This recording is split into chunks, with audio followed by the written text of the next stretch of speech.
Okay.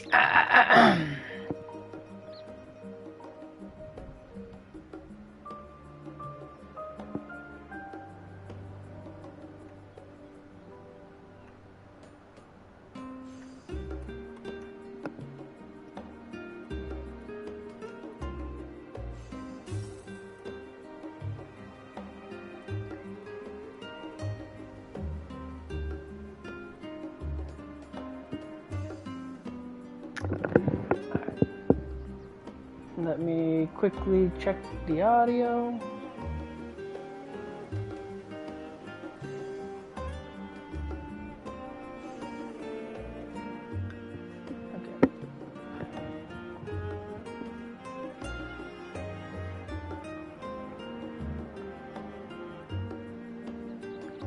Okay, I think it sounds good.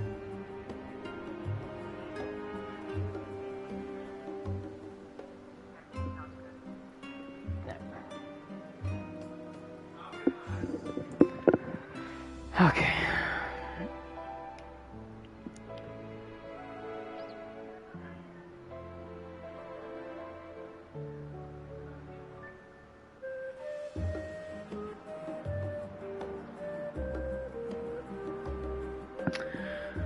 Alrighty.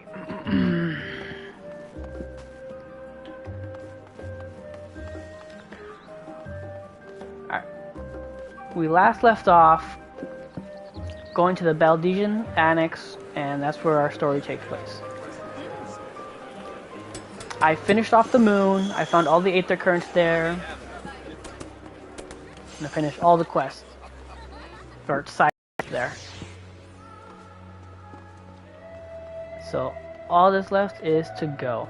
Obviously, you can see I'm leveled up, doing all the side quests. My Sage is at 86, and my Dark Knight and Dragoon are both at 88. And then, obviously for story, I need to take that off. I would love if you could take off the visor under the hood. That would have been so nice. But unfortunately, that's not the case.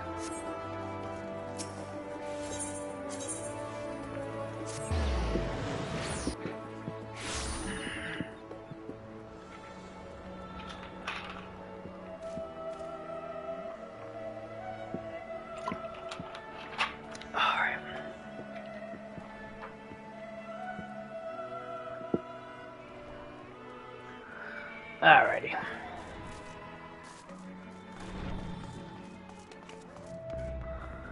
Alright. Skies aflame. Tataru is furrowing her brow in consternation. And that looks like the buildings in Thavnair, so it looks like we're finally going to go back to Thavnair and go to the section that we had closed off before. Which is good, because I want to get all the Aether Currents there. Done. Oh, man. Sure. Here we go. Oh, Tenon. I was just about to call for you. I'm afraid we received another call for assistance. This one comes from Radat's Han. The others have assembled in the main hall to discuss the situation. You must join them at once. Alright.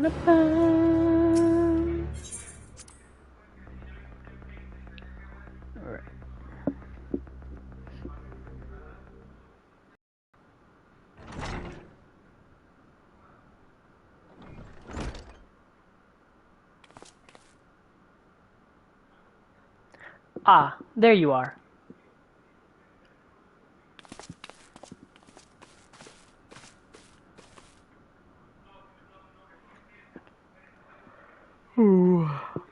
Our worst fears have come to pass, but moments ago we received grim tidings from our contact in Radat's Han. Vile beasts have appeared as if out of nowhere, claiming one victim after the next. What's more, they say the very sky burns above them.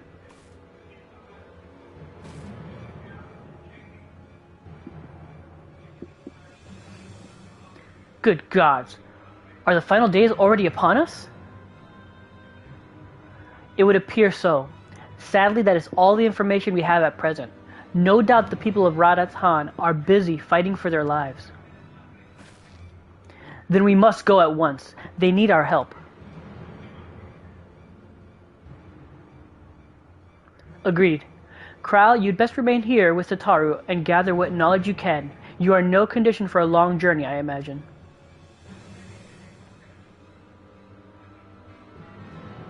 Very well.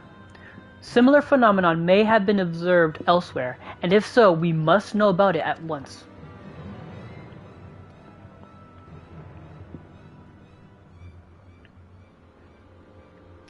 Be safe out there, yes? Let us make for Yildamad. We must prepare ourselves for what may lie ahead. Alrighty.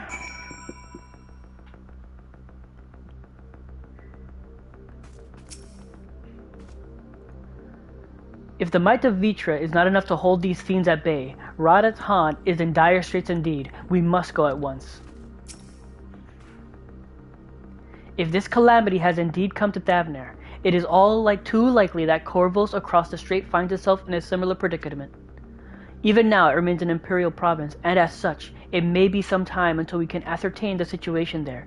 We can only hope that Kral and Tataru will be able to provide us with some insight sooner rather than later. I feel like Corvos is a place we're going to go to.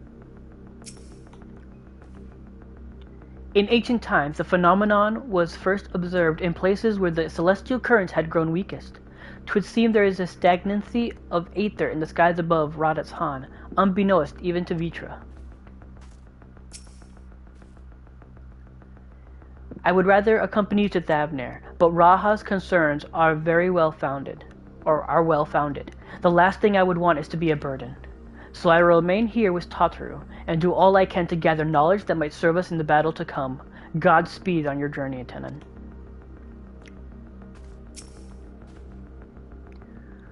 We do not wield the creation magic that the ancients did, yet still these abominations appear. Whatever could be the cause? With the fall of the tower in Thavner, the Hanesh were beginning to enjoy a semblance of peace, and now this. No similar creatures have been sighted here in Charlie. Instead, the early signs may manifest in other regions ere long. We must be prepared for every eventuality. I'm glad for Kral's support. I'll also call upon Hori Boulder and the others to assist us. There will be eyes and ears in the field. They will be our eyes and ears in the field, as they have been many times before. Alrighty.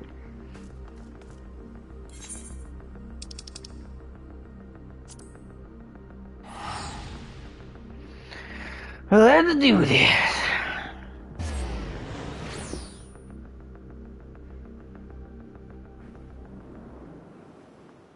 And lo, vile beasts did rise.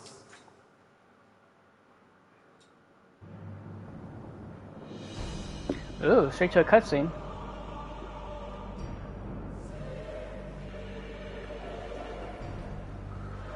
Whoa.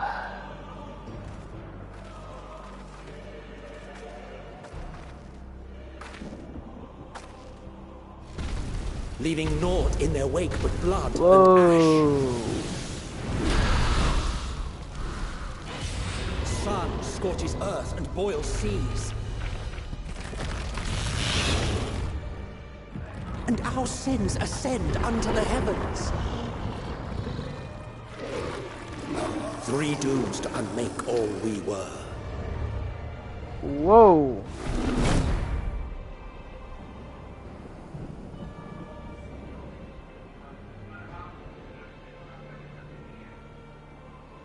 The sky burns.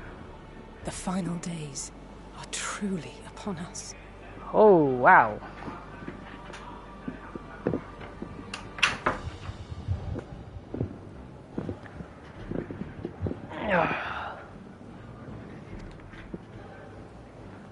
My friends, I trust you have heard the news.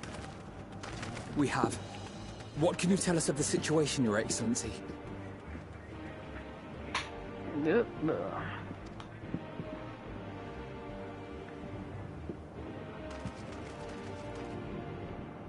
Last night, the isle was rocked by tremors, and the earth itself cried out.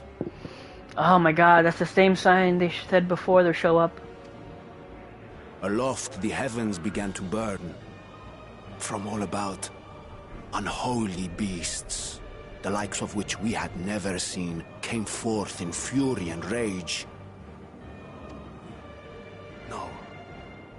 To say they came forth would be inexact. The people of Radzat-Han themselves transformed into these baleful fiends. Yeah, that's what I thought when we saw that black smoke coming out of them.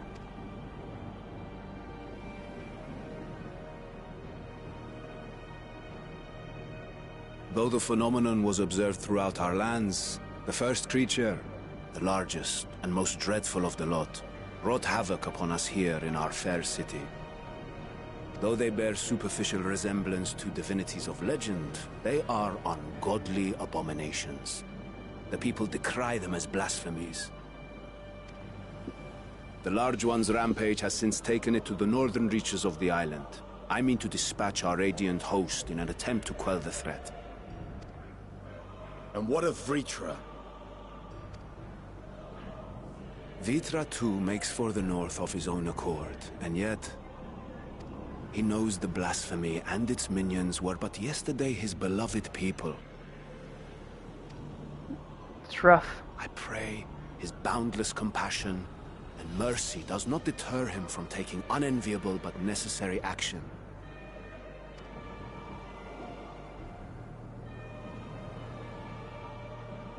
Understood. I ask that you allow us to aid you in quelling this threat. You would risk your lives to help us yet again? I have no words to express my gratitude. Our regiments approach the north from several directions, with a number of units set to depart from the docks of Yedlimad. They will make landfall in an area of dense jungle, where one can expect to encounter dangers even beyond the fell beasts we hunt. I leave you to your preparation. You will find me at the docks when you are ready to depart. Oh shit. Are we heading straight to the dungeon?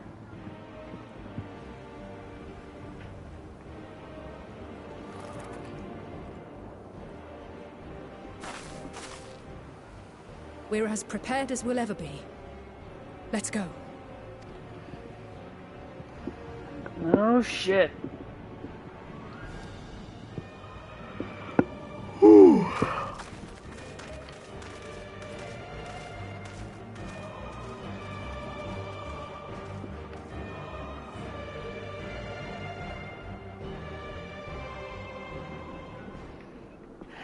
Alrighty. But yeah. Okay. If that's the case, gotta do this. See the face for story. So the beasts are not born of creation magic to run amok, but are rather the altered forms of the people themselves. In that sense, this manifestation of the final days differs from that which we witnessed in Amarat. And for the worse, I dare say. If any man, woman, or child could become a beast at any moment, there is no telling whence the next threat might come. We must exercise extreme caution. Don't worry. No matter how grim things might get, I won't lose heart. I'm ready whenever you need me. If it's true that the people themselves have transformed into beasts, why even the Radiant Host could suffer the same fate? Why, even the Radiant Host could suffer the same fate. Or us, perish the thought. I shall survey the environs closely as we go about our search. There may be some clue as to how we can combat this phenomenon. Innocent souls twisted and reformed into unholy abominations. I thought I had seen the last of such nightmares with the Sin Eaters. We must act quickly, Tenon. Every moment we tarry means another soul may be lost to this nightmare. Usually the most dangerous foe in a worm's domain is the worms themselves. If I were Vitra, I would be as offended as I am horrified.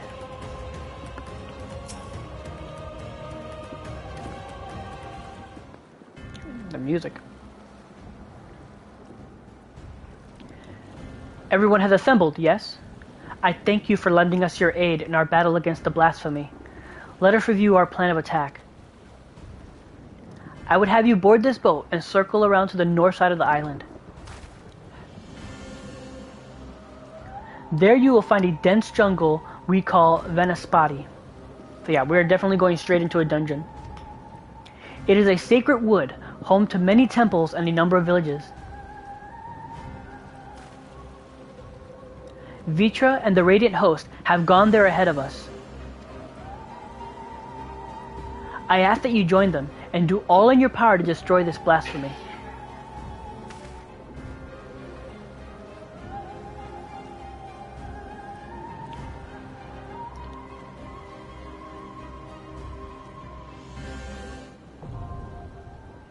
Yep, there it is, Vanaspati. Okay, let's just go ahead and start the high.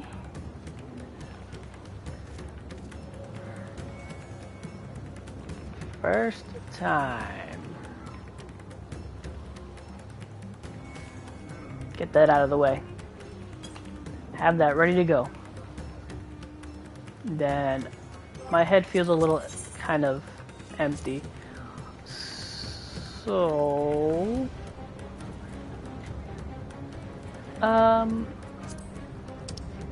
as much as I like the way it looks, I think it is cool, I want to be able to show my face for the cutscenes. So let us cast a glamour. No, not that.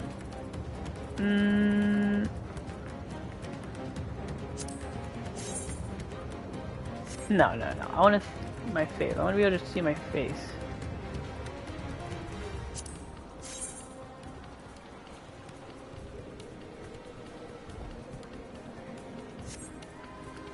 What is this one?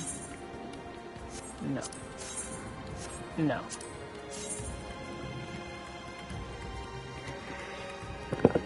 Excuse me. Let's see. No, this.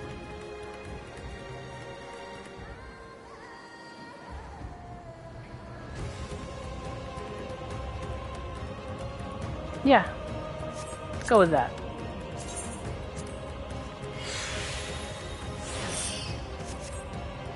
Alright. So the beasts are... Okay, we already know that.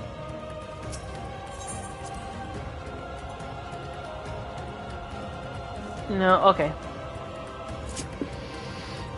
Okay.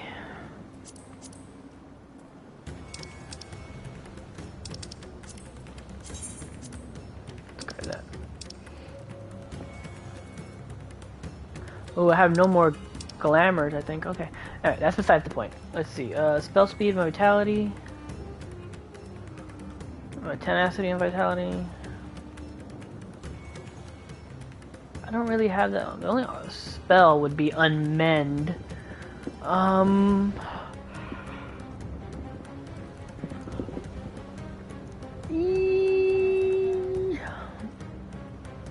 let's go with tenacity and vitality.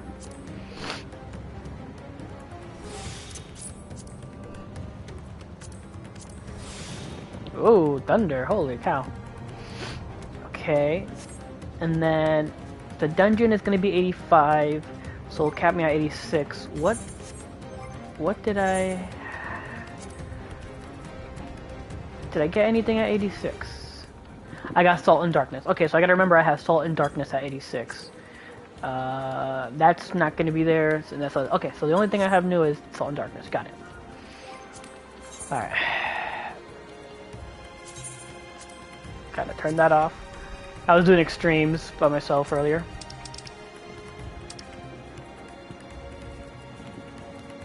Clear. Oh my god. I should read these and I don't. The skies over Thavner are aflame and panic spread through the populace like wildfire. One by one, civilians are twisted into grotesque fiends, hell's bent on slaughtering everything in sight. The deadliest of these creatures leads its newly spawned kin through the jungle toward a number of smaller settlements and as such. Ahiwan has dispatched his radiant host to forestall the carnage. Though Vitra too lent his aid to the cause, even that may prove insufficient, and thus do we Scions enter the fray. Yeah, it's gonna sink us to 86. Alright, oh, well, that was dumb of me. I forgot to. Alright.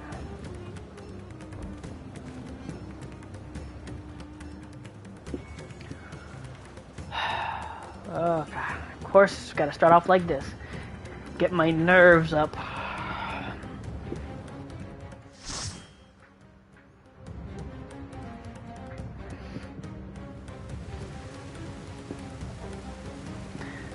Banaspati.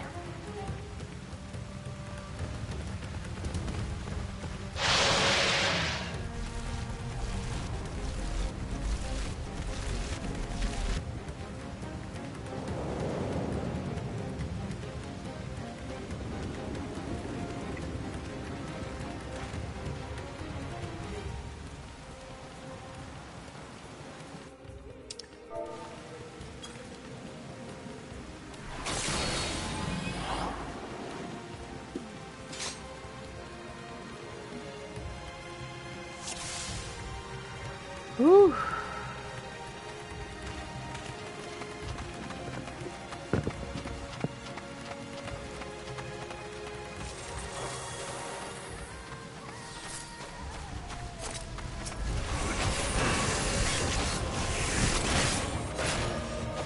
My friends, heed me. These are children of Thavner.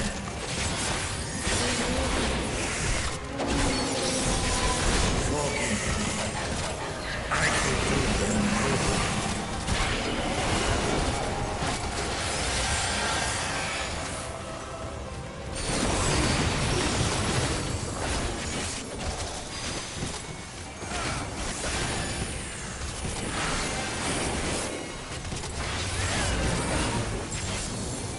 Oh man, I am messing this up already.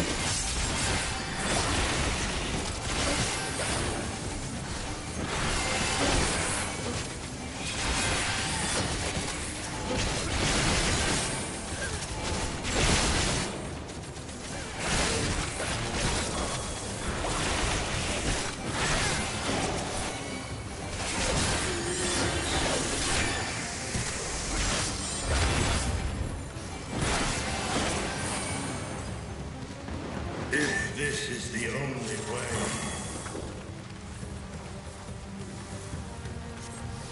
I shall silence the beasts of the air. Pray continue onward.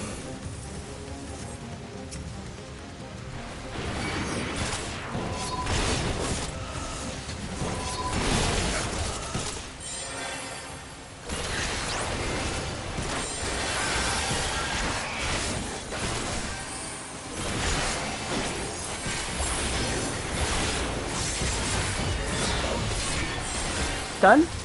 Got it.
Done that.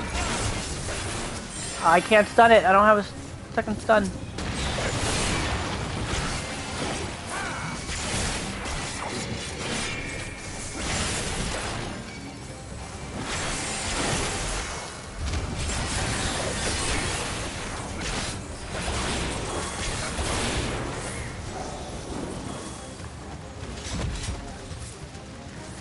Oh my god, I suck. The worst tank ever.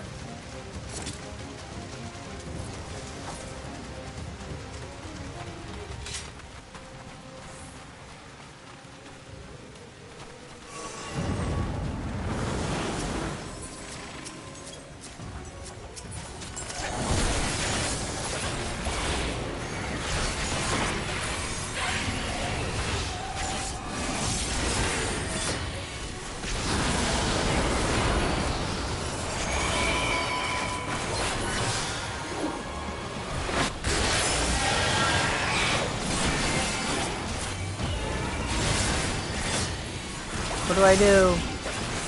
What do I do? Oh, okay. So, if they're talking...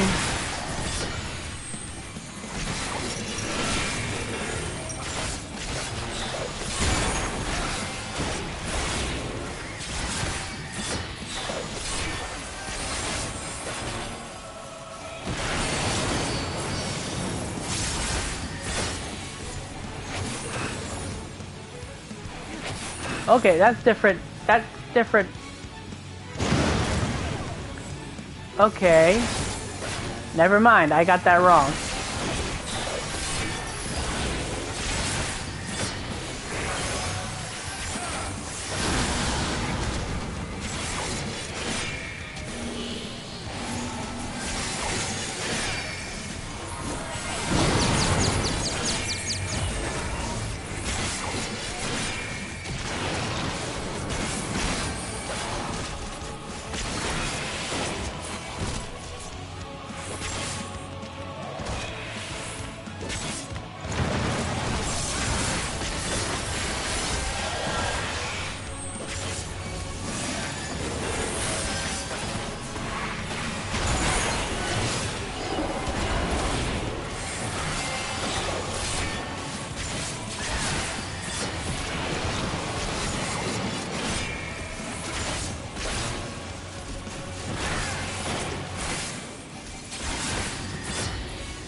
What is that again?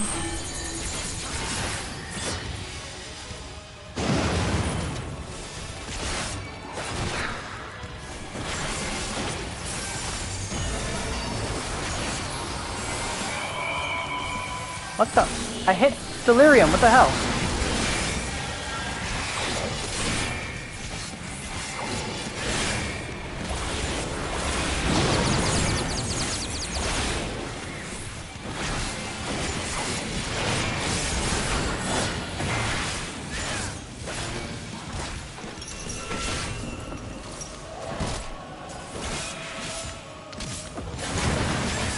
Oh, I made it, holy cow.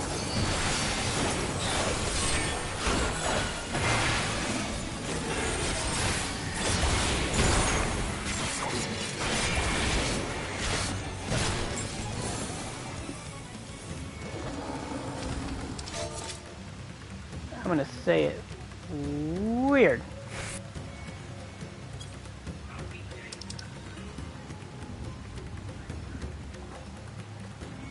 $36.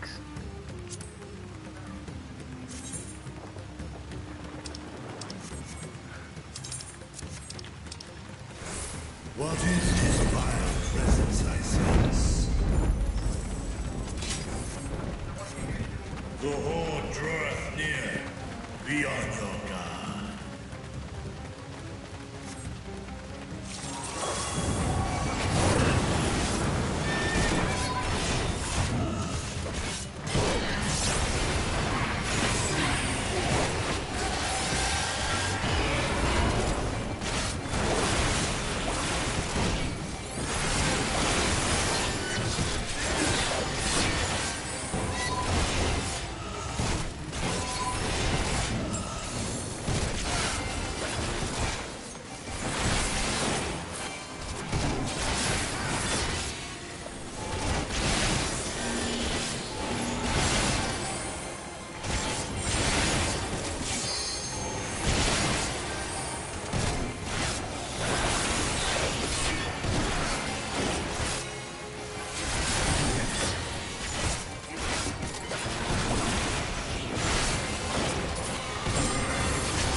Oh no.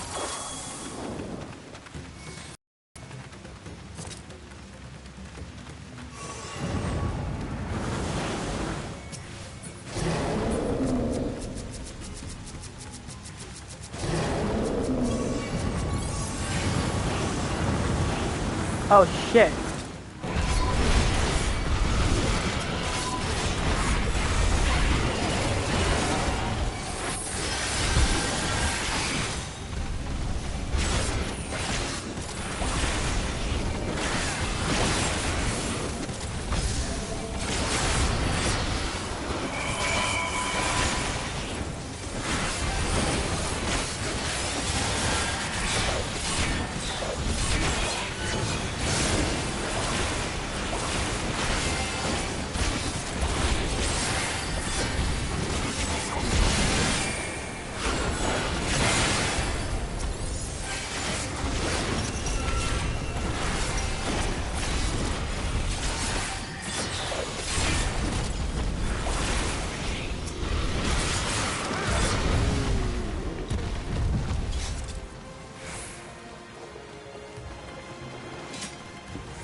What do we do?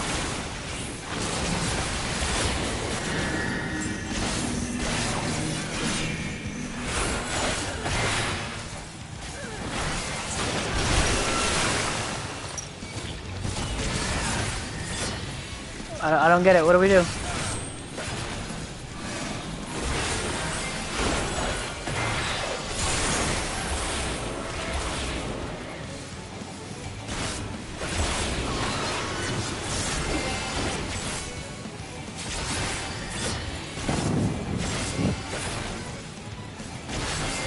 What do we do?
I always go in blind.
Oh no.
Oh my goodness. Again, sorry for not talking. I'm just trying so hard not to screw up, which I have been doing, but yeah.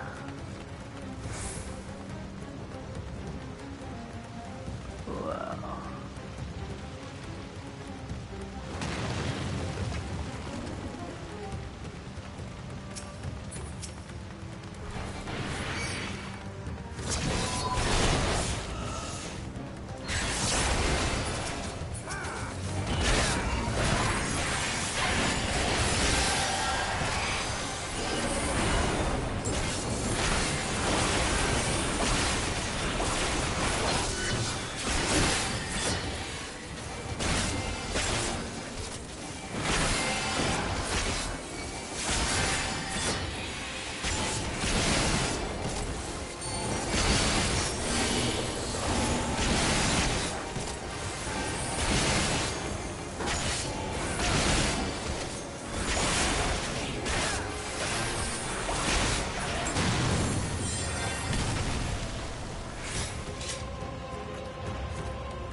Whoa.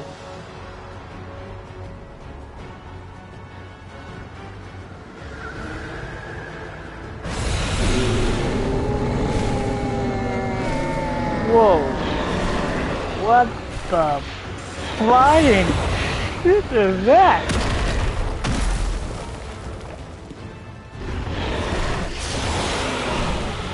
Blasphemy Farbano. Okay.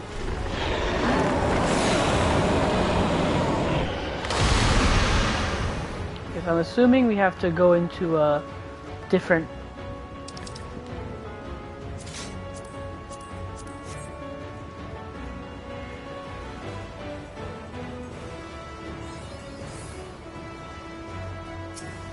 Alrighty.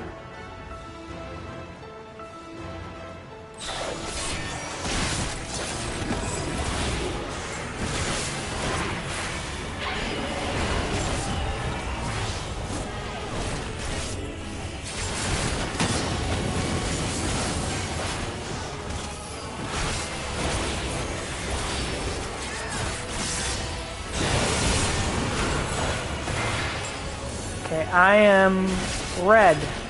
What does that mean?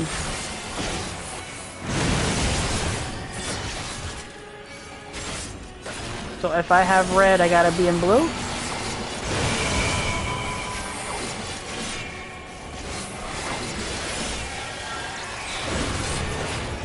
Okay, so I have to be in red now, right?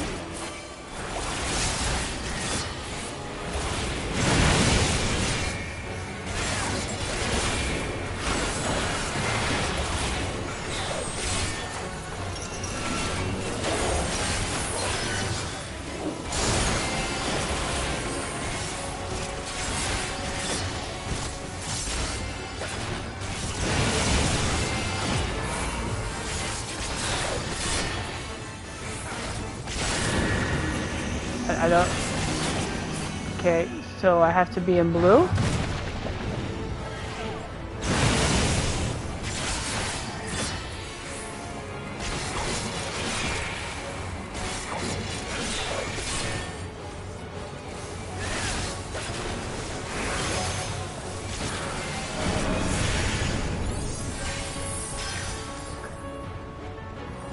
Don't know what to do.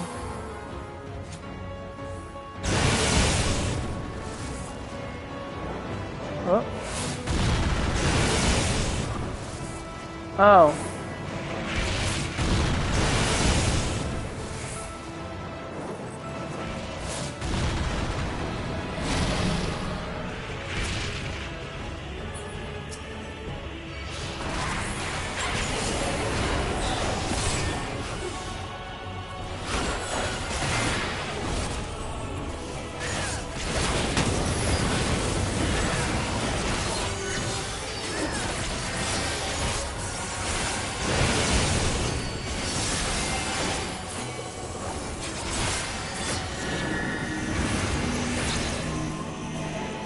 So I gotta be in red, right?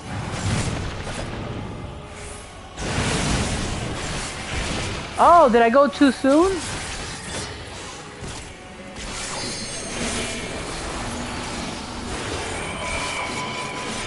That confuses me.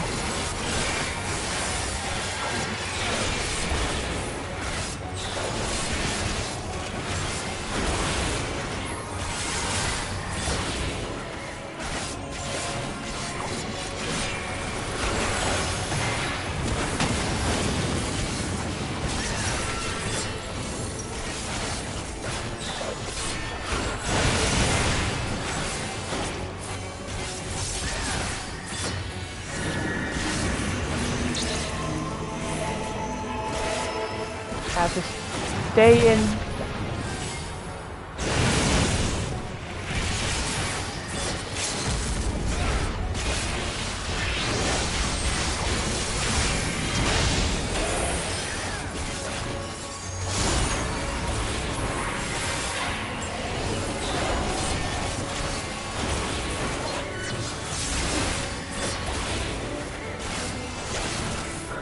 Okay.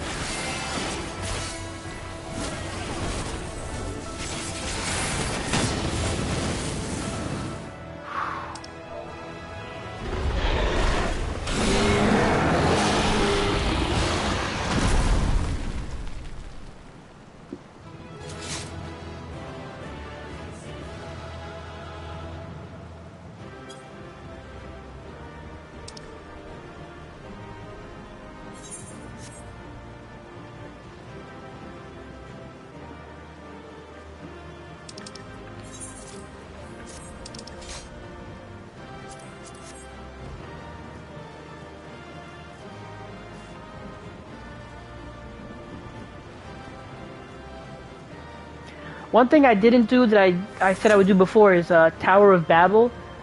I would usually run it with people and then I'd run it with the NPCs with the trust system, and I didn't do it last time.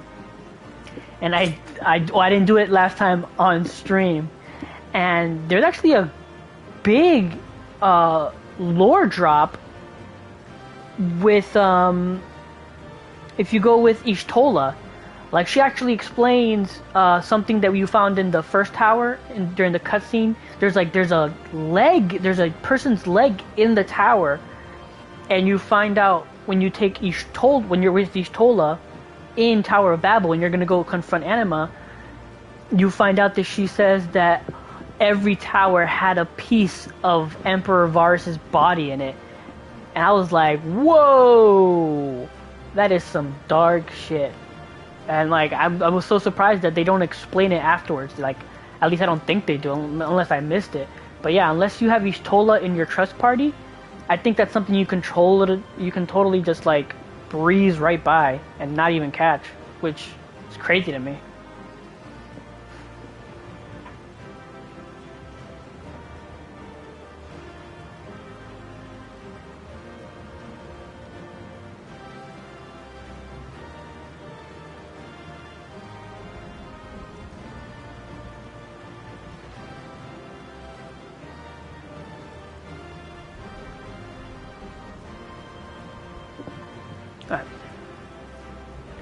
The horrors born of Amrat, born anew.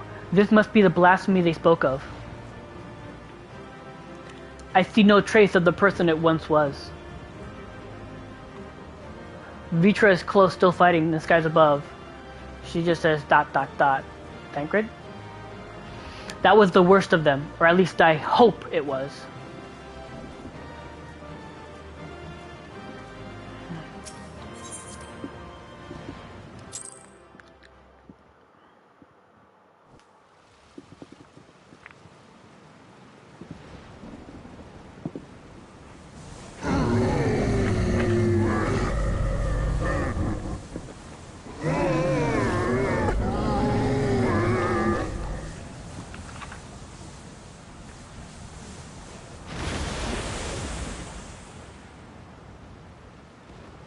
As I feared.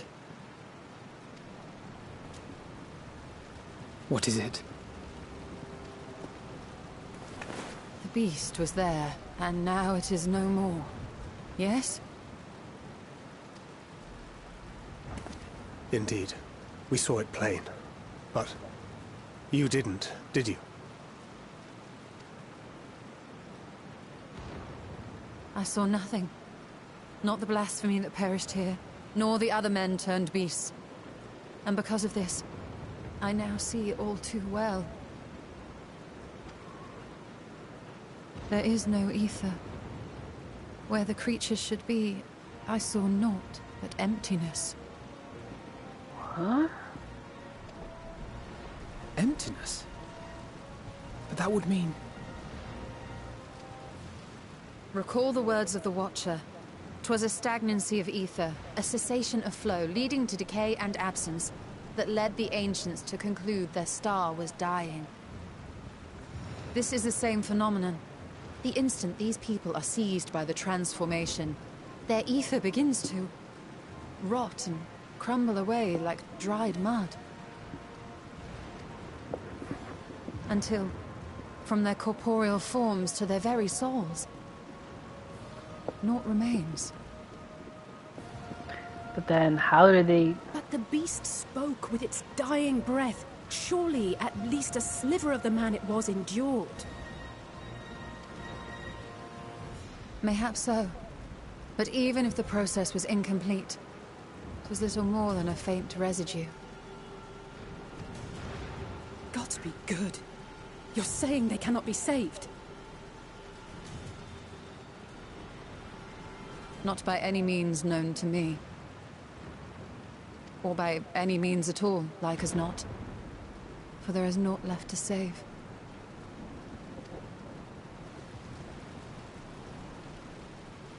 They return not even to the ethereal sea. Damn.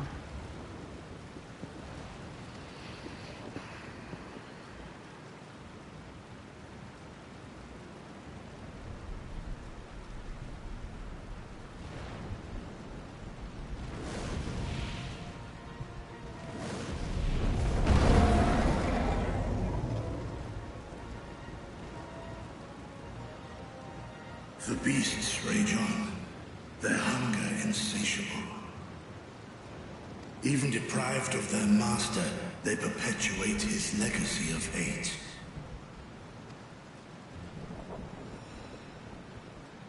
Once proud sons and daughters of Thavnir, all of them, and now I spill their blood.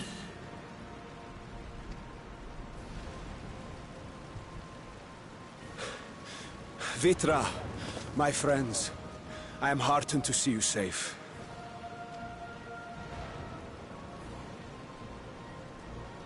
You put your secret at risk. Those closest to me already know the truth. A truth I must now share with one and all.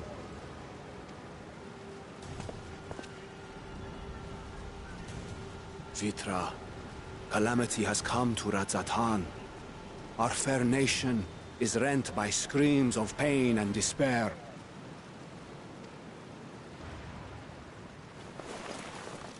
More than ever, we require a strong leader to shepherd us through the storm. Reveal your true self to our people, Vitra, and guide us to salvation. What madness is this, I-One? Thou dost forget thyself. Were we to reveal our duplicity, it would do naught but foster confusion and chaos.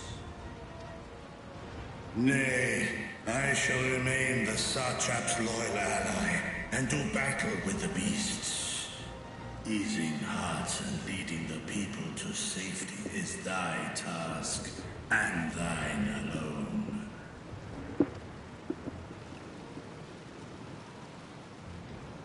I ask that you remain at Ahewan's side, and render unto him what aid you may.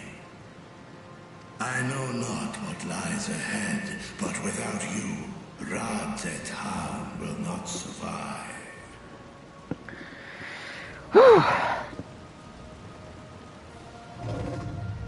Take me with you.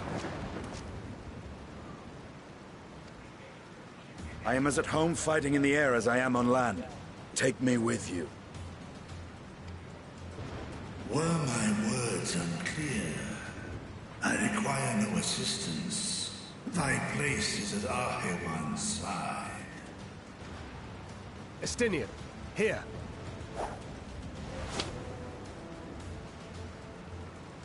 It's the last thing you ever wanted. A link pearl. We'd gain much from knowing your elevated perspective. And it'll keep you from getting lonely, which I know you loathe. You heard the man. Seems I'm coming with you after all.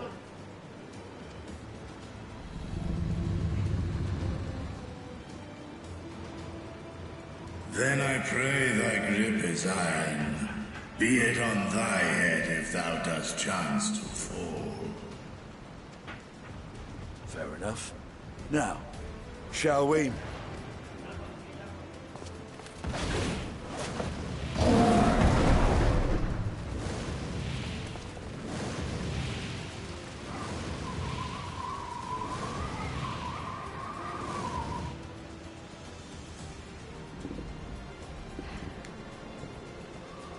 I fear it So is as cool. Vitra says. We will not survive this on our own. While I am loath to impose upon you again. I would insist if you did not. 'Tis the very reason we have come. Then once more I find myself without words to thank you properly.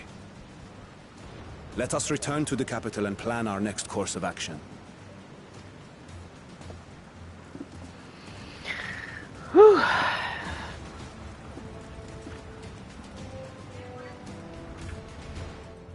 Hold on. Mine? His should be in the bottom drawer.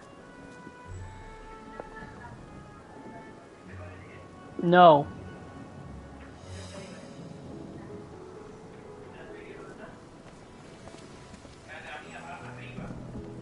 No.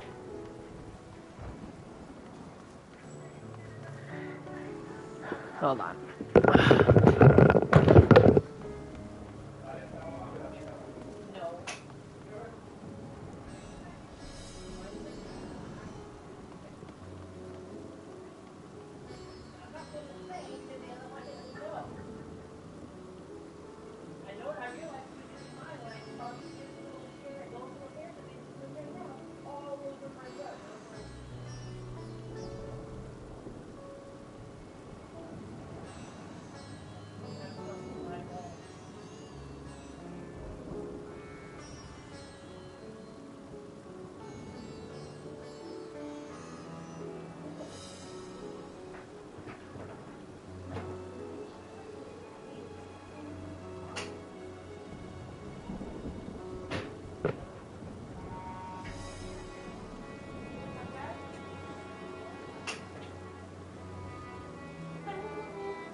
Gotta put on my headphones quick. Don't want you to see my bad hair. Or the bad hair, the little of what I have left of bad hair. Yeah. Alright. Worry not. I can see your Aether, and that of our companions. We have not suffered the fate of those unfortunate souls. The stillness in the air puts me ill at ease. We must be wary. While Estinian and Vitra defend Radzat Han from above, we on the ground must find a means to prevent these transformations, and soon.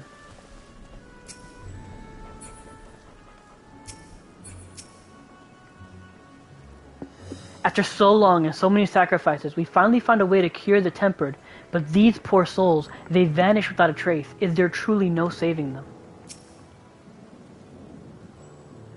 All life must end in death, yet death in turn gives birth to new life. Such is the flow of Aether.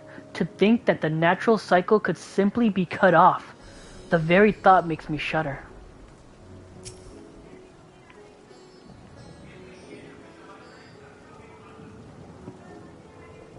Our radiant host had eliminated the immediate threat to the city, though it pains me to know those beasts were once my own people.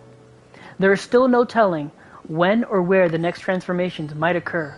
We must remain vigilant and steel ourselves to whatever is yet to come. Wreath and brown dye. Yeah, I don't want to do that. Give me the gold. Boop, boop. Alright. Anything new? No. Oh, I just realized I gave to the not the dragon, not my dragon. No. Jag Nabbit. Alright. Blasphemy unmasked. Awan's burden is heavy indeed, yet he need not bear it alone. Forgive me, my friends, but I must return to Magaduta. For the time being, there I can better manage this crisis and dispatch my troops as the situation demands. In that case, we shall carry out an investigation of our own here in the city. Mayhap the residents can tell us more about the first of the transformations and the conditions under which it occurred. If we can ascertain what exactly triggered these tragic events, it may give us some insight as to a possible solution. Time is of the essence. Let us split into 3 groups that we may cover more ground. Alice and I will see to Paxa Path. Tancred and Ishtola, pray make for Dharma. I leave Artha to Graha and Utanen. Any information you can gather, the first blasphemy or you can gather on the first blasphemy or the manifestation of the final days here in the city would be most helpful. When we have completed our respective inquiries, let us reconvene in front of Magaduta. That way we might share what we've learned with the satrap.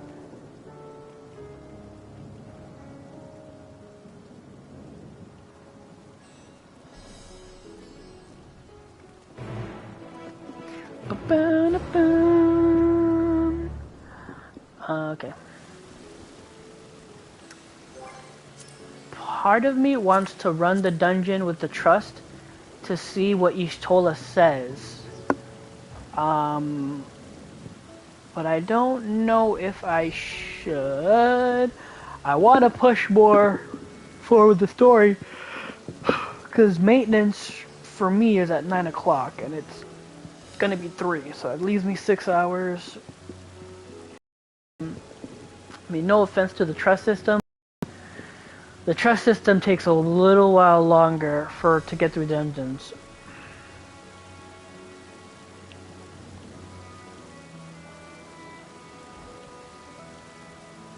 You know what? Let's just do it. I want to see what Ishtola says. So take her out. Victory will be ours. Put this in.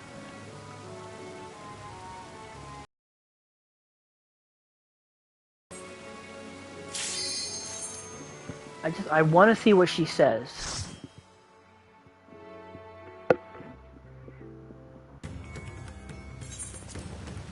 skip this.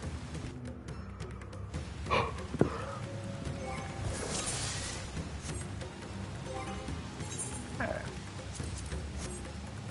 Turn that back on.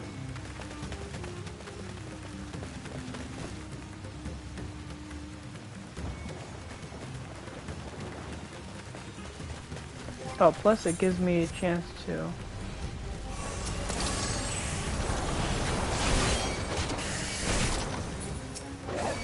Oh, I didn't even see these guys here.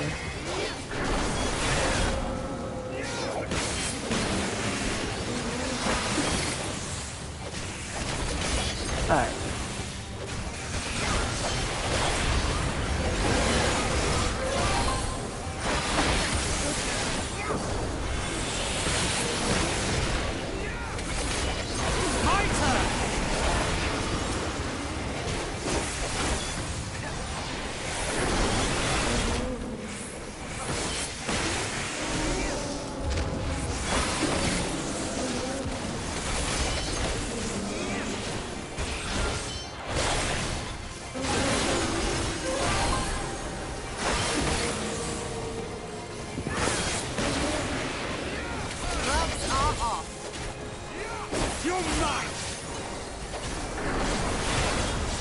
Oh, that's right, I don't have that trait, that's the trait I get at 88.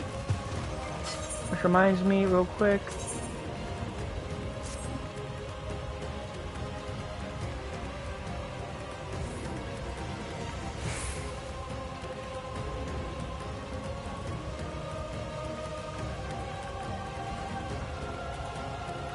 I can't see because my face is in the way. My friends, heed me. These are children of Stavner. Forgive me.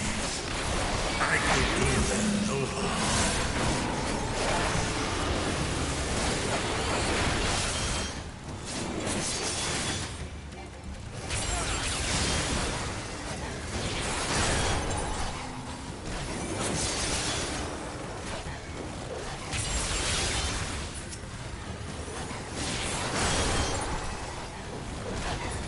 Okay, maybe not.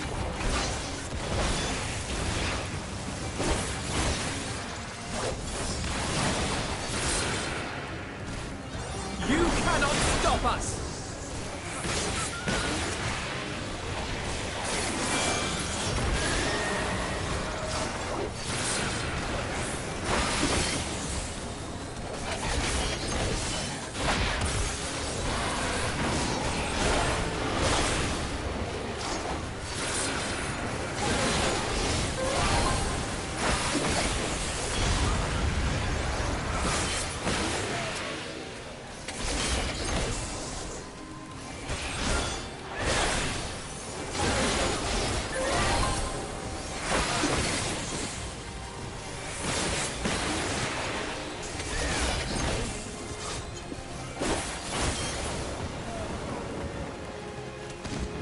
If this is the only way, I shall silence the beasts of the air. Pray continue onward. Leave the jungle to us. Did she say anything? What's happening to the... What is happening to the... She did say something and I missed it. What is happening to the 8 there? My friends heed me. Okay, yeah. Leave the jungle to us. Okay, yeah. Dude! Thancred.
How the... Thancred!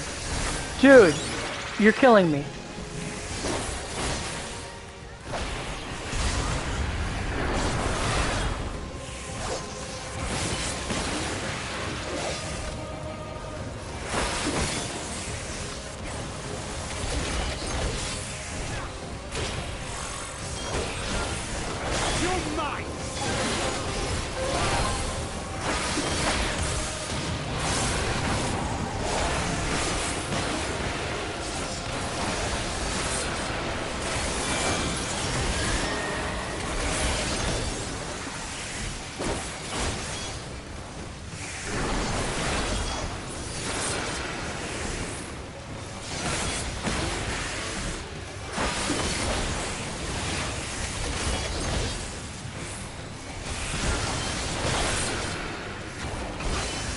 Oh, I messed that up.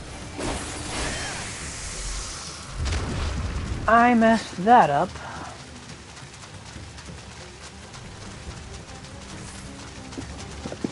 Oh my god, we haven't fought the first boss yet. Blah, blah, blah.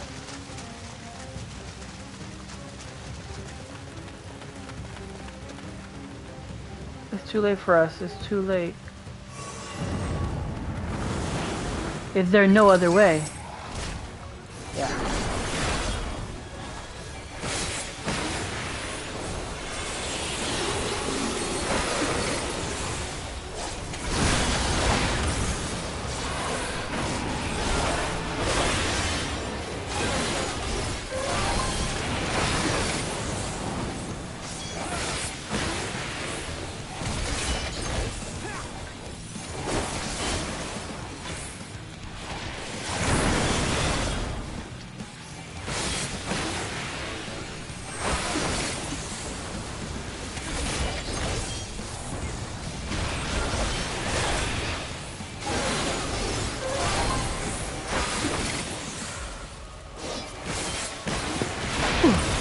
Okay, so gotta find what's left. Well, yeah, he. Oh, dang it.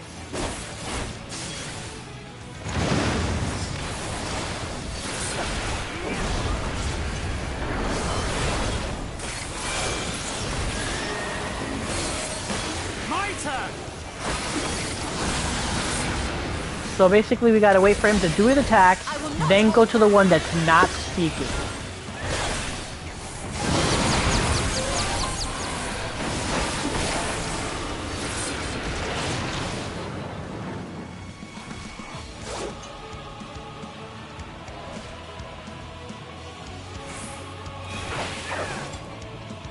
Oh, nice. Okay. I will not hold back. My turn.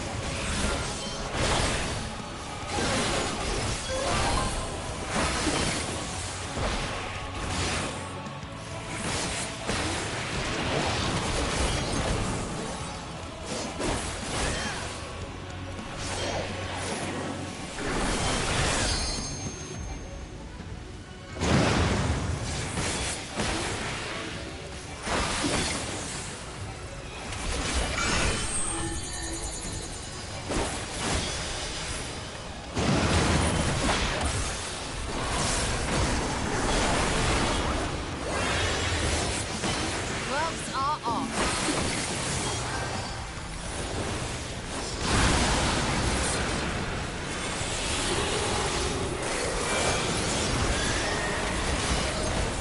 My turn.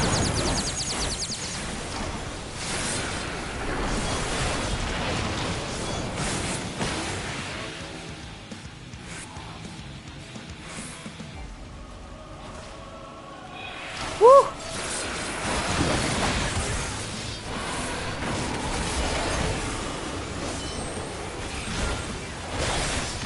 You're mine. There.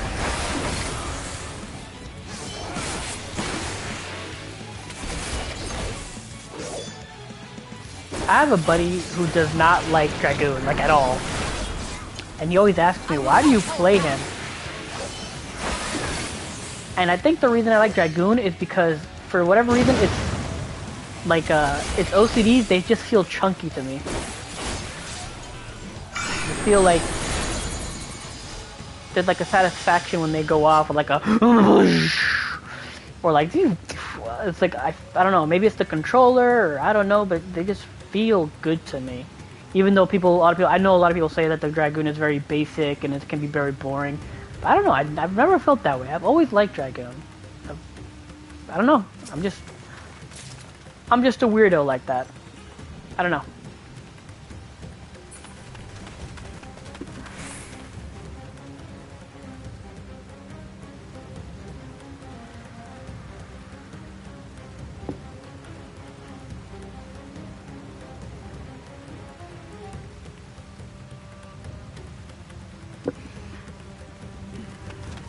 What is this vile presence I sense? The horde draweth near, beyond your guard.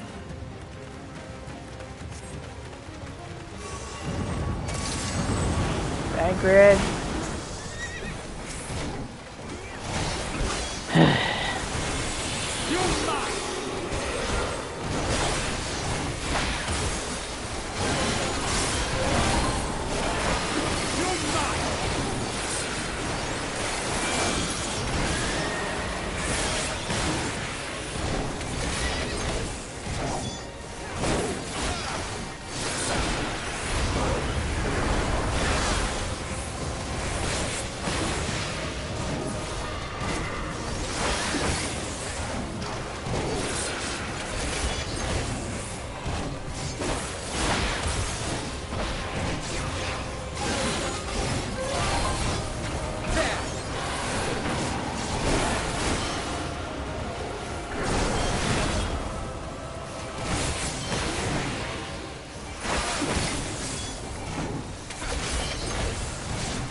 Mother?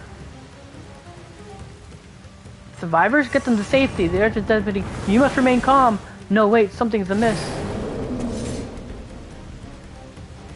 No, Mother, make it stop. I gotta read that afterwards when this is over.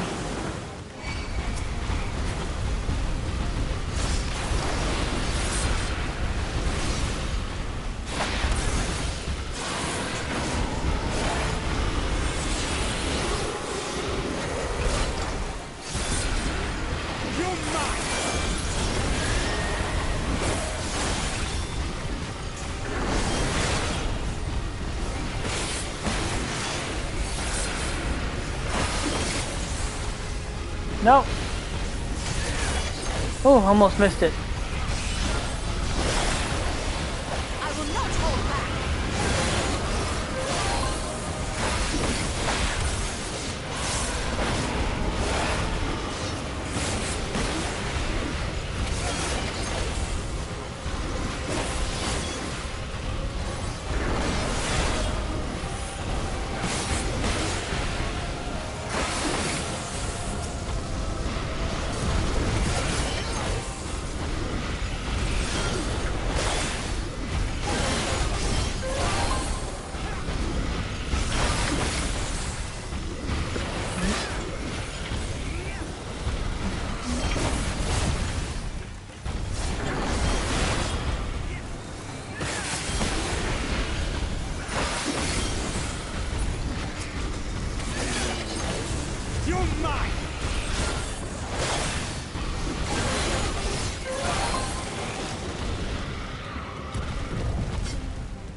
Okay. Survivors, get them to safety. The aether is dissipating. You must remain calm. No, wait. Something's amiss. The change is spreading. No. Good gods. All is in disarray. Okay.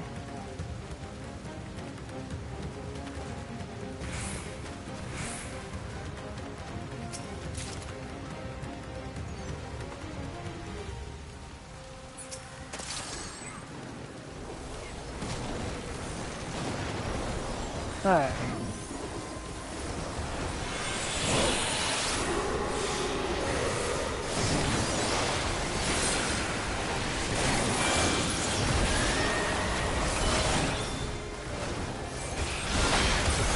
Gloves are off. Whoa, Thancred pulled those guys? I am astonished.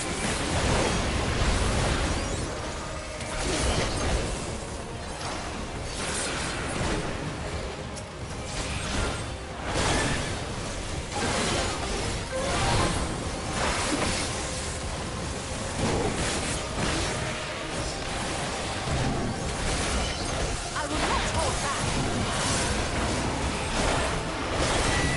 Okay, I'm messing up my rotation here.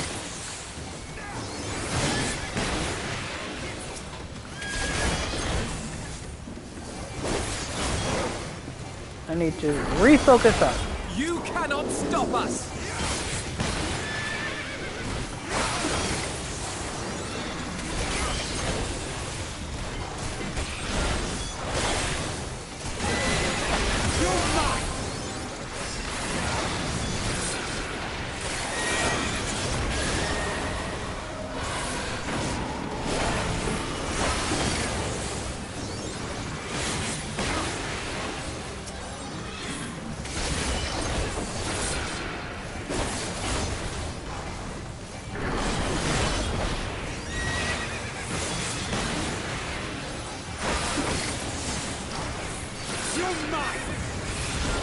Oh no, I messed that up.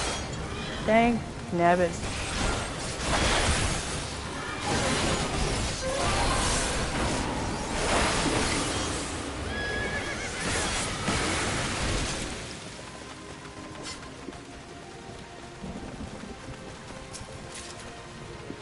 Oh my god, of course.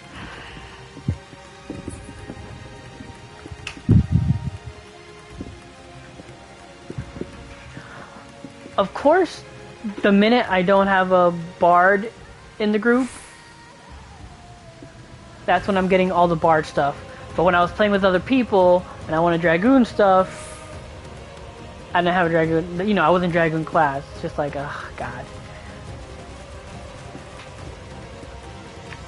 This game, I swear, it knows sometimes. It just knows and it just hates you.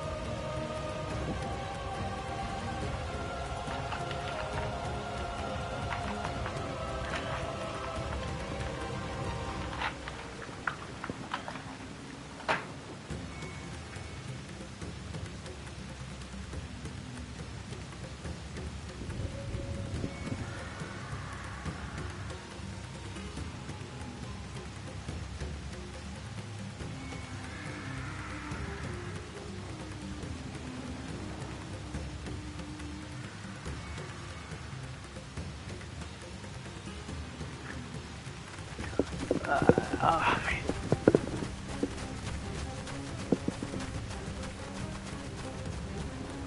Each beast more terrible than the last. Yep. Alright. Thancred, do your thing.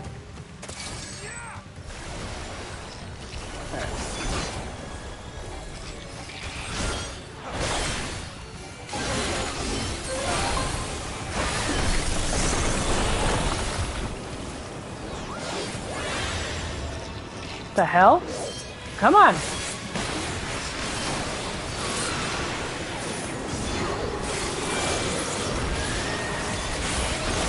Okay, that was annoying.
Ooh, I too far gone. I was too close to the edge.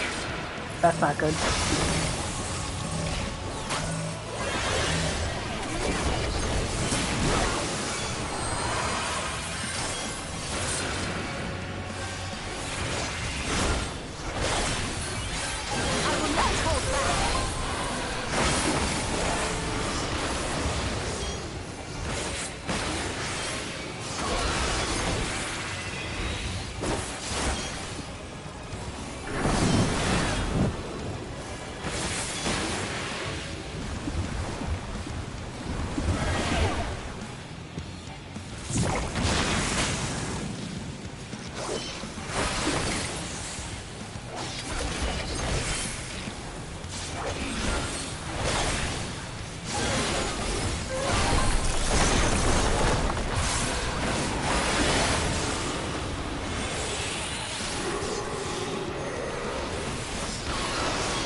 I still touch the burn? God.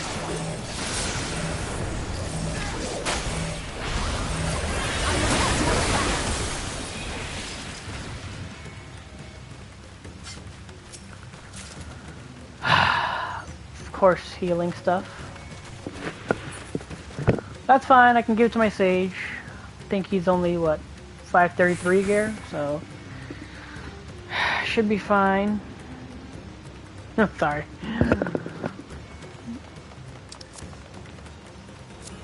He just said forward. Okay.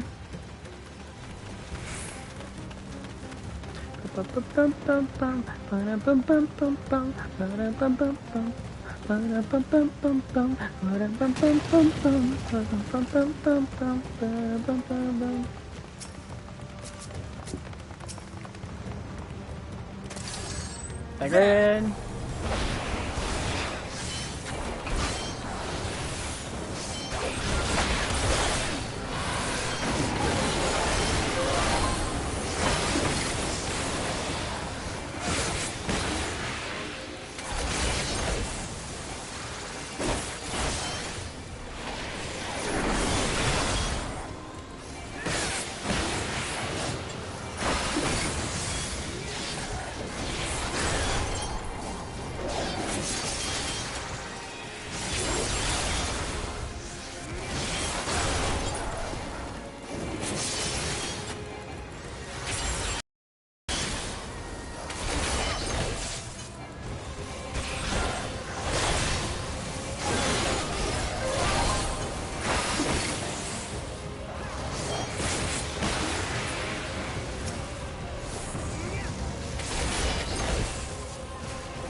Bracelet of healing, of course.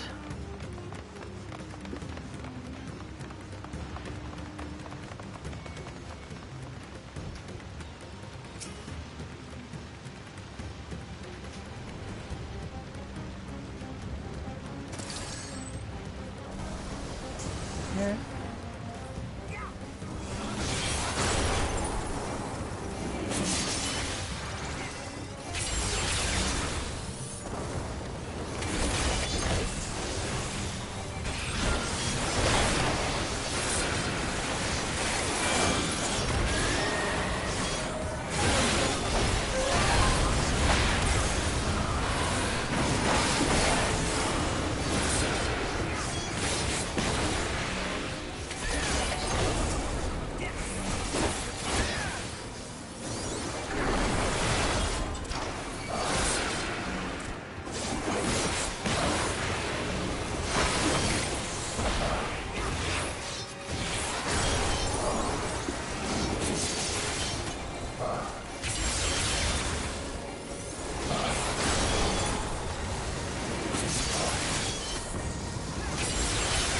You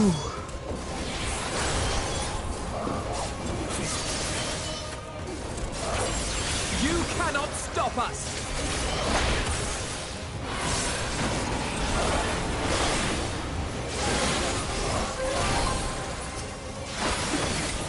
Alright. I'm gonna hold off doing any of that for the boss.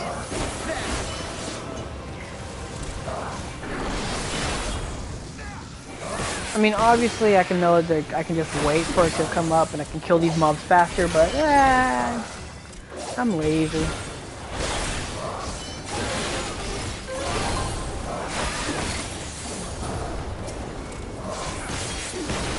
My turn!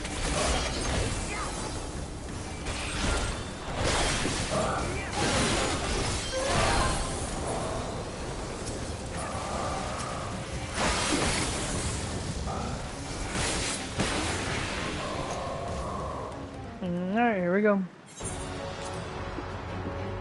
Already saw the intro.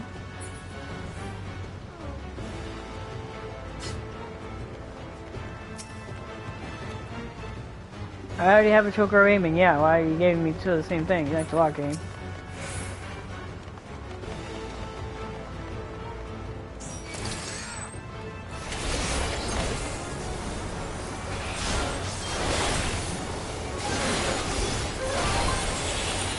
You're mine!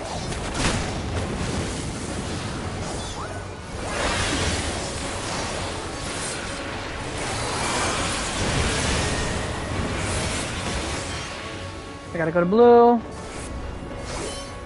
Right?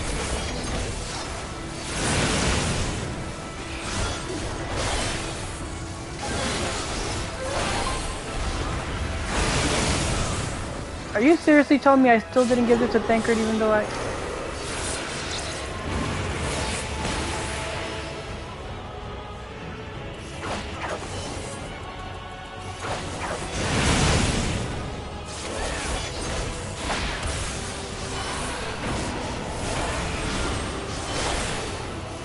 You cannot stop us!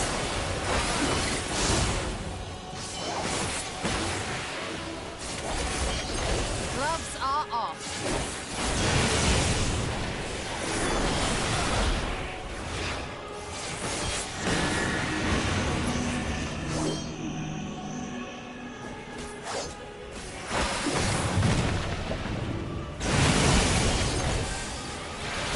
You're mine!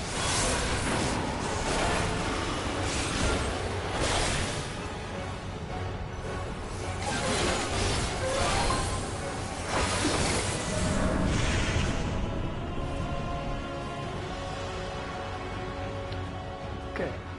And this time I know. Okay, so I'll go here. Okay. Over here. Oh, it's the same pattern. And gotta go up here. Okay.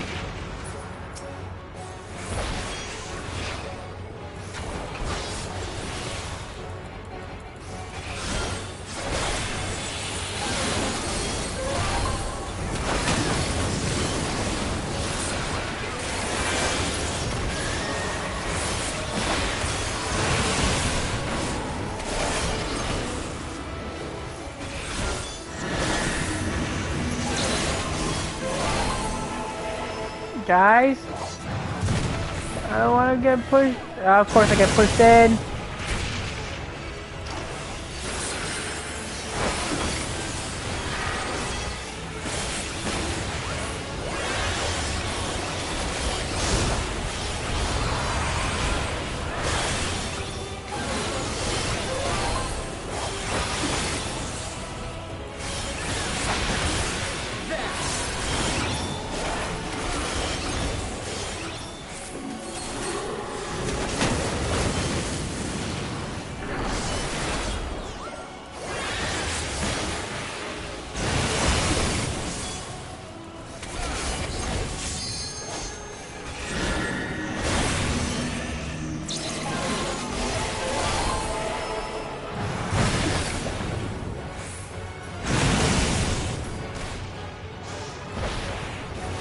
and stop it!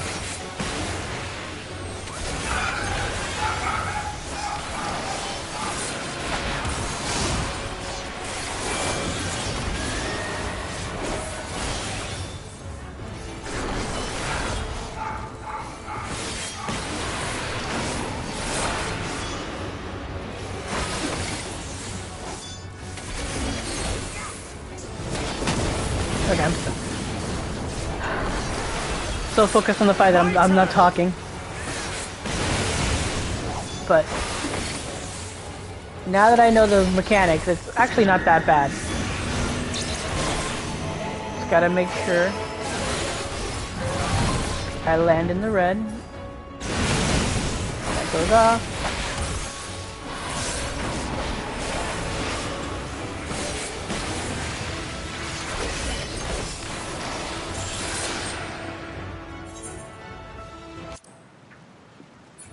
That already.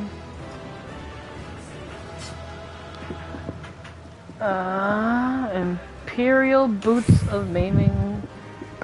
You obtain a Palaka Helm of me. Okay, so they give me an item. That's nice of them to do.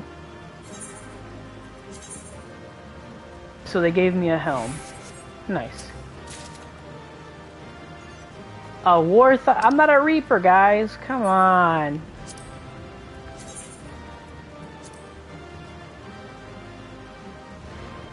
I mean, that is a pretty good hood for the Reaper, though. Yeah. But yeah, okay. So, I did what I wanted. Got a little bit more lore with Ishtola. All that goodness.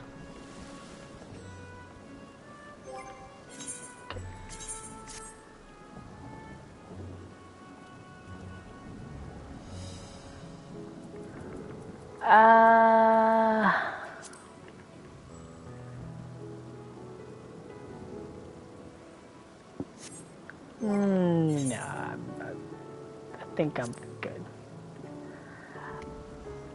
I'm good. Alright, let's go, Graha. Shall we be off then? Artha is home to the High Crucible of Alchemia. Those alchemists forged many of our warding scales. That seems a good place as any to begin our investigation, don't you think?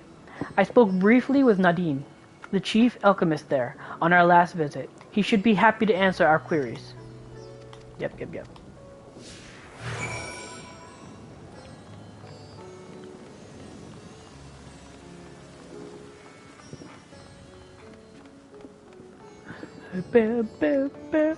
One thing I kind of wanted, still haven't gotten, is for them to introduce, I mean, it could be a cosmetic one, but foldable weapons, like where you they're like super small, but you take them out, they just extend like, so it doesn't look as big on your back. Cause I know there are some bows and there's like some really big weapons, like they can like look really bulky, and I know that some people would love to like glamour them to just be like these little things that just pop up.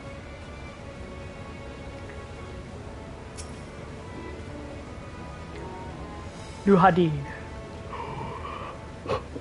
Excuse me. Ah, I remember those red eyes.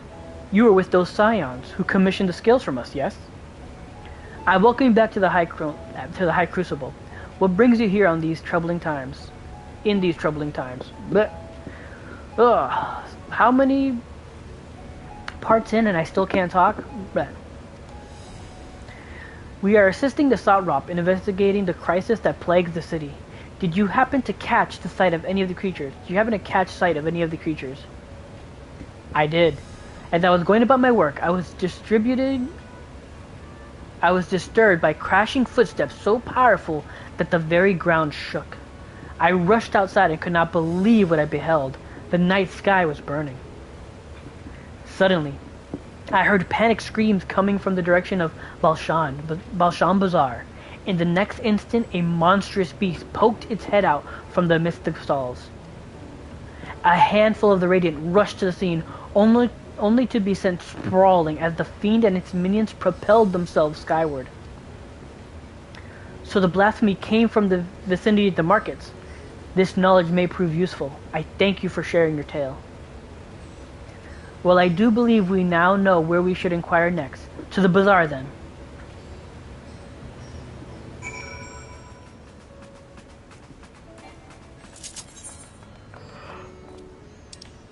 Dang it, I didn't mean to stop walking. I just wanted to get a better picture of how I get to the bazaar. Nice.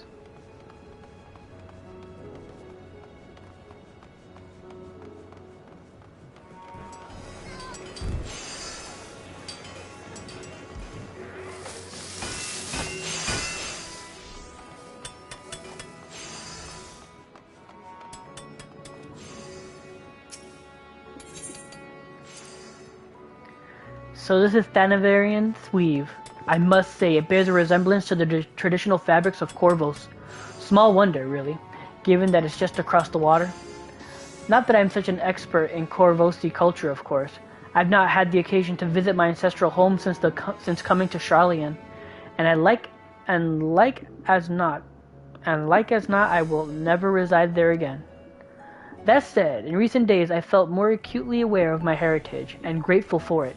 It is thanks to my forebears that I inherited the royal eye, and with it the wisdom of ancient Alag. And so, well, I simply hope that my countrymen are safe, and one day, when this calamity is but a memory, I would like to see Corvos again, if only once. Again, I feel like we're gonna go to Corvos.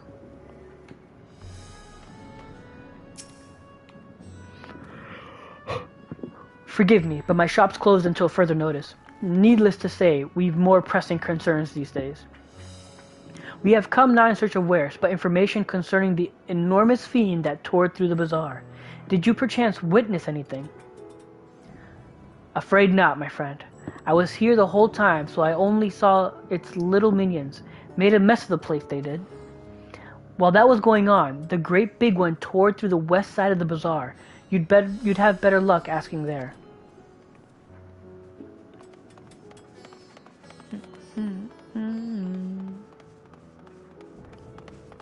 Bo, bo, bo, bo, bo.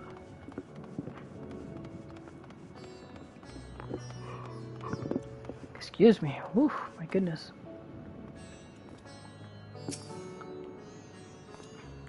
Is something the matter, traveler? If you are lost, perhaps I could be of assistance. Your offer is most appreciated.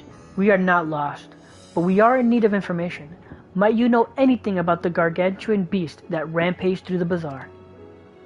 Aye, I saw it all, though I wish I had not. I was going about my work when all of a sudden a piercing scream cut through the air. I turned around and there was the fiend, its massive body bursting through the entryway with the force of a tidal wave, and then it was gone as quickly as it came.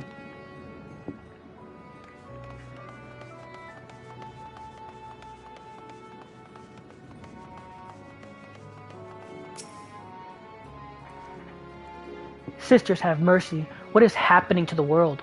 What am I to do? Is nowhere safe? Settle down, friend. The danger has passed, at least for now. If it's not too painful to remember, could you tell us what you saw?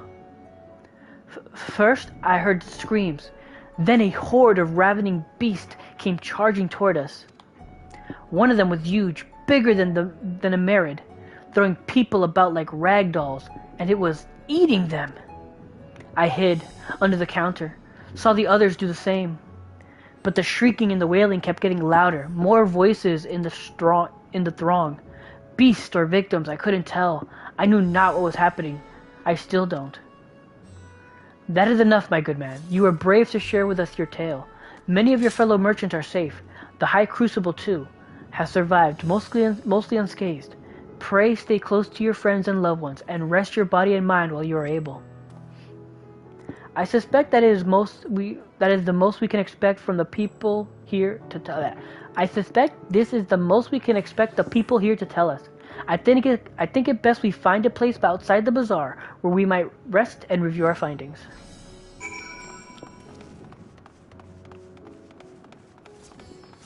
Nope, wrong way.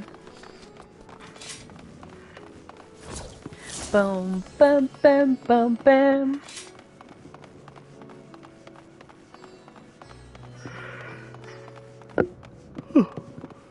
I am yawning like crazy. Holy cow. Alright. Give me a second here.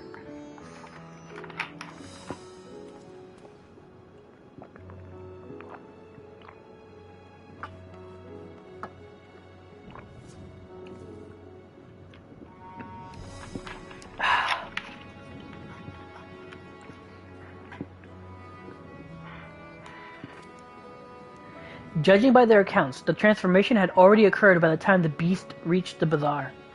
It tore through the west side of the bazaar and headed towards the Ithrite Plaza. In other words, the blasphemy may have first appeared in this vicinity. That being the case, people in the Mayhan can surely tell us more. Mayhan? Mayhan? I have no idea.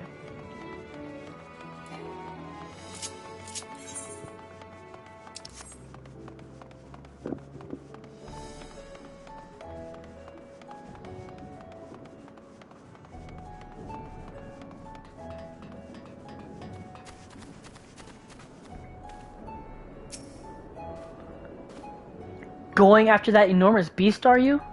Aye, I saw it, including the very instant that poor bastard transformed. Damn the gods for putting me there. It started over there, by the window, a few men, merchants probably, talking and drinking. The conversation must have turned for the worse. Next thing I know, their leader, I suppose he was, buries his head in his hands, and a black mist was swirling about him. Then his whole body burst apart, and there stands a hideous, slavering beast, massive and foul, all gaping maws and bulging eyes. His friends started shrieking, then the black mist came again, until the change takes them too. The stuff of nightmares, I tell you. Nightmarish indeed. Incidentally, do you perchance know who those merchants were? No, I am decorated by trade. I am a decorator by trade. Not much cause to mingle with their sort. Saw Malil, the barmaid, chatting with them, though. She might know something.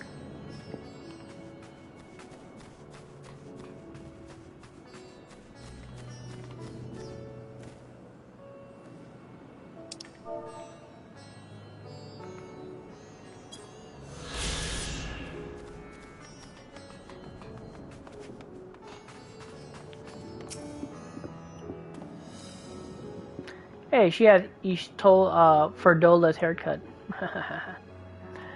Even after repairing all the damage, it'll take a while before business to pick up. It'll take a while for business to pick up again.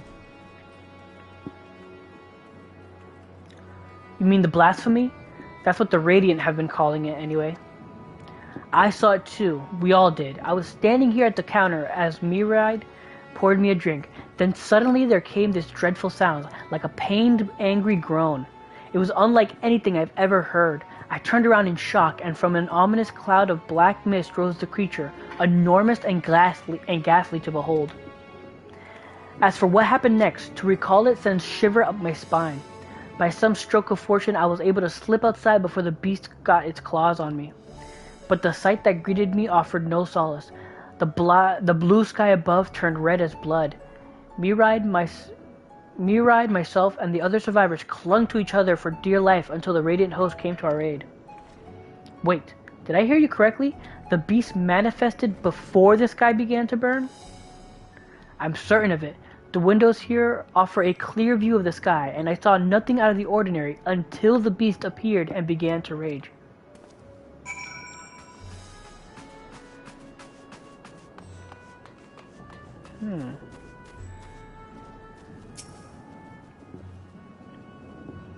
Interesting.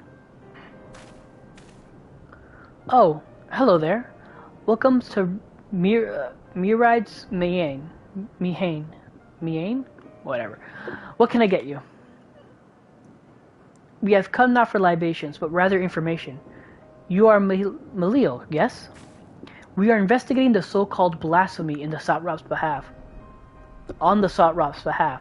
We hear it was one of your customers, a merchant, that first underwent the transformation. What can you tell us about him? He was something of a regular here, especially of late. Khazal was his name.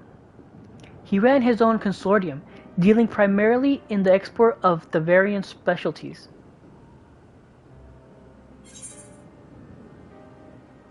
It's through him we met Matsuya.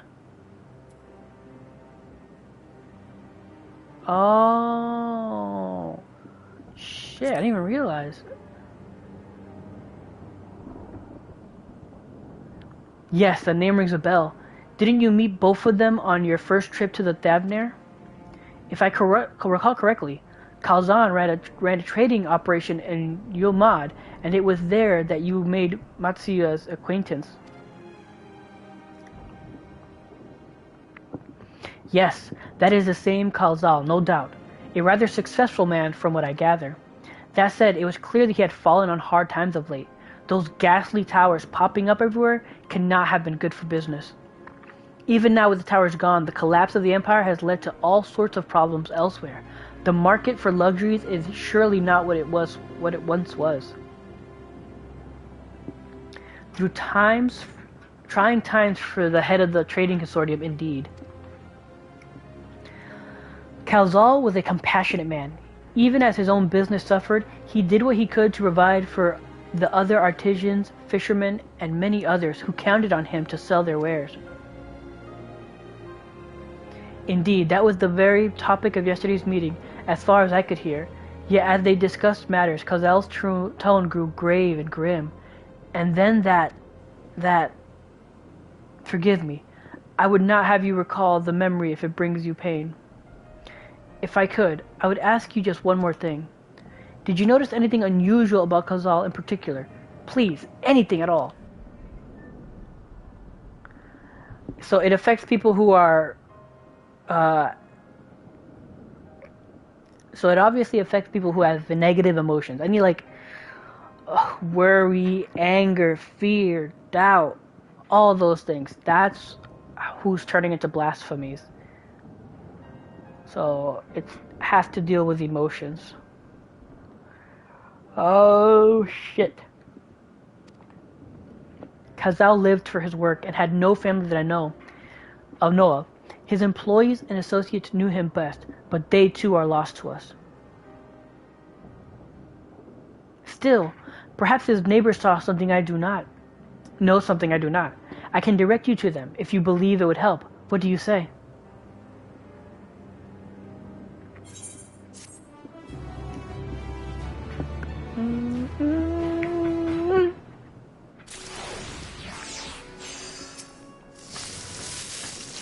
Thanks to Malil, it appears we have a new lead.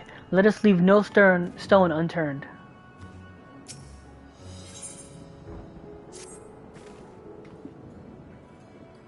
Khazal made his home in Kama, a nearby residential area. From what I gather, Khazal lived there since childhood and was known throughout the neighborhood.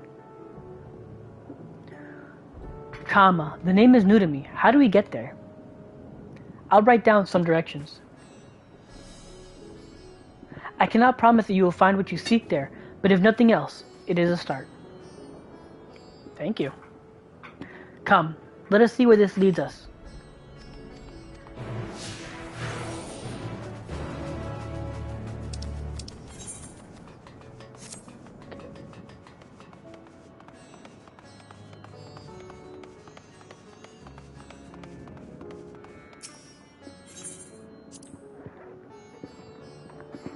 Let's see. After leaving the Mayhan, we're to retrace our steps and head back toward the Etherite Plaza.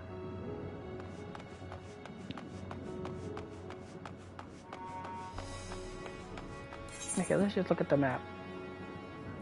Okay, so we go here, we go up and over. Okay, so I've been there before.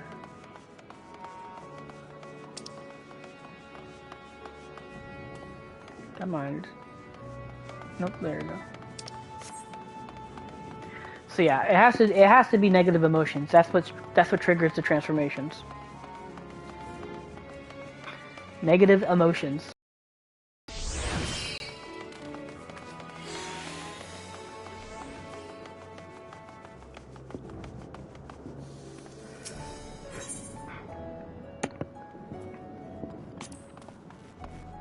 The residents of Kama should know more about Khazal's circumstances. If we follow Mikhail's directions, we'll be there in no time.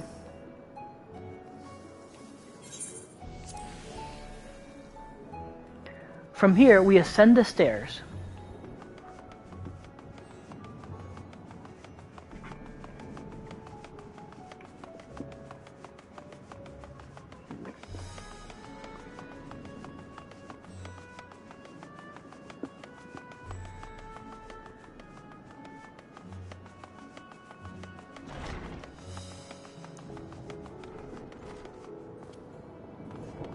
I already know.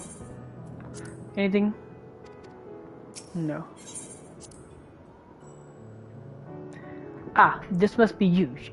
In which case, we should just take the path leading southeast. Yeah, okay, so yeah, this I already know.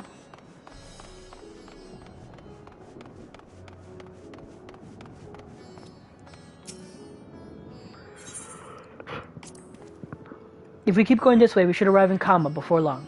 Walking these unfamiliar streets is quite the adventure, is it not? I can only hope we can explore Radz-at-Han at our leisure once this crisis has passed. Oh, dude. It's gonna be a while before that. Pretty sure it's gonna be a long while before that.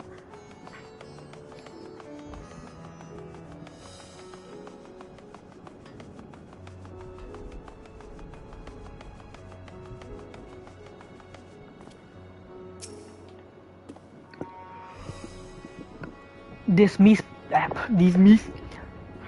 must be Kama. We've arrived at last.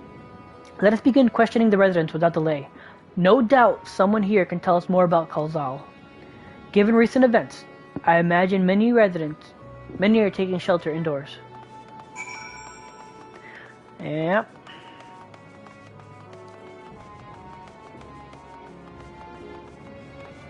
Can we go inside? Yeah, we can. We can just barge right in.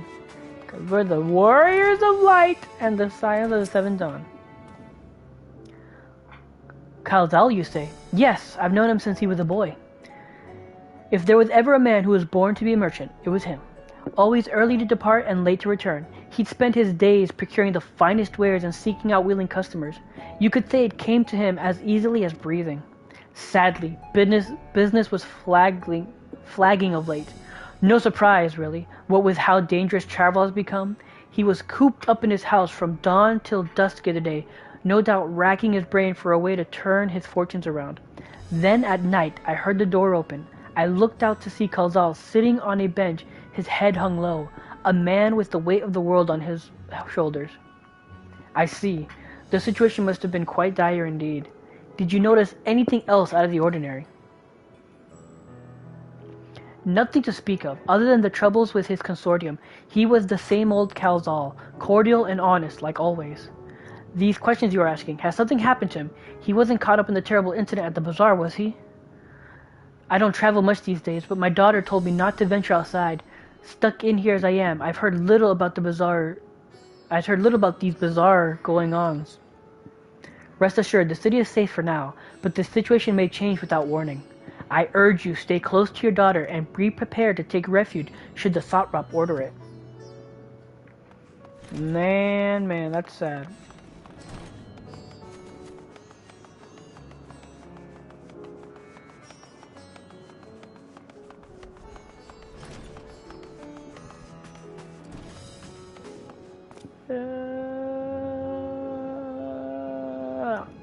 Making myself dizzy.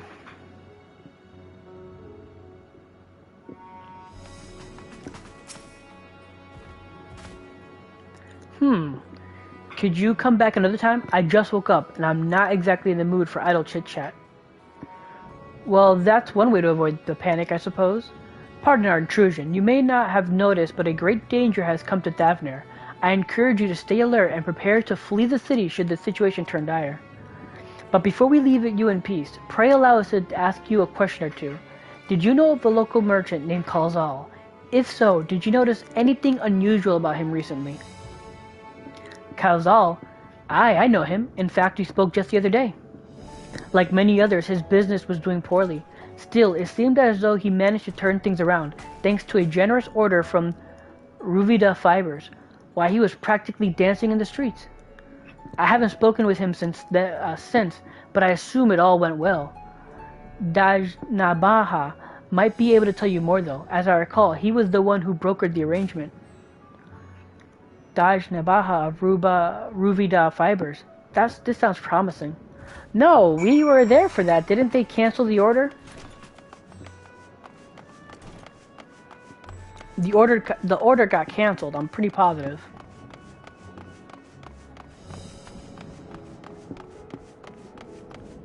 And that's why I'm pretty positive that's pretty sure that happened. I was there for that.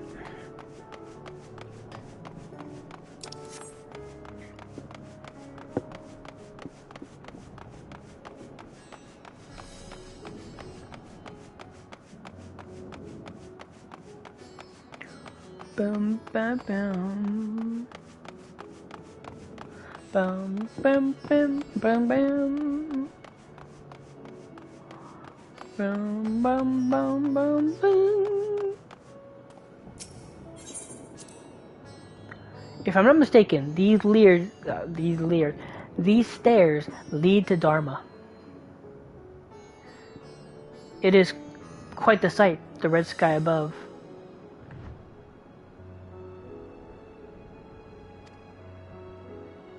During the final days of yore, the heavens burned and the stars fell. Creation magics run amok. That was my assumption when I saw Amarat. Perhaps the ancients believed the same, that the terror of a single powerful individual was the cause of their calamity. And yet those self-same horrors now manifest themselves before our eyes. What could be that sets the heavens aflames and turns ordinary men into beasts? Emotions!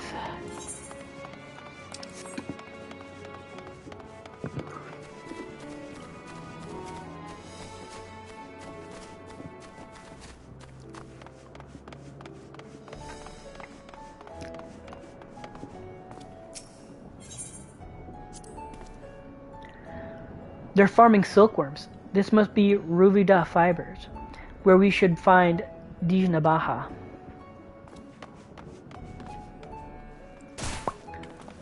Ah, there was a thing there. Okay, you know what? I can hit that. I was right there. I can hit it.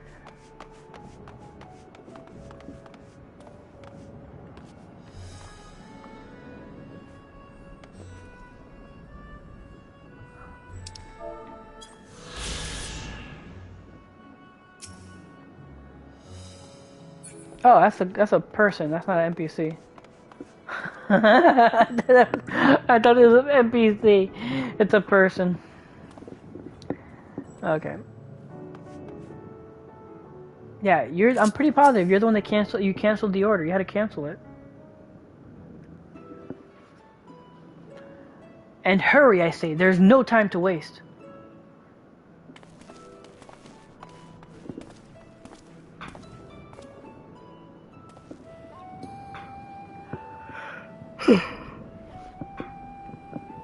Pardon me, but you are in charge of buying and selling here, yes?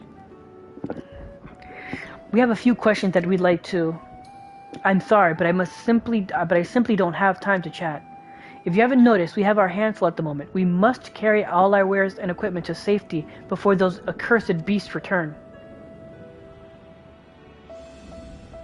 In that case, might we be of assistance? Perhaps we can speak when the job is done. Very well. You can start by helping us move our equipment. Ask the others what to put where.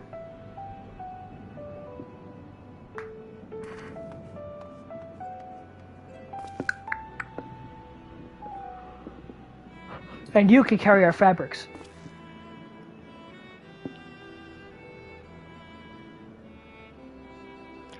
Go through that door and speak with Kamala.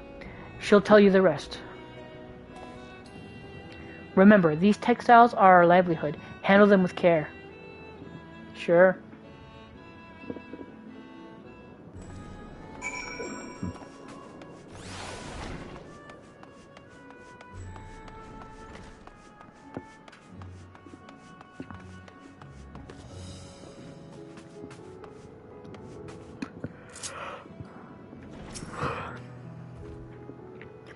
This area is for employees only. Out! Out!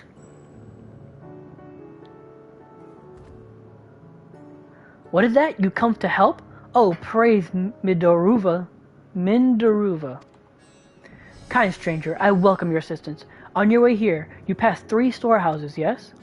I'd like you to carry the small crate to Nefbrahal by the storehouse near the hatchery. The crate of clothing is for Manuha. And that massive crate there goes to Zamira by the middle storehouse. Watch your back with that one. Those are all the crates we have ready. Once they've been delivered, consider your work here complete. Should you fail, return. Okay, God. Oh my God. Okay. Okay. A light crate.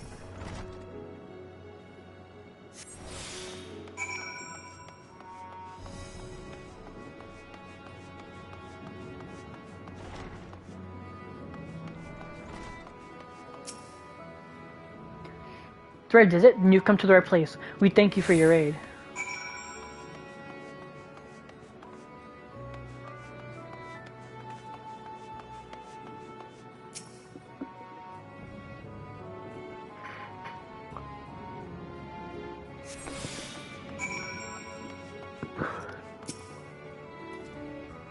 If you have any crates of finished products such as carpets, clothing, and the like, pray bring them here to our primary storehouse. A crate full of clothing, is it? I take that off your hands. Many thanks for the delivery.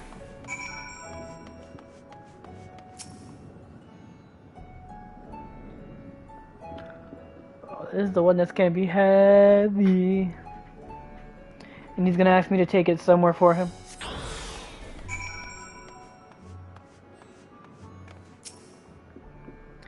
I say, you're quite the brawny one, aren't you? A good thing that. Never know when you'll need to defend yourself in these unpredictable times. A crate full of fabrics, is it? Exactly what I was hoping to receive. Here, let me put that away for you.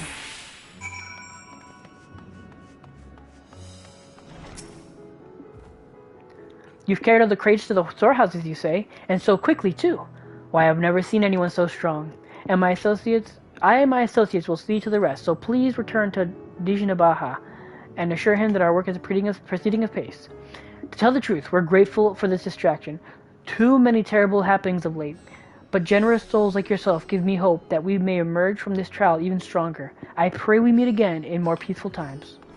So do I, girl. So do I.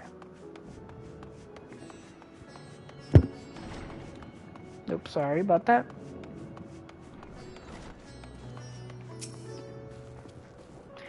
Done as I've asked of you? Yeah?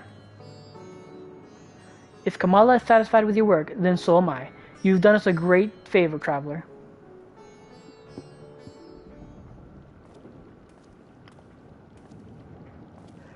I, too, have delivered the instruments and apparatus entrusted to me. You both have my thanks. With our wares safely stored, we'll not lose any more to those fiends. I take it that your establishment did not escape the attack unscathed. We did not. Thankfully, most of our workers had already left for the day, but those of us still here saw it all. We'd looked to the burning skies in confusion, and then, before we could even begin to make sense of it, a hideous creature burst through the door, shrieking. We ran for our lives, but one of my colleagues was not so fortunate. He cried out, a scream of such agony, such terror, and the next instant he too sprouted fearsome claws. The sight of it caused another fellow to panic, and then he too transformed. So yeah, fear, doubt, anger, hate, all that transforms them. It's emotions! I'm sorry. There was something you wanted to ask. Indeed. You knew the merchant Calzal, did you not? I believe he had some dealings with your establishment. Calzal? I know him well. We'd arranged for his consortium to deliver a large shipment of fabrics, but in the end we received a better offer and had to turn him down. I understand his business is struggling, but so is ours. Another of our most reliable trading partners agreed to transport the goods for a much smaller commission, and we'd have been fools to refuse. I felt terrible for withdrawing the offer, but you must understand we simply had no choice.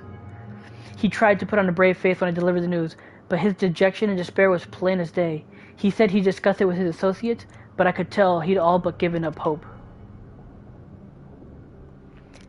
Dejection and despair. You remember what we saw in Vespanti, yes? Soldiers and jungle dwellers pushed to the very brink, turning into beasts one after the next. It would seem the same phenomenon occurred here. The poor craftsmen attacked by the fiends, as well as those that witnessed it all, undergoing the change. I suspect that everything began with Kalzal. By all accounts, it was he who suffered from the most profound and piercing despair. Wait, could that be it? That such intense emotions were what triggered his transformation? Much remains unclear, but I believe we are drawing closer to an answer. At any rate, we must discuss our findings with the others.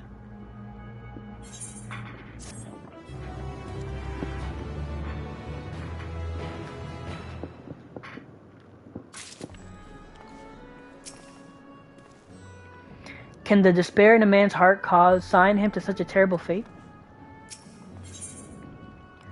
Beyond the depths of despair, Grahatia is eager to share all you've learned with your companions. We were to reconvene with the others in front of Magaduta, were we not? That should be just outside. With any luck, they will have already returned from their own investigations. My friend, we must take our leave. I pray that your establishment is spared further tragedy. But remember, your lives are far more precious than any wares. If you are ordered to flee, do so without hesitation. Indeed, I thank you for your concern, and I pray you two take care as well. But down my brow.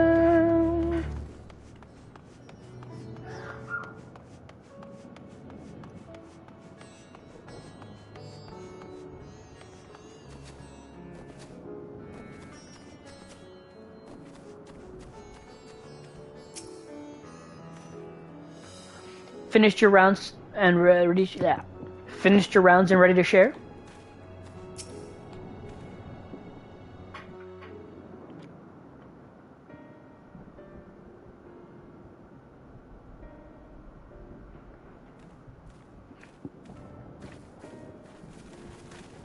There you are. You've spoken with the survivors. Indeed. We thought to share what we have gleaned, that we might together gain a greater understanding of present circumstances.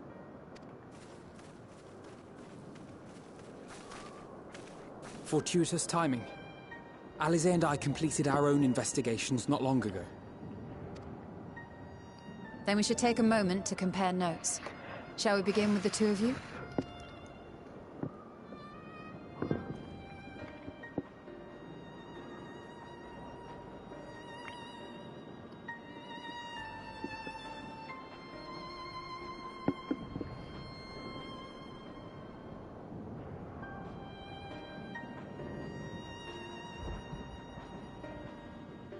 So the merchant Kalzal was gravely concerned about his business in the days preceding his untimely end.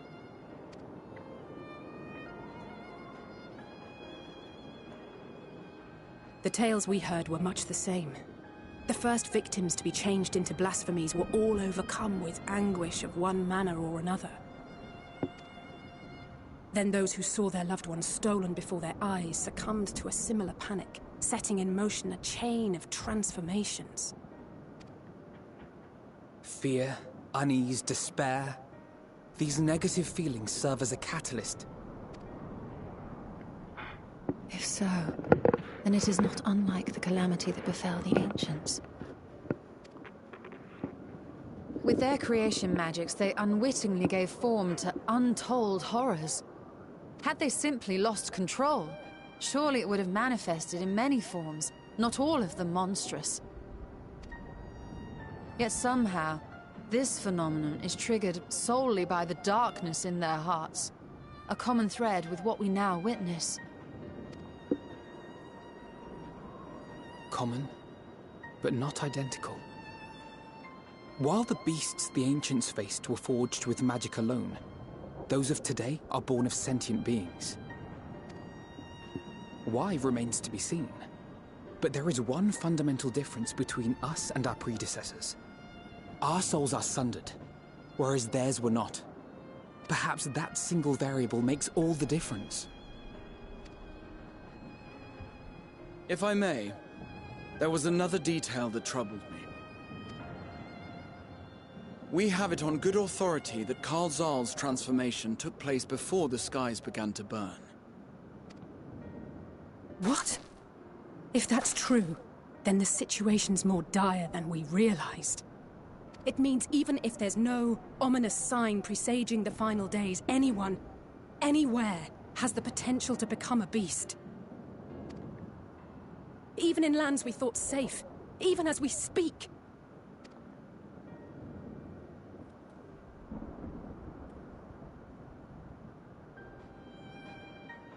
Look! It's the Satrap! The Satrap! Thank the heavens.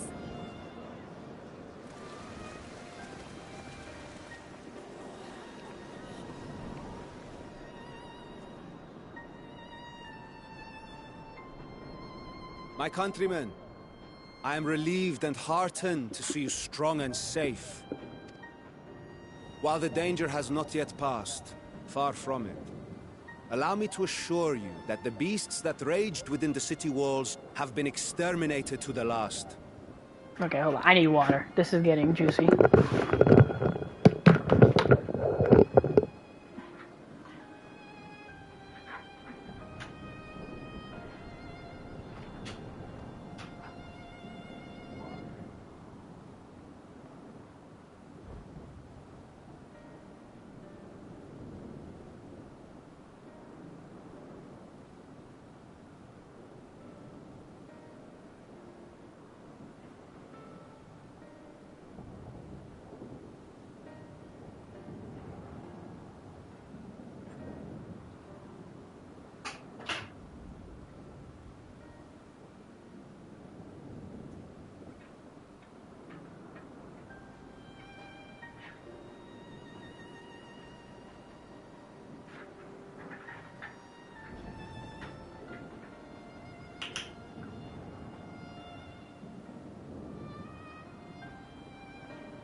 Outside this sanctuary, the brave men and women of the Radiant Host and our dragon ally continue to battle our unholy foes. I pray these tidings put your minds at ease and help you calm your hearts. Have faith that we shall soon conquer this terrible trial. Your Excellency, is there any word from Palaka's stand? My grandson was bound for there yesterday, and I worry for his life. We are still awaiting a report, but I promise you, as soon as I have aught to share... Your Excellency, I bring grave news. You are? I'm Matsya of Akyali, a humble fisherman. Ah, I remember you from our first visit. Wait, you're... But no, that can wait. When the skies turned red, I set off for Palaka's stand, fearing for the safety of a friend. But as I drew near the village, I saw dreadful beasts all about? No! Gods have mercy! Your Excellency! Save my grandson, I beg of you! We will spare no effort to save all we can, but you must remain calm. Calm? You tell me to be calm? You saw those beasts? They tore our bravest warriors limb from limb! What if we are too late, huh? They catch him, sink their fangs into him? The fangs! The screams! Get away from her, now!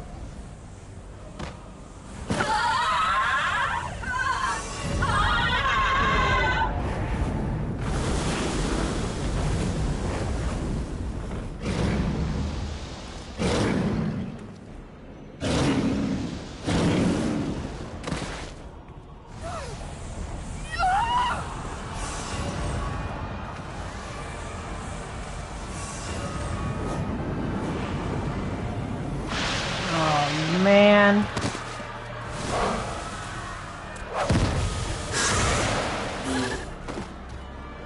Damn it! We've got to kill them before it spreads. We'll handle this. See the townspeople to safety.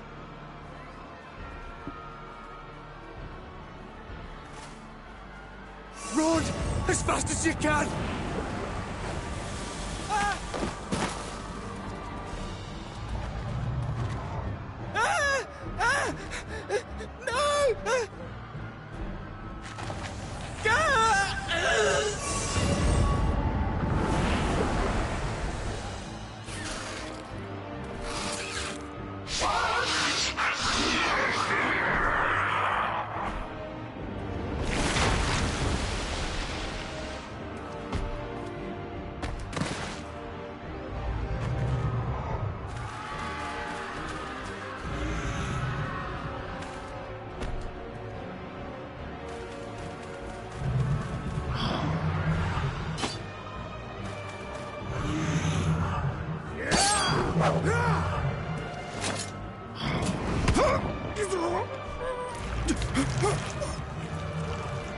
Vitra, our people, you must save them. I'm a dragoon. Throw your fucking spear.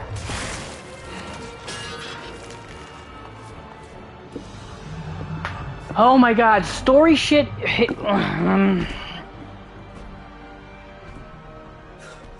My son.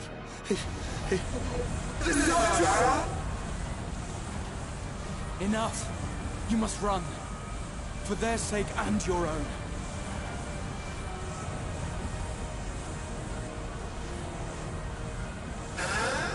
Yes, you will survive. You must.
Oh shit.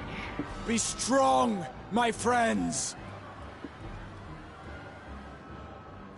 Fear not, for we will defeat these abominations.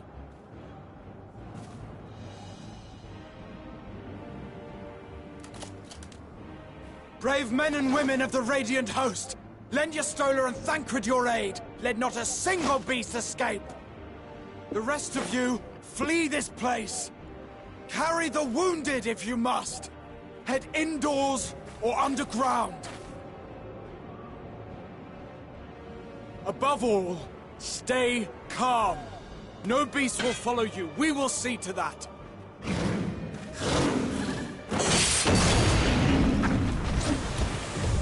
Alphino!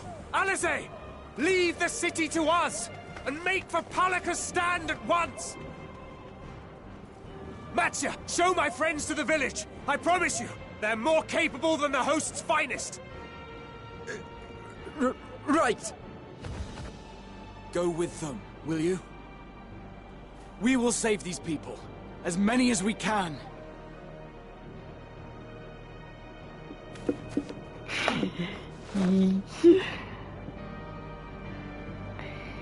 Yo.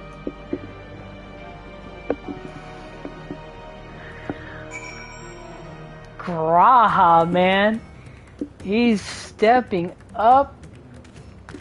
Such a... Oh my god. I think I got a little... I think my heart skipped a beat there. Graha, man. Jeez. Woo!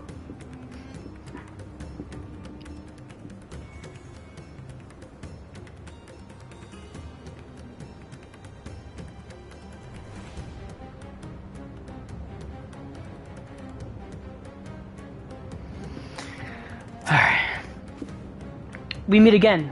You do remember me, yes? You saved my skin twice over in Yilmad. And now I find myself turning to you for help once more. But let us tarry here no longer. Damn it all. Staying calm isn't exactly my forte. We must save Palaka's stand, whatever it takes. Matsaya, it pains me to put you in harm's way, but I would ask your aid as well. Of course.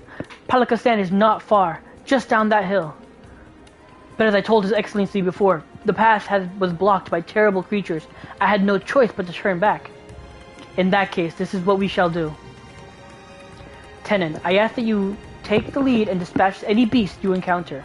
Alice and I will keep Matsaya hidden amidst the trees and follow when the path is clear. You got it. There's no telling what dangers await us. Keep your eyes peeled.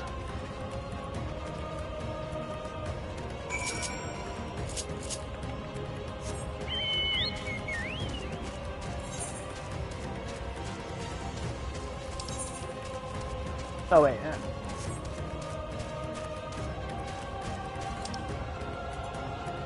Alright, so we're in the other half now. Okay.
Oh, I messed that up. Oh, I'm just angry at myself.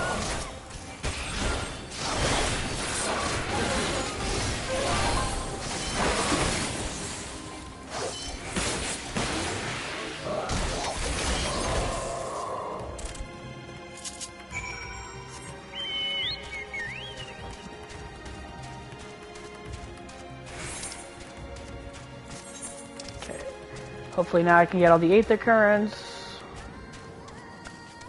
Finish all the quests here. Palaka stand. Before that, let's just go ahead and attune.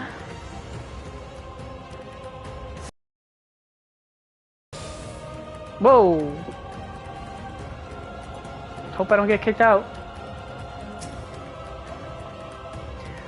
What's happened to them? Good work, Tenon, though I worry for Matsuya.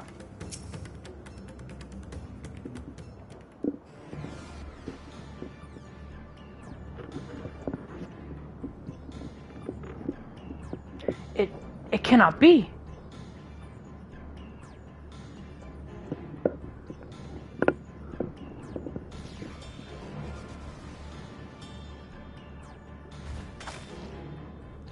We must heal those we can, and quickly. I see no beast, but stay on your guard.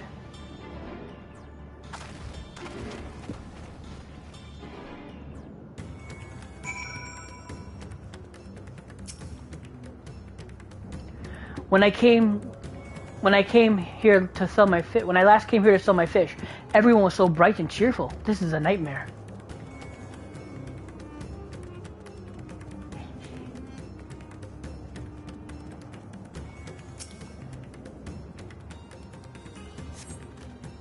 The villager has no pulse, nor do they appear to be breathing. Aww.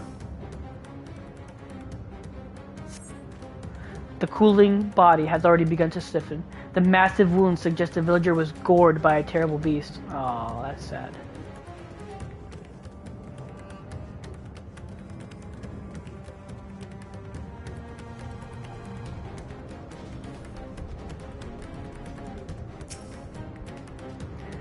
There, you'll be fine. The pain will soon pass. Okay, nobody there. I want to get rid of the big circle, but not even in the big circle anymore. His wounds are deep, but he may yet be saved. Go and help the others.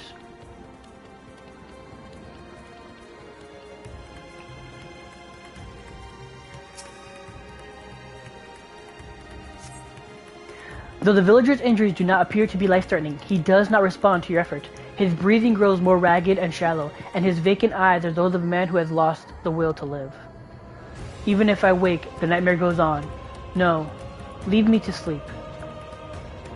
You call out, but the man does not respond. Oh man, that's sad. Swimming inside the building? No, outside the building.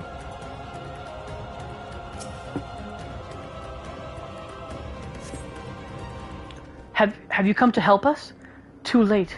Too late, my family, my friends.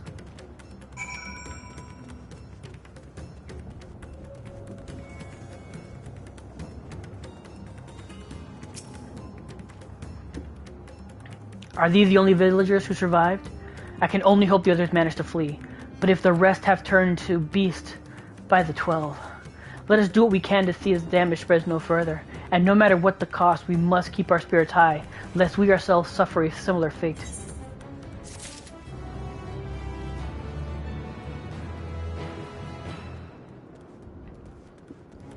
Do they say anything different now?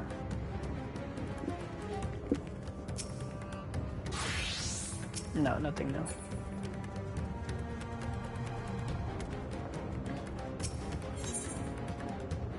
That we might live. Alphinaud is determined to offer the villagers what succor he can. I can tend to the rest. Pray look after Matsuya.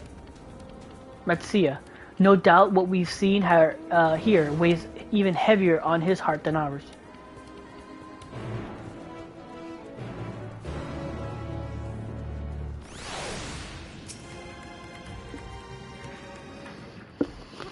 Oh man. Oh, Tenon! This is Uravit, the elder here. He is hurt, but praise be to the sisters, he still lives. Young Mitsuya here has told us everything. I have no words to express my gratitude for your aid. When the heavens began to burn, we were afraid, but did our best to carry on as we always have done. Until today, when those unholy beasts came pouring into our village, a flood of midnight and death. There are no words to describe what followed. Men and women I have known since they were babes, struck down by the creatures, only to rise again to join the murderous horde in the guise of those same hideous fiends. In that in the chaos, a handful of our villagers fled for their lives. I can only hope they have found their way to safety. Matsya, do you perchance remember Karasaf and Mivan, the young couple who always brought our freshest catches? How could I forget, Elder? When I came to peddle my wares, desperate to eke out a living, they showed me such kindness. Others shunned me as an outsider, as is their way. But Karasaf and Mivan bought my fish and sung its praises. They turned my fortunes around. Alas, I fear they are in terrible danger. I saw them running towards Agama Temple, one of those beasts in close pursuit. They had their child, still but a tiny babe. To elude these fiends while caring for one such so young is an impossible task. Surely, I beg of you, go to their aid.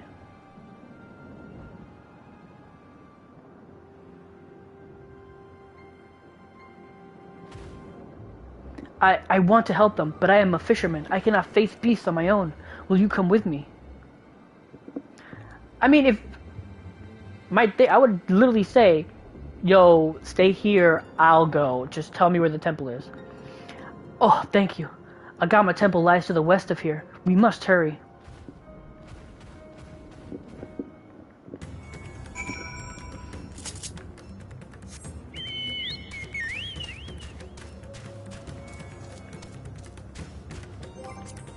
Real quick. Southeast. Okay, that's in a completely opposite direction. We don't have time for that.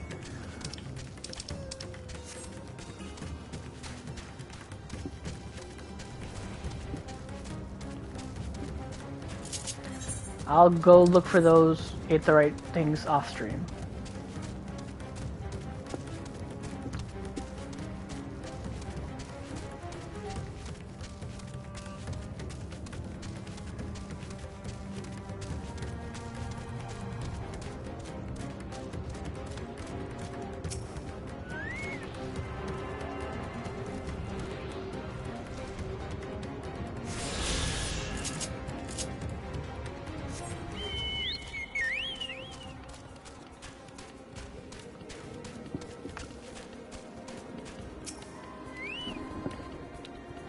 The temple is just ahead.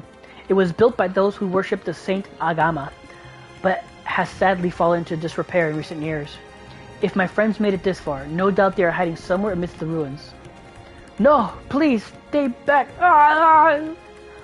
That was Karasaf. Oh no, this is not good. Wait here. Yes, I understand. The cry came from the ruins. You must hurry.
Oh, don't tell me I couldn't save him. The man lies motionless on the ground, bearing a grievous wound.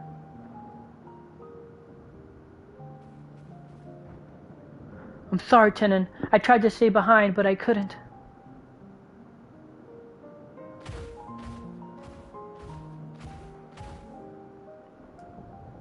No, it cannot be. Is someone? Anyone? My arms so heavy, and my legs. I cannot feel my legs. My wife fled with our daughter. I need to find them. Need to be with them.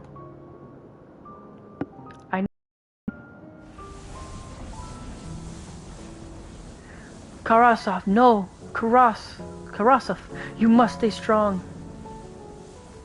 More time. I thought I had. I don't want to die.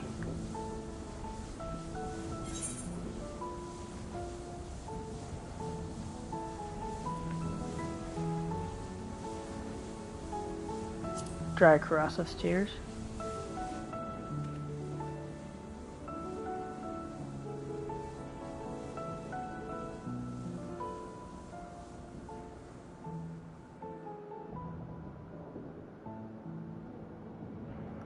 Thank you. Please find them.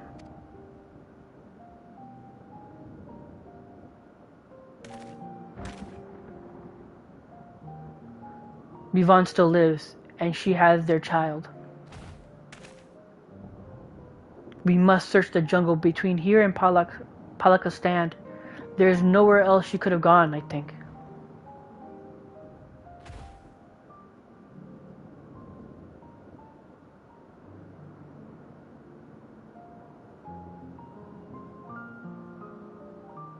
Forgive me, Karasov.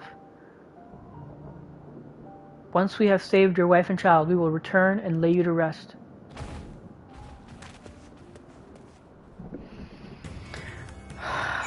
Sad.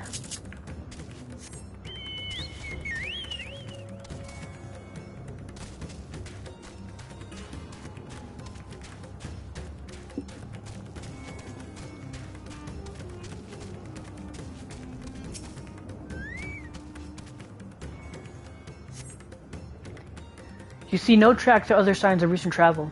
Mavon and the child must be elsewhere.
I'm really hoping that wasn't the mother.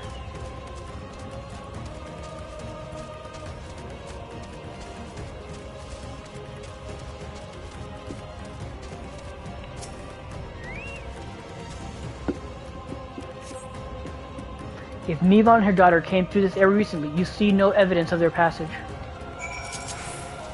Damn.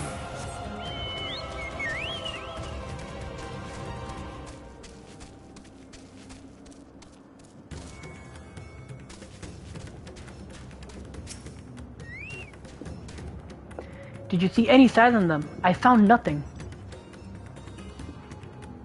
Perhaps the beast chased them further from the village. Oh gods above, I beseech you, pray deliver Yvonne and her little one to safety.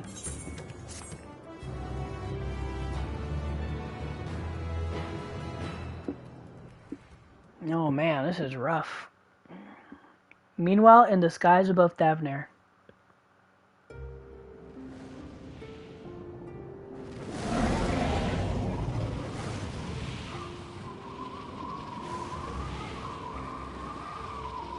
No more enemies to trouble us here.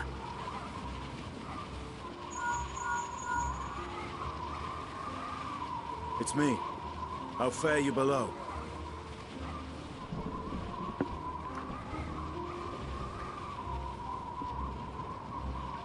Understood. I will inform Vritra. Chaos and panic sweep Raz at Han. and many more have succumbed to the transformations. Amidst the fray, Ahawan fell, protecting a grief-stricken father.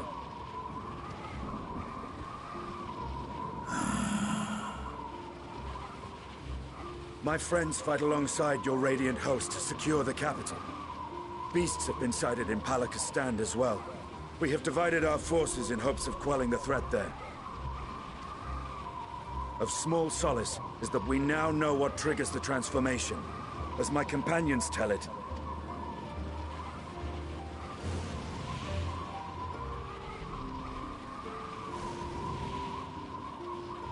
so it is the very fear and despair in their hearts which inflicts this abhorrent punishment upon them. A nightmare from which my children will never awake. O capricious and cruel fate, they are undeserving of such condemnation. Will you wallow in sorrow or rise to the occasion? Razat Khan is leaderless.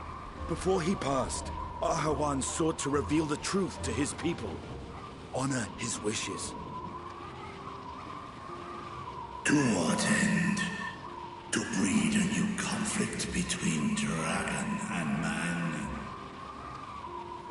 Oh, man. These claws could reduce thee to shreds with a touch. These jaws crush thy bones to dust.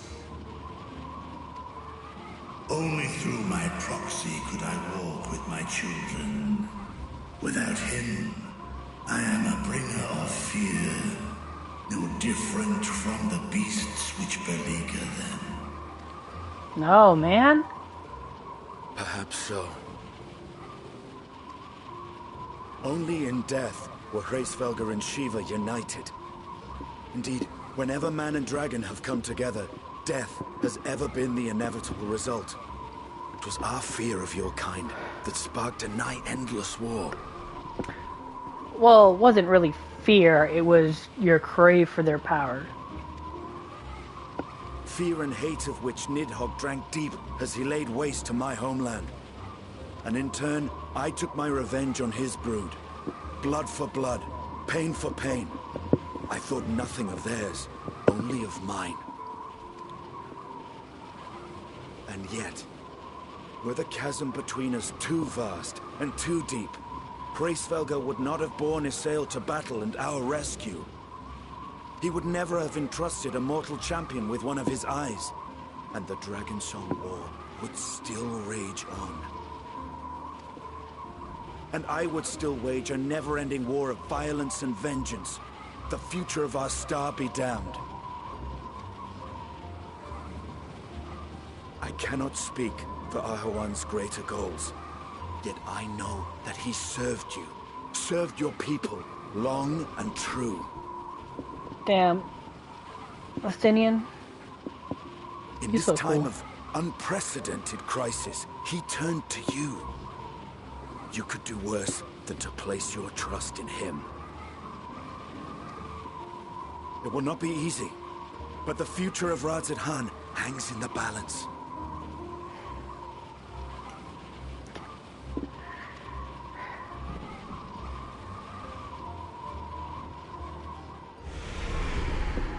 Damn, man. We have company.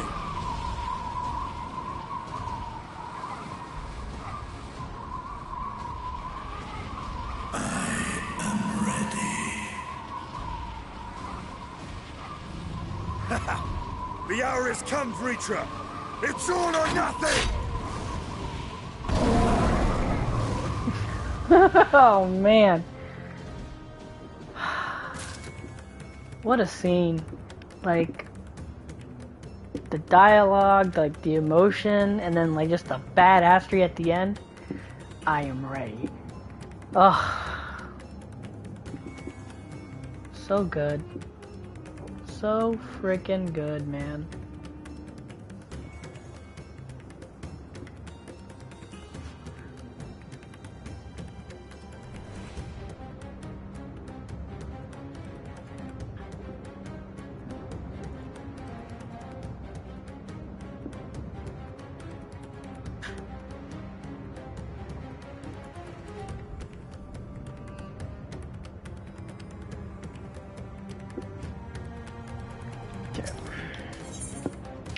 When all hope seems lost, Matsuya cannot help but fear the worst.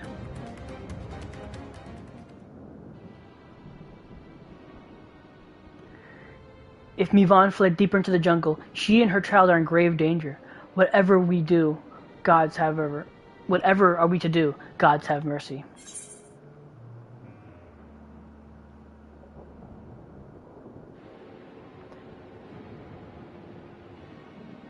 You must try to stay calm, Matsuya.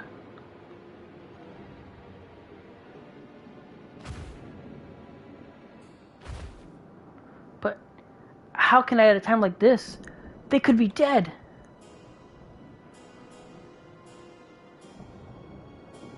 So if I allow myself to be overcome by fear, I too might become a beast? I am not sure I understand, but I will do my best.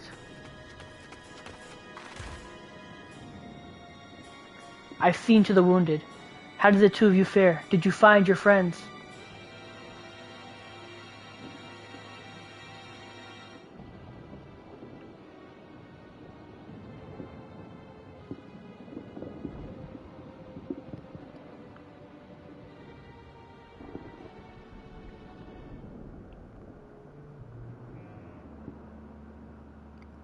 I see.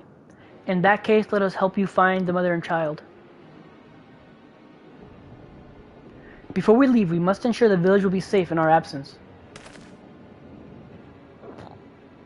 Alice and I will patrol the area and search for more beasts. Would you and Matsuya speak with the elder Yuruvet?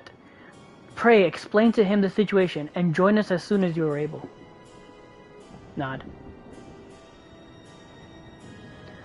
We will save Mivan and her child. We can do that much for Karisov. Karisov? Yeah.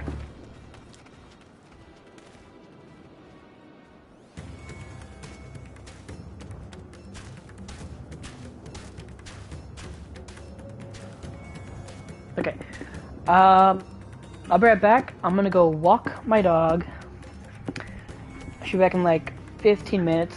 The game should have not kicked me out before then.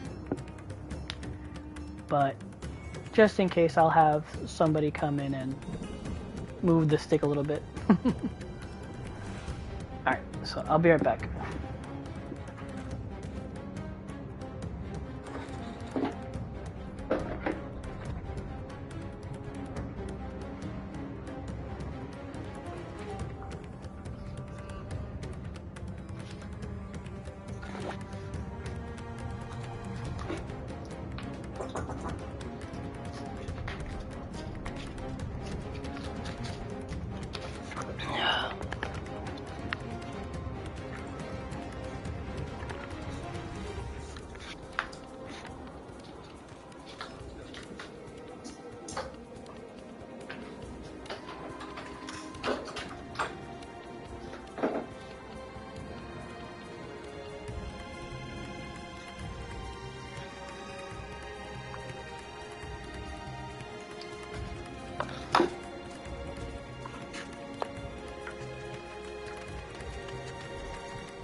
You move the stick for me?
Ready.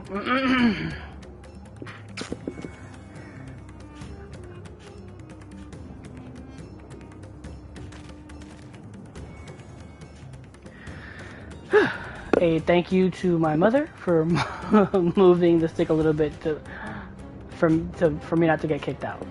Thank you, Mom. There. It will not be easy, but I will tell the elder about Karasov. I am heartened to see you both safe, but what of the family? We found Karasov, but he... Say no more. I understand. We have lost another of our dear friends. Karasov may be gone, but there's still hope for Mavon and their child. Please find them, I beg of you. And if in your search you come across anyone else who escaped the slaughter, pray tell them what has happened. I will do my best to keep the villagers safe and their spirits high. Come, let us rejoin our friends at once. Or your friends at once. This is like the...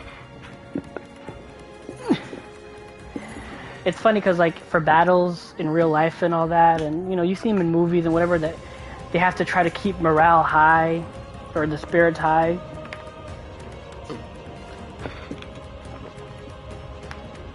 This is like the first time where like that cliche or whatever, not a cliche, but that thing is like needed even more to keep people's morale high, because it has a different effect altogether than just, you know, losing a battle.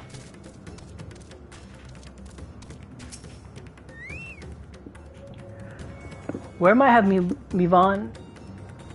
Yeah, where might Mivon have run off to? Think, Mitsuya, think. We encountered no beast during our patrol, thankfully. I am pleased to report the vicinity appears to be beast-free, no doubt thanks to your earlier efforts. And with that, let us resume our search for your friends and their child. Where should we begin, Matsuya? If we follow Sidora south, Kisroda,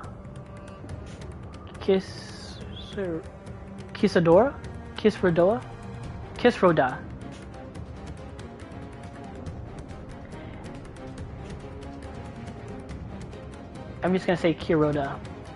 If we follow Kiroda south, we will arrive at Perusa, a temple. It is a sacred place where people go to commune with divinities. It is possible that Mivon sought shelter there, and perhaps other villagers as well. Then it's settled, Misia. Stay close to me, alright? You two, take the lead. Keep an eye out for beasts and anyone in need of our help. Very well. We make for Perusa, as quickly as we are able, with me.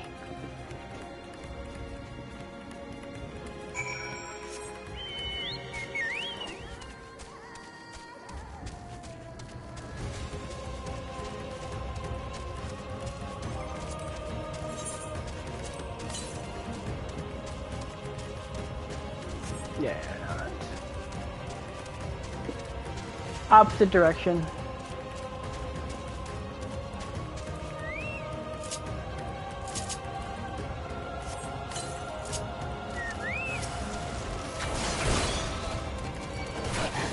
Oh, thunder.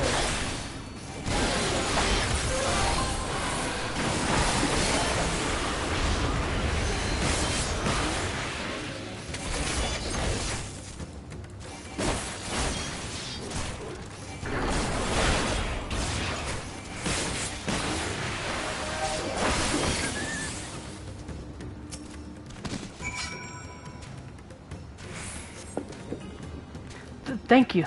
I thought it was done for. Mivan, she's a friend of mine too, but I have not seen her. She must still be out there somewhere trying to avoid the beast, and with her child, gods, worry not for me. I can make my way back to the village from my own.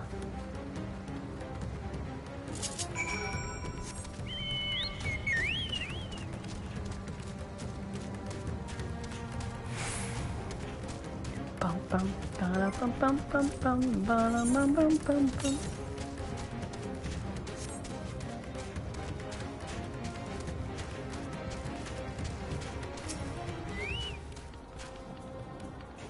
Tenon, wait. Perusa lies just up ahead, but something terrible has happened. The beasts have come, and many have already been killed. Alpha and Alice have gone to do what they can, but there are so many, more than I could count. You must be ready. Let's go.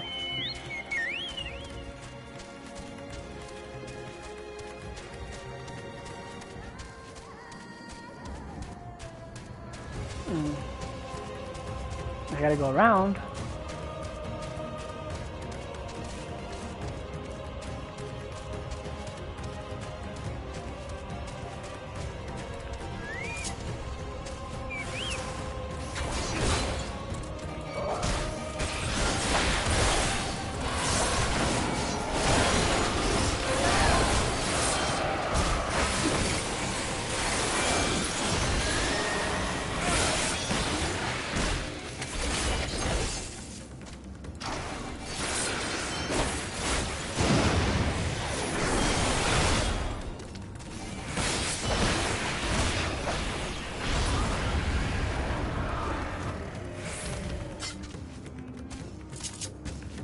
Damn, did it kill them anyway? That's a bummer.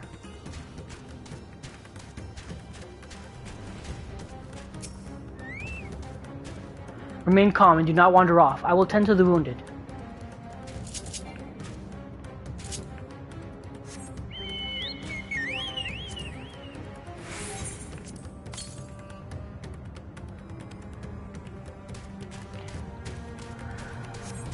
Nothing nearby, it seems.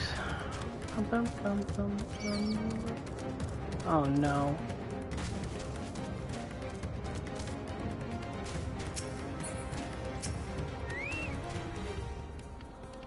Stay strong. We will keep you safe, I promise.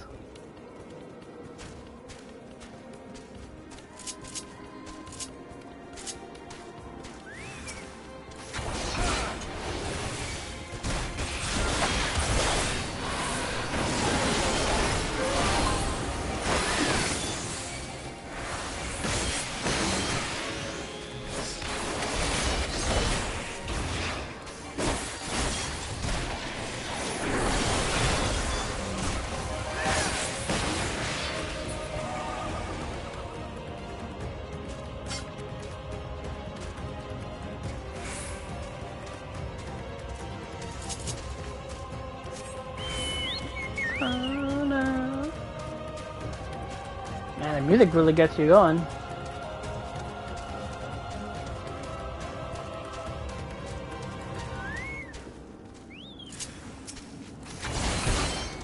Oh, dang it.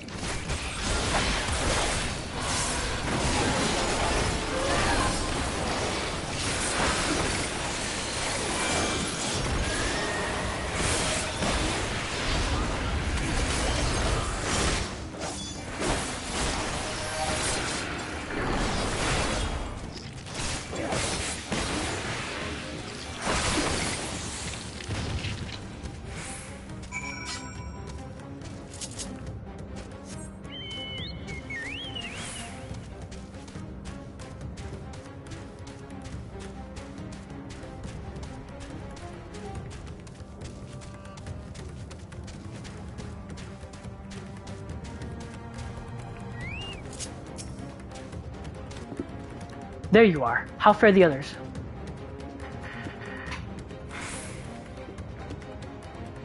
I see. You've seen to all the beasts in sight? In that case, let us have everyone gather in front of the temple.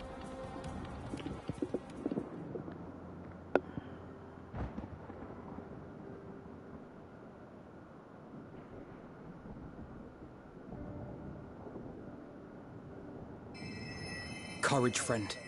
The pain will pass. Has anyone seen Mevan?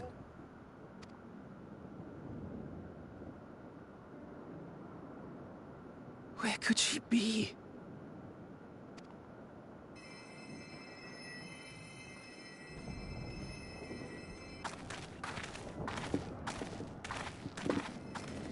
We've dealt with all the blasphemies, and made certain no villagers are still in hiding. Good work. We've otherwise tended to the wounded as best we can. What will become of us? Help is on the way, surely. We may have to abandon our homes now, but we will return, someday. But where can we go? Is anywhere even safe? That I cannot say. Well, I can. Nowhere's safe. Run all you like, but there's no escaping these things. And even if I could, it's too late for my family.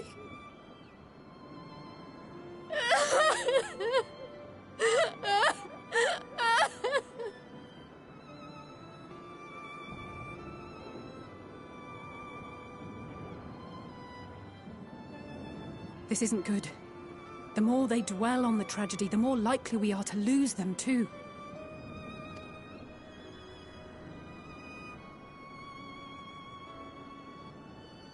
My friends! This is a place of worship.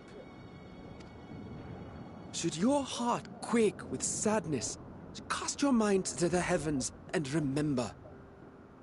Remember the teachings of the old gods. Did they not implore us to stand fast when waves of sorrow break against our shores?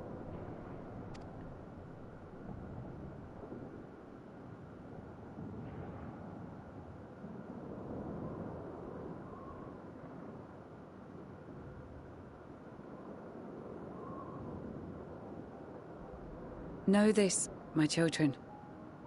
There is more ugliness than beauty in this world. To live is to suffer. To drink of calamity and drown in anguish.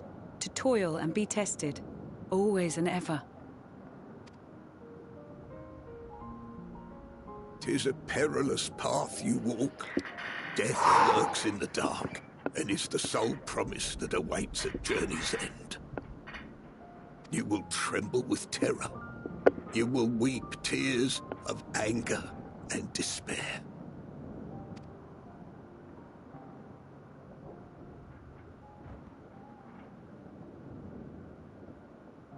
But do not avert your eyes. See your life for what it is.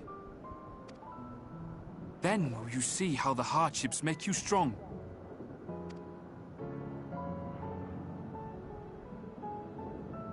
Every doubt reforged as scales for your armor.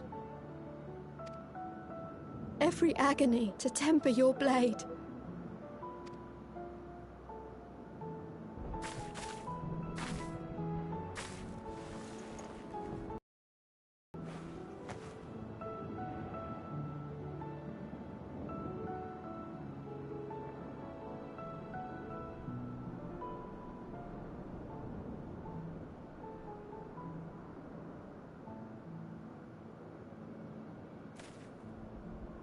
Thank you, lad. We'd almost forgotten who we are. Whew.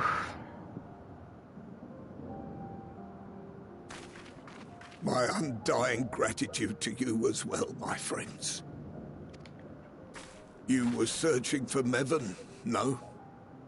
We must return home. I pray you help the boy find his friend. Gladly. We dispatched what beasts we could, but the roads are still dangerous. Stay together and go in safety.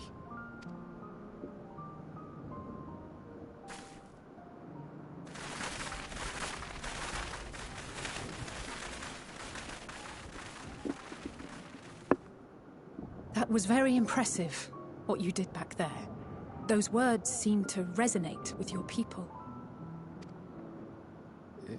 They should. They were the first spoken unto our ancestors by the divinity of legend. I'm easily upset, and fish are wont to flee a temperamental hand, so I recite the teachings over and over to calm myself. Aw, man. Making me love a big talking elephant. It's not just the bunnies. They're making me love an elephant man.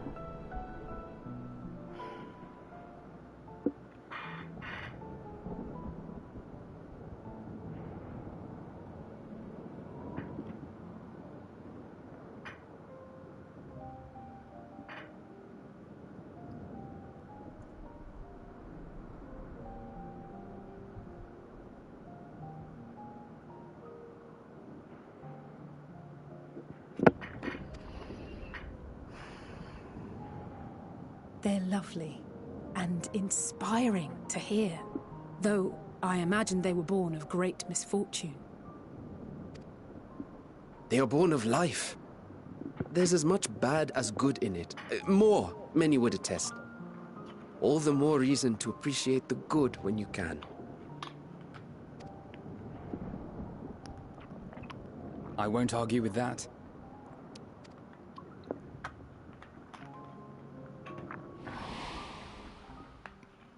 In darkness, seek joy.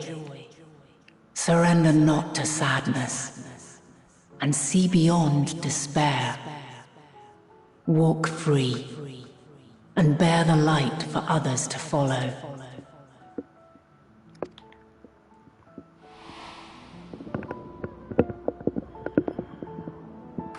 And with that, let us see if we can't find Mervyn.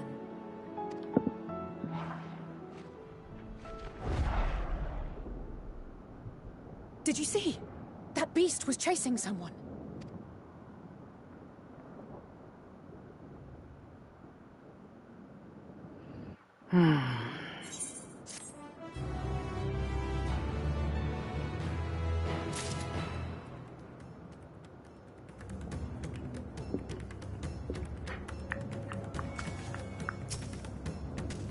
What was that, Mevin? We must go after them at once. Warm hearts, rekindled hopes. Alice is gazing out intently between the trees. Over there, my view was blocked by the trees, but I'm sure I saw someone being chased by a beast. Tenon, go with Matsuya and search along the river. Alphinaud and I will circle around from the south.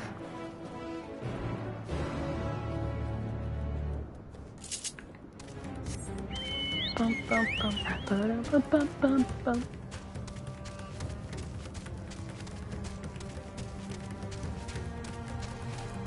Bum, bum, bum, bum, bum, ba-dum, bum, bum, bum, bum, ba-dum, bum, bum, bum, bum, ba-dum, bum, bum, bum, bum, bum, bum, ba-dum, bum, bum, bum, bum, ba-dum, bum, bum, bum, bum.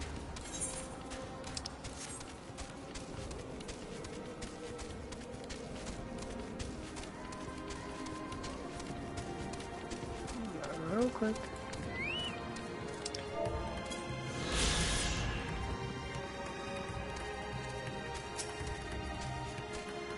We've reached the font of Maya. Maybe they're hiding in the ruins.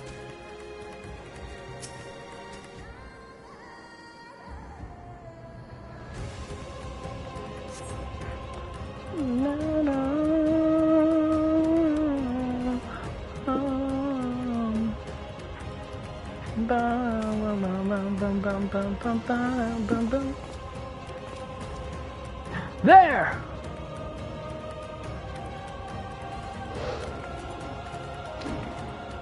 That's her! No, I'm sure of it! Niven! Don't! Please!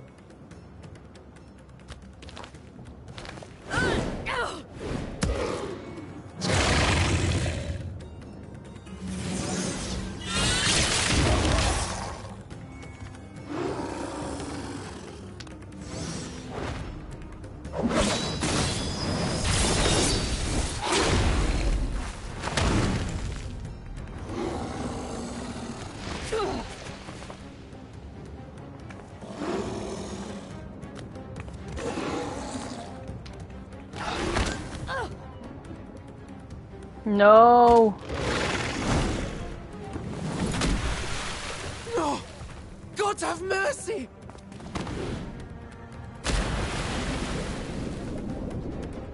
Whoa. Whoa.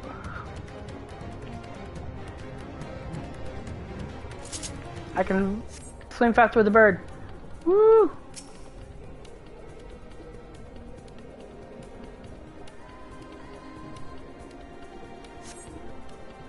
Mivan's lifeless body floats before you, battered and broken. Her death no doubt came swiftly. No! Her infant daughter, however, is nowhere to be seen. Oh, that is heart-wrenching, man.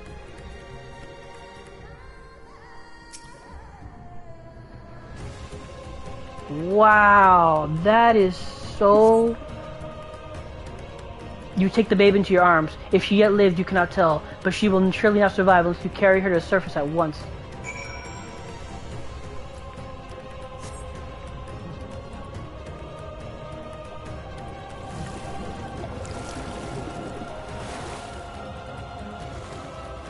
How do I get up? Okay, there we go.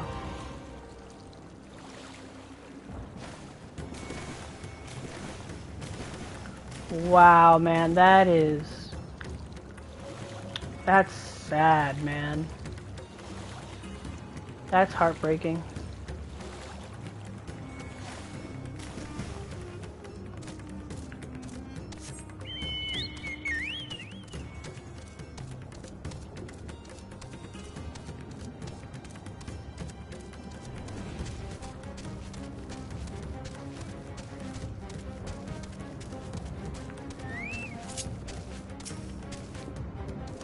Oh no, no, what to do, what do we do, what do we do?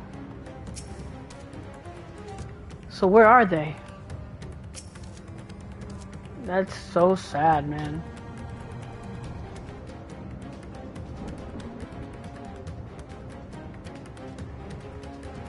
Damn it all. You have the child? Let me see her.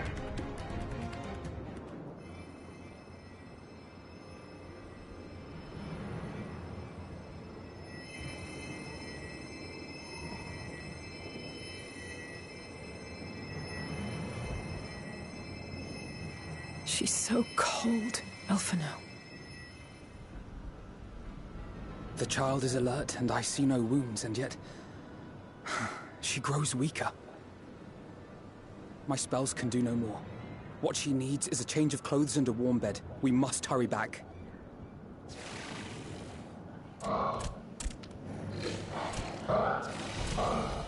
Not now! Matsia, take the child.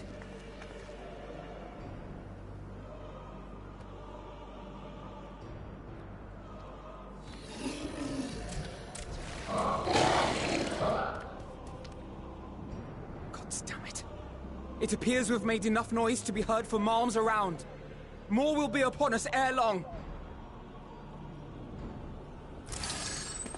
We make our stand here. Mattia, can you take her back to the village? But the child, all by myself. You can't be serious. Dude, man up. The beasts will follow you home unless we stop them here.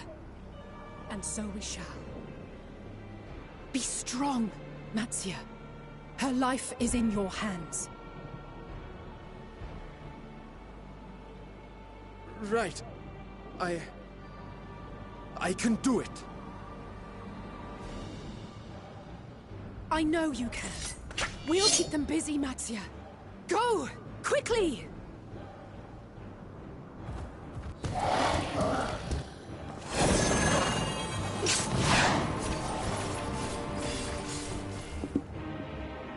Damn, man.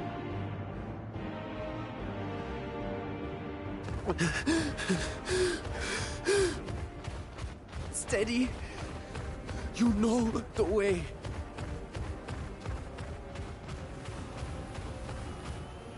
No! No! Not you too!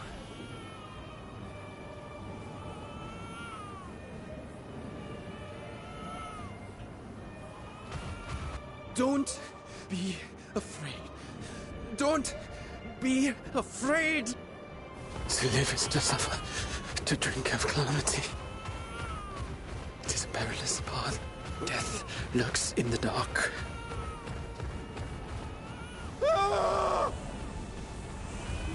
No!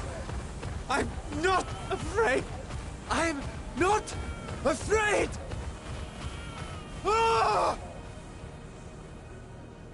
Do not avert your eyes. See your life for what it is.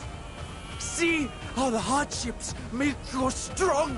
Every doubt reforged.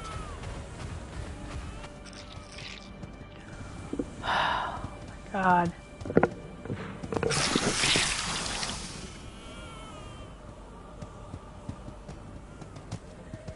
Every agony.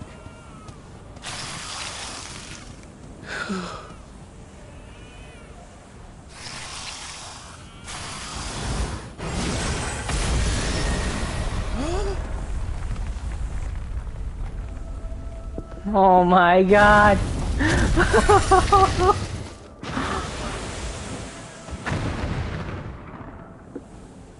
The divinity. Oh my God.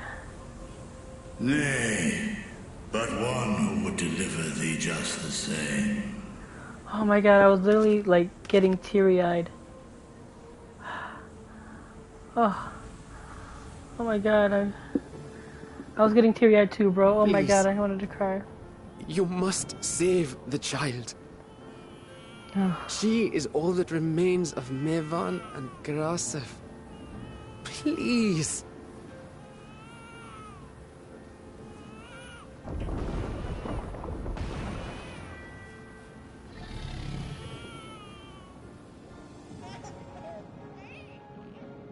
Well, well. Seems the babe's taken a liking to you. Oh my God. Thou art strong, little one. Let us convey thee to thy home. God, I was getting ready. I was like tearing up, getting ready to cry, man. I love you, Estinian. I love you, spied our Vitra. friends as we flew in. They appeared to be holding their own against the Horde. Oh my God, this game.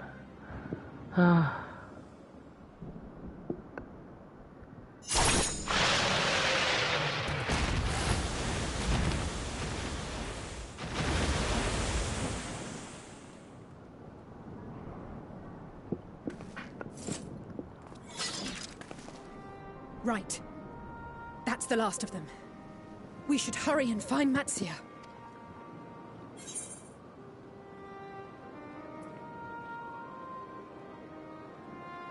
He had help from on high.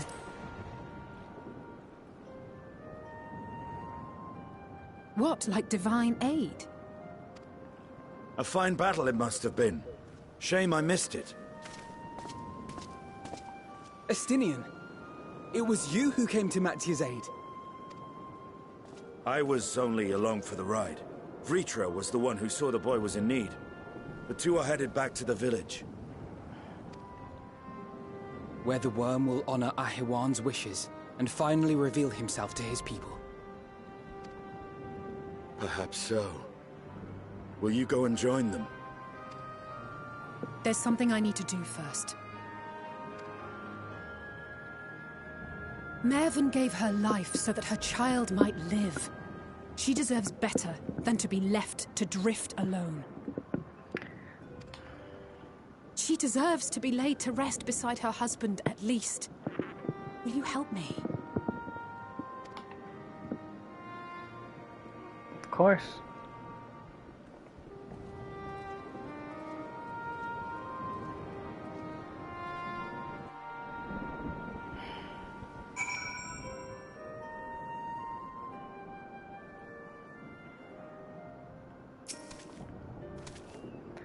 Go. I will keep watch until your work is done.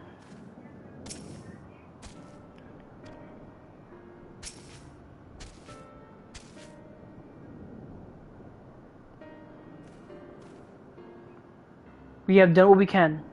'Tis for the villagers of Palakistan to perform the funeral rites. If nothing else, Maven and Kersarath died as they lived, as themselves, and not as beasts. Their souls will find peace in the ethereal sea. To think the day would come when even that smallest of solaces would be this comforting.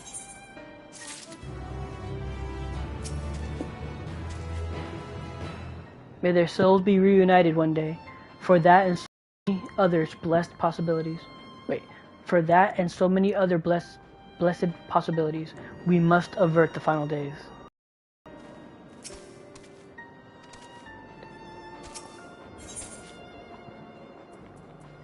Simple pleasures, Aether Current. Estinian stands in silence, a grim expression on its face. Simple pleasures.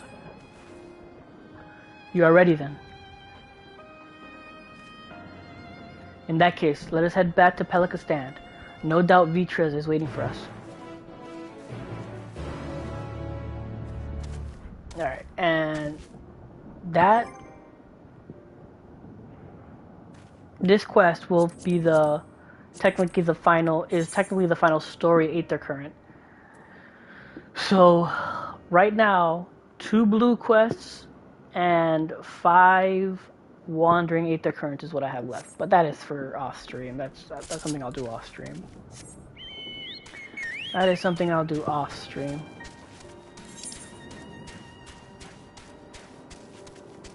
Well, actually, now that I'm right here, I think there's actually one close by.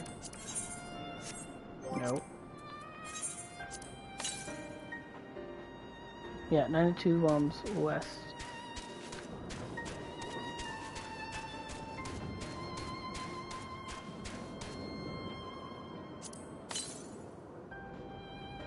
Northwest? Oh, it's up there. How the hell? Wait, what? Are you seriously telling me I've been up there and not gotten that?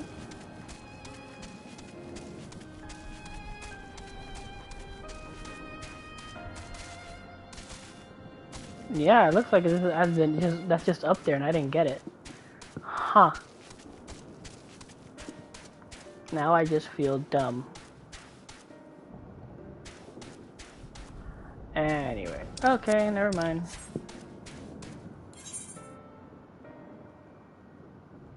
Actually, I could probably just go to Great Work and then do it, but let's not do that. Anyway, let's just teleport. Again, I'll just do that off stream.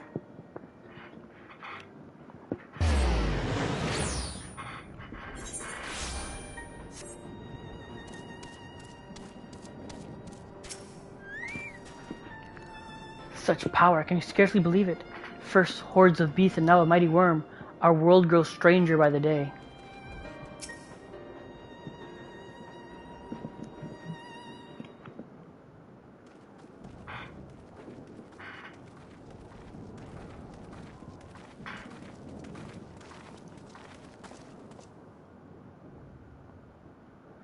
Rest easy, for all is well here. Young Matsuya returned with the babe safe in his arms. Owing to a warm bed, the girl has already begun to regain her strength. Less joyously received was word of the mother and the father's fate, as well as that of their transformed neighbors. How many children of Thavnir must we lose to this calamity? Mothers and fathers, brothers and sisters, sons and daughters. Every death, another void that can never be filled. We who survived them must carry the weight of their memory as we strive to regain a semblance of what we have lost. Karasov and Mivan's babe is a child of Thavnir as well. I thank you for returning her to us safe.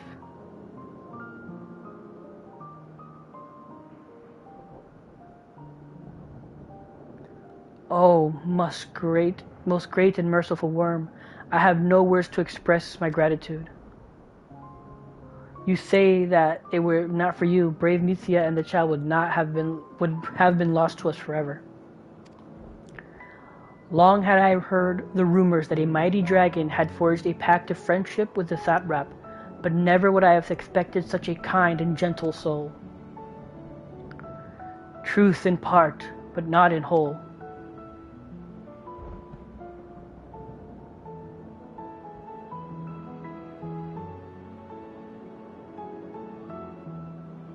I am Vitra, and for years uncounted has this isle ever served as mine abode.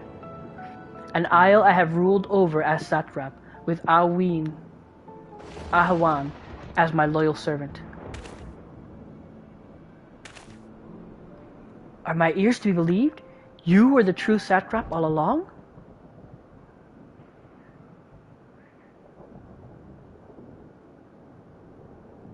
Nidhana, what are you doing here?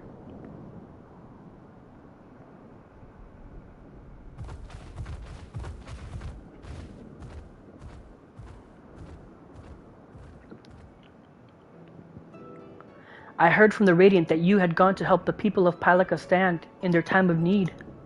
And so I and several of my colleagues from the great work came to offer our services. The alchemists have already brewed up some potions for Mivan's daughter. But enough about us. You and your role are the far greater enigma. If you were the true satrap all along, could it be that young Varshan was created to serve as your emissary? Thou didst suspect the boy was but a simulacrum?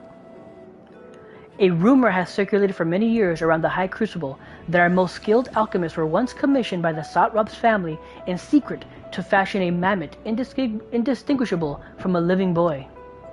Looking at Varshan with that knowledge, I simply put two and two together. I was not alone in drawing this conclusion, but like me, they no doubt recognized that the satrap was using the simulacrum to work more closely with his people and decided not to press the issue. I had always assumed one of Ahawan's associates was manipulating it from afar, though the truth is indeed far more surprising. It is an honor to meet you in the flesh, Master Vitra.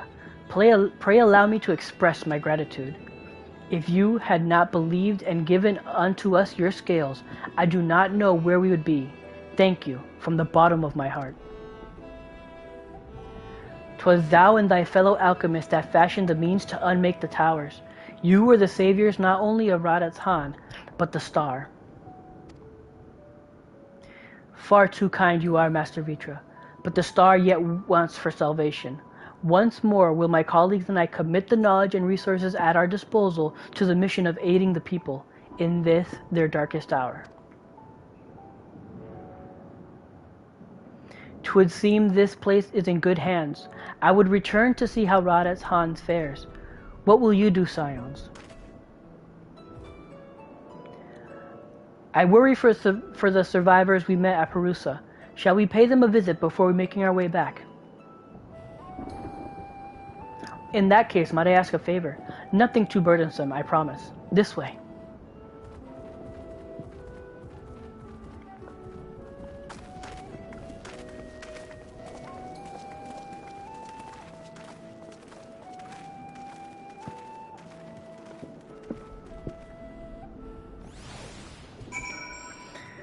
Oh my god.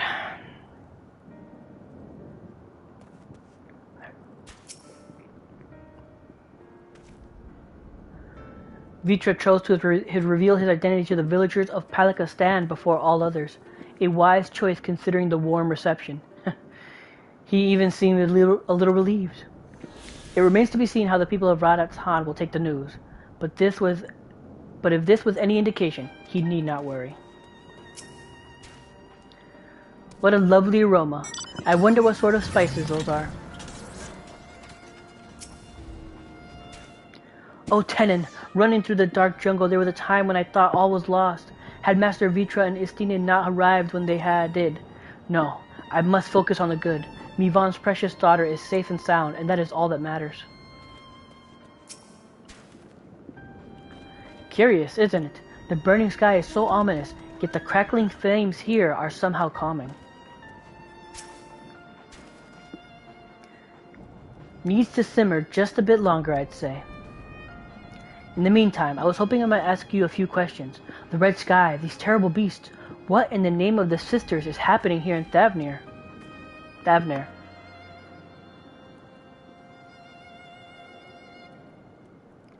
Oh my, that's rather a lot to take in. It would seem the situation is even more grave than we suspected. Thank you, friend. My colleagues and I will use your knowledge to see if I can further our own research. And with that, here we are, a pot of piping hot chai, brewed from our own secret recipe of spices and tea leaves, together with hearty helpings of rich milk and pure sugar. I've made enough for everyone in the village. Might I trouble you to deliver a few cups? The drink has medicinal properties, then? Not in the least. The ingredients are quite ordinary. It's so very tasty, though, and has a way of lifting the spirits. The spicy aroma and distinctive sweetness of chai is a simple, everyday pleasure on our island. Sometimes the best medicine is the simplest. A lovely sentiment, Nidhana. By all means, allow us to assist. Boom, boom. While you lot distribute hot beverages, I will do a sweep for errant beasts to slay. A far less arduous task, no doubt. When you've finished, look for me at the wakeful Tarana.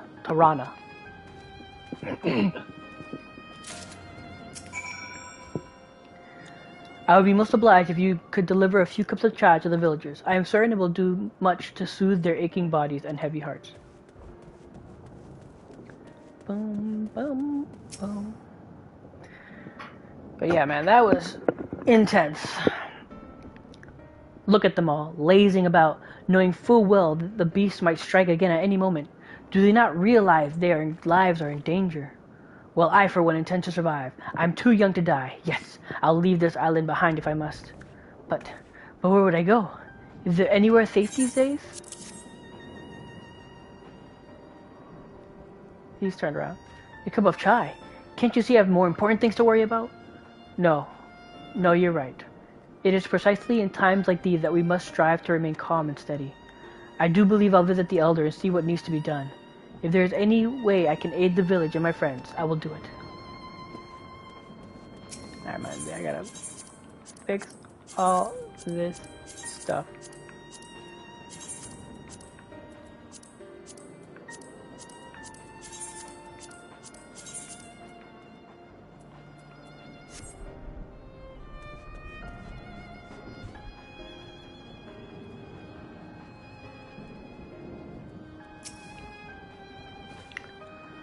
The aroma of that chai is truly irresistible. Do you suppose Nidhana would mind if I help myself to a cup? Thank you for coming to my rescue. Now that I am safe, I must follow your example and find a way to help where I can.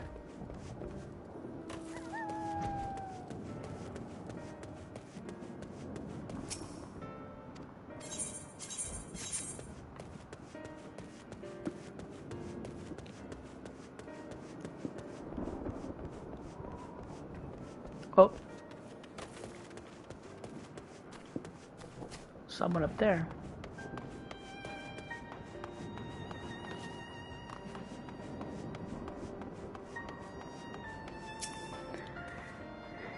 I'm sorry. I just want to be left alone.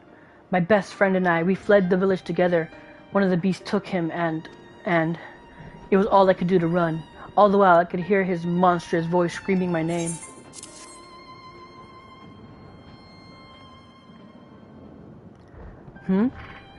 This is for me? We used to drink chai together often, shared stories over steaming cups after a hard day's work. Thank you, friend. The pain may never pass, but I press on all the same, for his memory, and for we who must remember.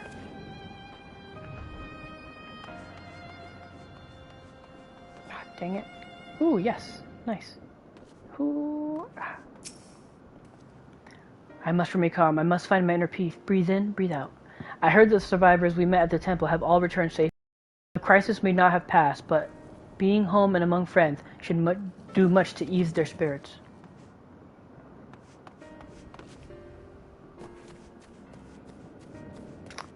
Okay. Who am I missing? Who's left?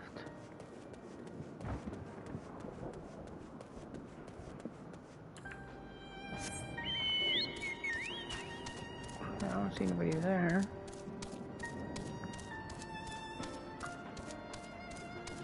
Ah, there he is. There he is.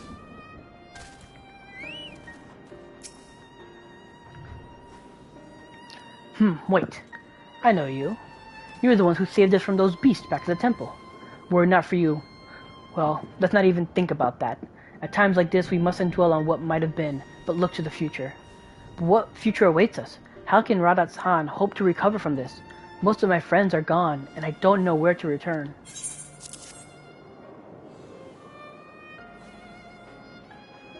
A cup of chai? Well, if you insist. That aroma has a way of clearing the mind. Come to think of it, we've faced our fair share of trials in the past as well. And no matter how hard the times, we've always come together as a people united. One day at a time, one step at a time. For that is all any of us can do. Yes, back to work. Once I finish this cup, thank you. Oh, Alright, and there's the 2 quests. So I have to find the 8th occurrence and then these 2 quests, and then I'll be able to fly here.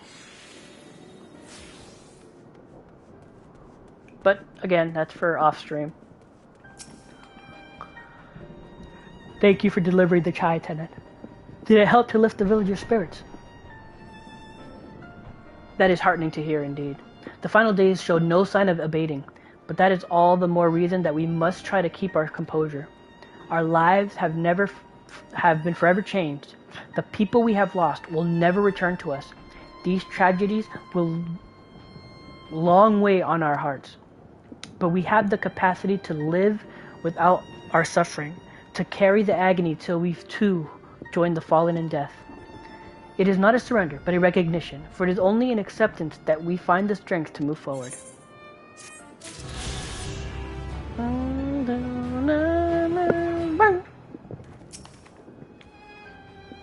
Hardship is an inescapable part of life, we believe, and so our traditions teach us how we might overcome these trials. Perhaps this is why we are quick to adapt to new situations. Under his wing. Matsuya is eyeing you as if there is something he wants to say. As you have finished your deliveries, might I talk with you for a moment? I was curious to know what has become of Mivan's and Kirisov's remains. Oh, thank you, friend. Surely they will be able to rest peacefully by each other's side, and the people of Palakistan will perform the rites as soon as we are able. As for the child, it will not be easy for her growing up without her parents, but I promise to do what I can. Once she is able to eat solid food, the fish I catch will help nourish her.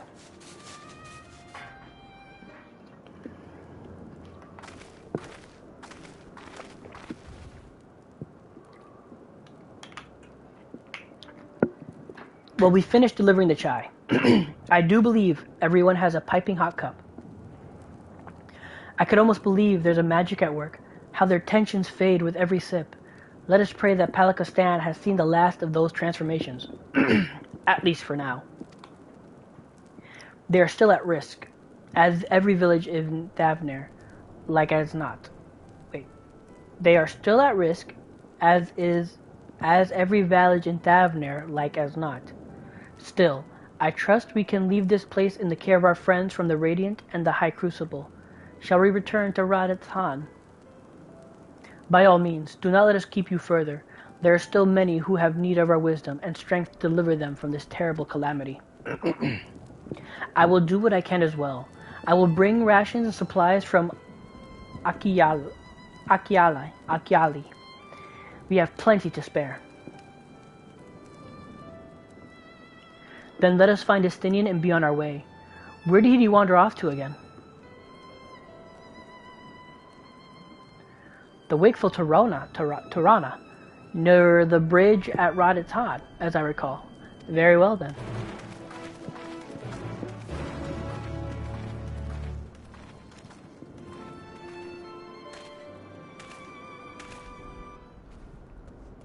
Okay, so all the quests here are open. That being said, okay, you know what? I want to grab this one freaking thing that was right here. I just want to see.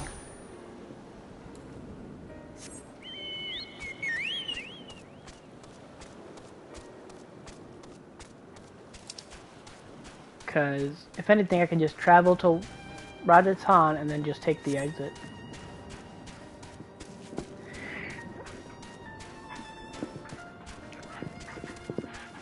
Before that, I just want to get this. It was on this cliff, and I just can't believe I never saw it when I was traveling through here before. Well, I can. I'm very unobservant.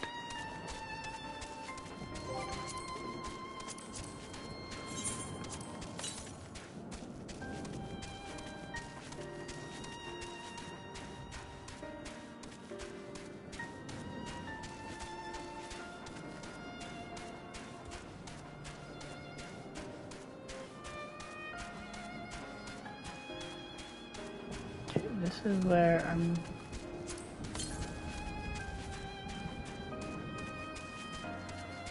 Okay, so yeah, I can't believe I missed this the first time.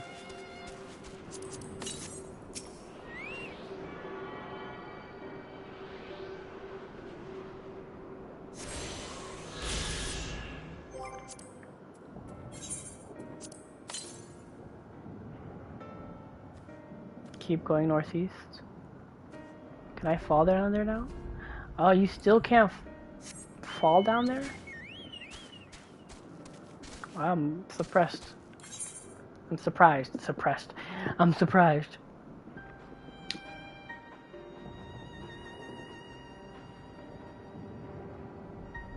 What?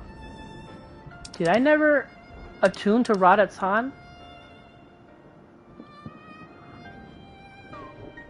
Ah. Oh no. I never attuned to Raditz-Han. Oh, you big stupid jellyfish. Oh.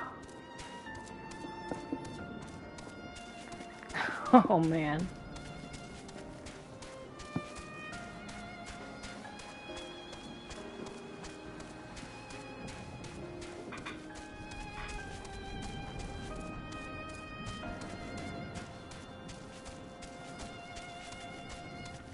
Nope.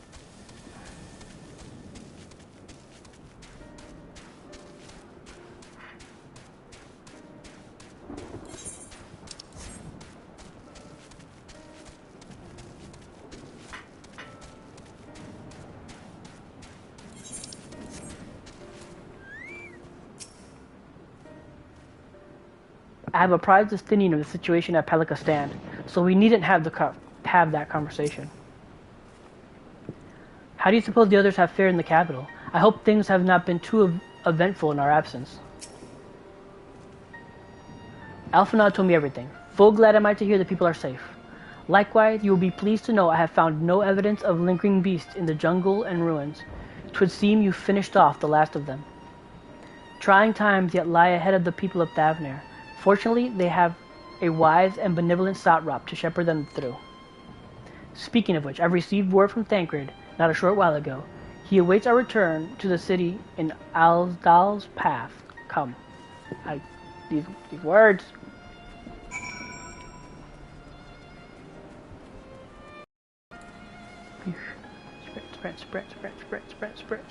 Spread.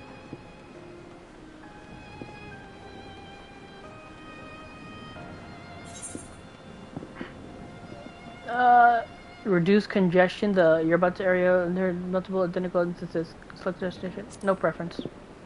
I didn't even know that was. I didn't even know that was a possibility.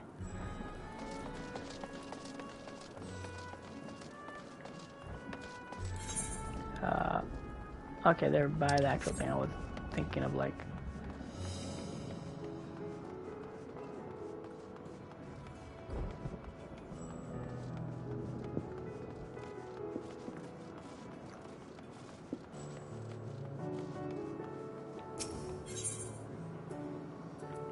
Yeah, I can't believe I'm an idiot. It will be a struggle for the people to come to terms with these tragedies, but they are far stronger than you may think. The poor old woman who became a beast said her grandson had gone to Palakistan. I hope he survived. There is a lingering sense of desolation here, but that is much preferable to the panic and chaos we saw before. Wait, hold on. How far am I? You know what? Let's just...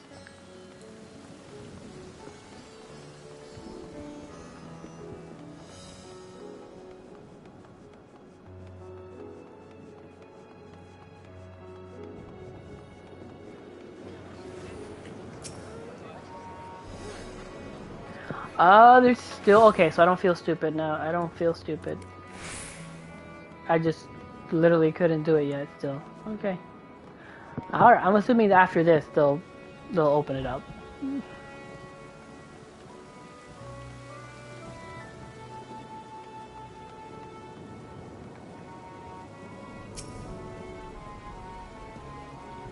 It is good to see you safe. Given the skies, 'tis all too easy to fear the worst.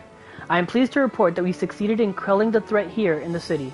The beasts have all been felled, and the citizens are safe for now. I've also heard from the Radiant that an important proclamation will be made in the city square, though they said no more than that. Might you have an idea of what this is about? So Vitra is finally coming out from behind the curtain.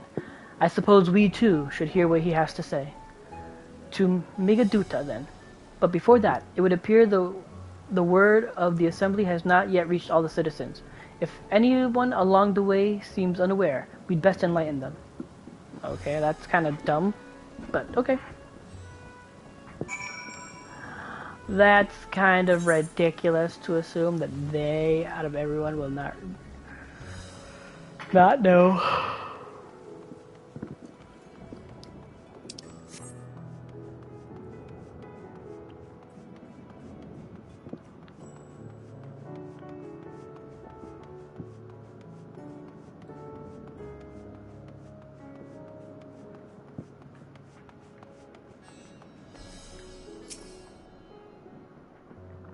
Are all the beasts gone? I've been hiding and I'm too scared to go out and look. Oh, that's a relief. I thought one of those beasts was going to eat me. I wonder where Vashan is. He's the slowest runner. I hope he got away. He could be with the other people from the palace. Maybe I'll see him in the square.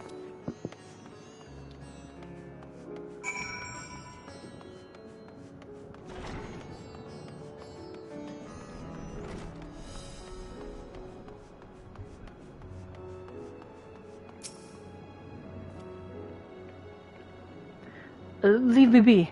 Please, I swear to you, my flesh tastes absolutely terrible. Oh, God, what are you doing? You scare me like that. If we're not quiet, those beasts will find us. The square, you say? But that's where the Satrop's killed. With my very eyes, I saw him crushed in the creature's maw. So many lives lost. Such terrible carnage. And you say there's someone else who would lead Radatan in his stead?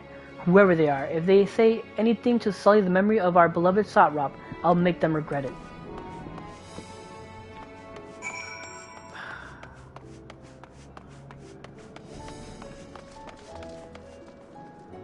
Oh, come on.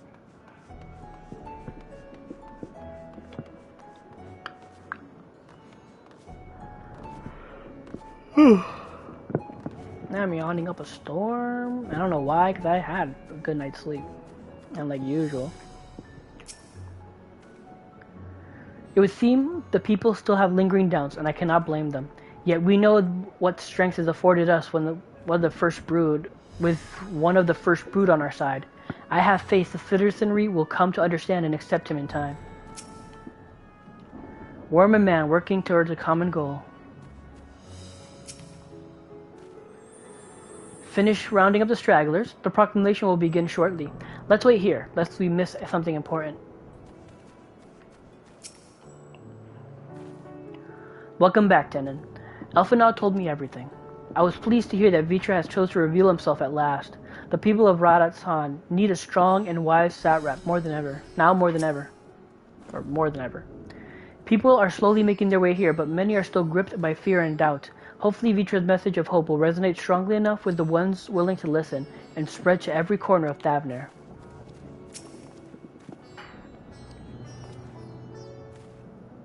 What?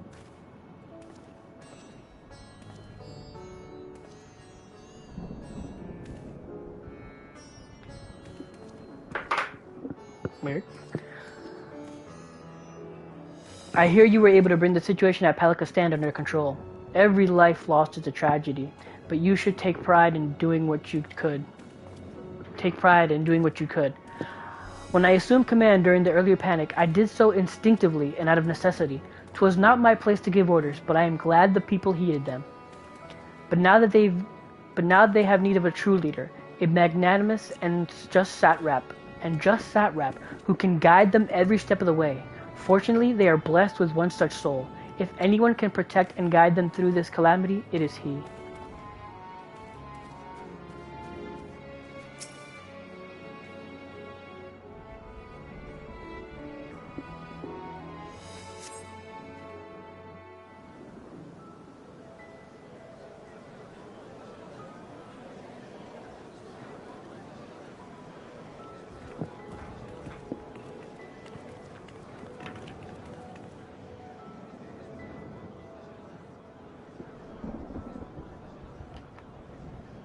Look! Someone's coming!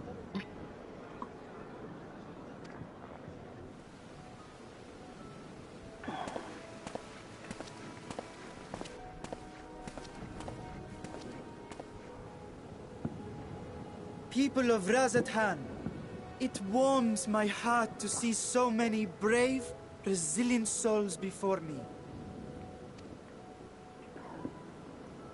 Today, I would share with you a great revelation. But before I do, I must make a humble request. Do not be alarmed, nor avert your eyes. See the one I unveil for who he is, and know that he means you no harm.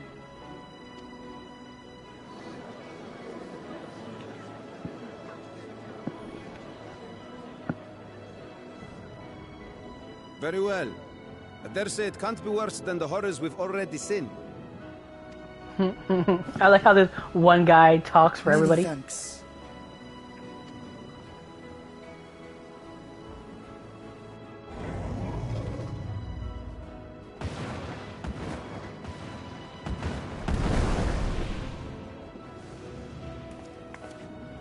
A dragon!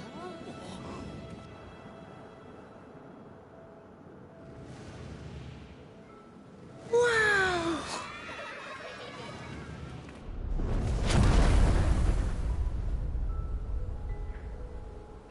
People of Radzat-Han, I am Vritra, and for years uncounted hath this isle served as mine abode.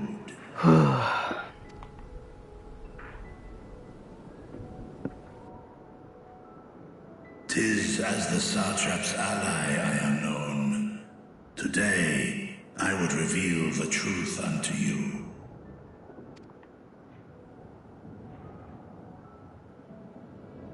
Let us hope they accept him.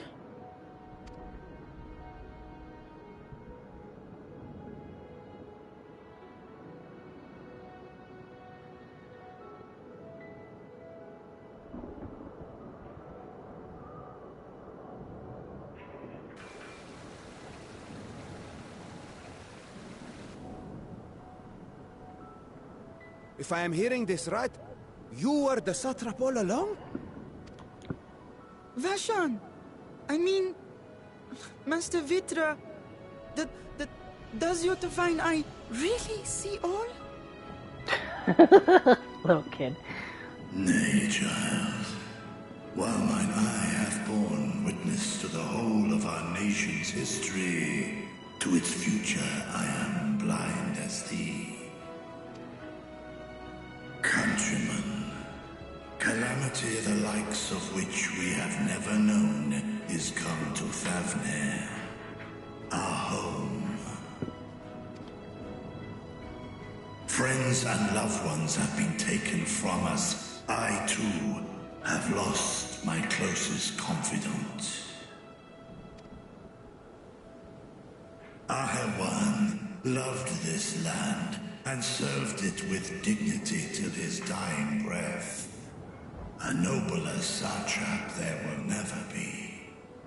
For so long, I lacked the courage to face you. I will not easily earn your trust, this I know. And yet, I cannot sit idly by and abandon Radzat to her fate. A font of boundless vibrancy, this jewel of the ocean. Since time immemorial, has she glittered with every color imaginable. To this dragon, slumbering in his dark lair, 'twas a mesmerizing sight, and one that brought no end of joy to my heart. This calamity hath stolen too much from you already, yet so long as you live, the light of Radzat will never be extinguished. I pray you let me watch over it. Over you. And lend me your strength, that we might face this trial and those to come as one. I do not know you, dragon, but I thank you for speaking the truth to us. As divinities, both Manusha and Riga once joined together. So too do I believe that hand in hand, we can overcome this ordeal and welcome an era.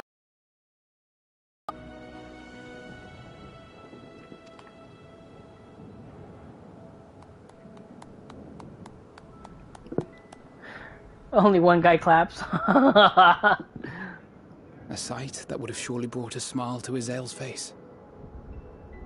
Aw, man. Indeed. Oh, man. Oh, you gotta just... Oh, right in the gut. Stab me. Oh, right there. You stab me in the gut with those words, man.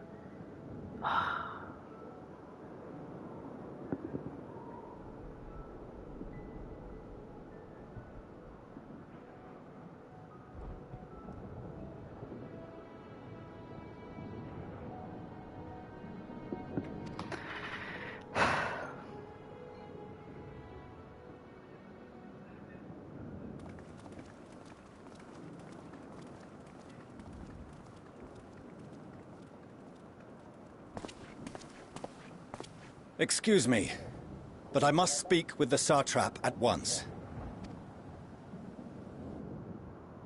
Father.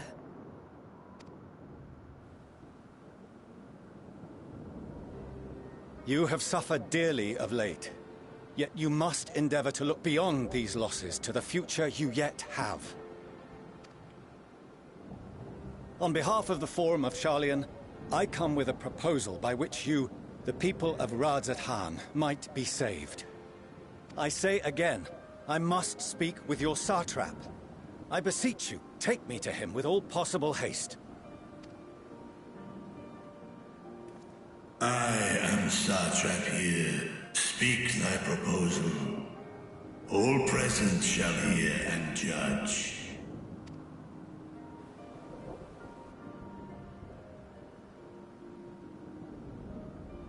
If I have given offense, then I apologize. First, allow me to share with you what knowledge we have of the phenomenon responsible for your woes. The final days. 'Tis an affliction of stagnancy and rot, sown into the currents of the star. Though the first prominent manifestation was here, in Thavnair, it will invariably spread to every corner of the world. The Forum was forewarned of this apocalypse several centuries ago. Thenceforth, my predecessors sought to prepare for the end times in the only conceivable fashion, by securing a means of escape.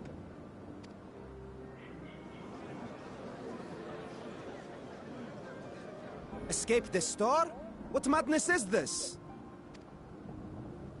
'Tis by no means madness.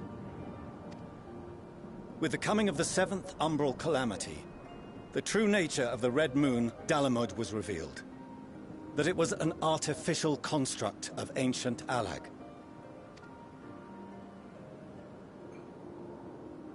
But what of the Silver Moon? This celestial satellite is yet another technological marvel fashioned and maintained by ancient allies. A ship that will sail the heavens and deliver our people from destruction. And by our people, I speak not only of Sharlayan. We mean to save every man, woman, and child it is within our power to save. Including you, our dear friends of Radzat Han.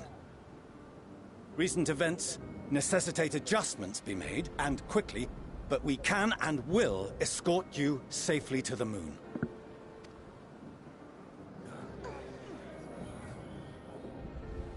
Long has thy Forum been allies to Thavnair. I trust thou dost not extend this offer lightly. Yet I wonder, is this truly the way? Is there a future to be built for us beyond this star our father deemed the last bastion of hope? It is for that very reason I come before you and your people. To answer any and all of your questions. To offer my assurances and allay your fears. Though, if you wish the best for your people, I advise you to render your decision swiftly.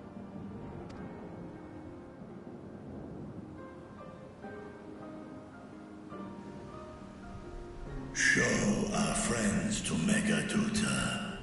They are to be received as honored guests.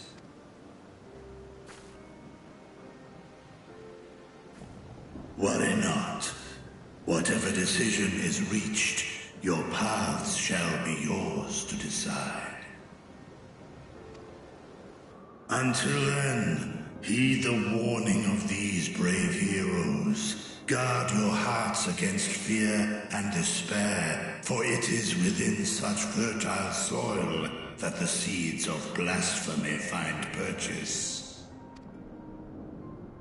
Remain calm and attend to your daily tasks. I shall return anon.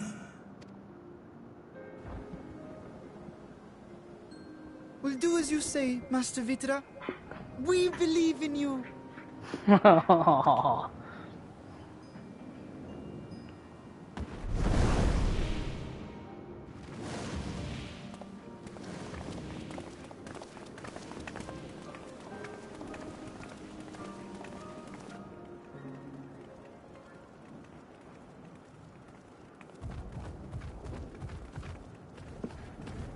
Oh, you're still here. What a relief.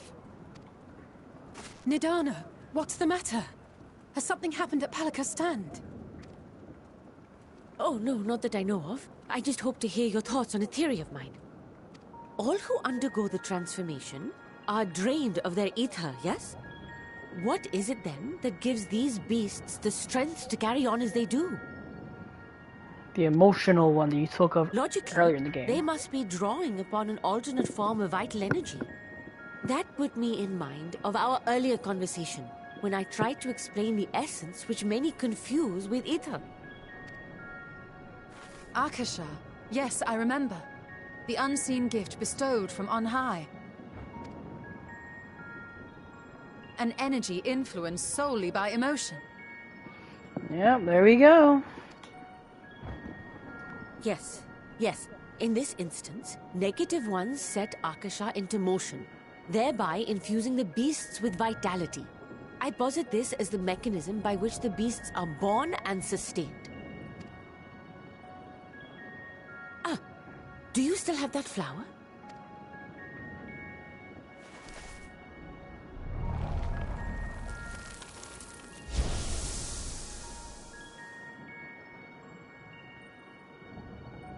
If we accept that it once shone bright by drawing upon Akasha, influenced by the thoughts of those nearby, then fear, terror, despair, negative emotions so powerful as to suffocate it, permeated the air in this place. You must be very careful. The forces which drive the final days may be beyond our ability to perceive.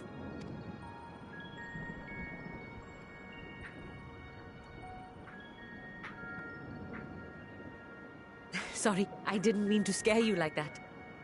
At any rate, I will continue my research into Akasha. Do temper your expectations, however. There are sadly few detailed studies upon which I may draw. Formulating a new theory as you have is itself no small feat.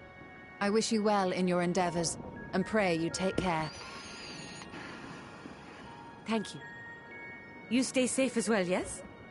Till next we meet. And we will meet again.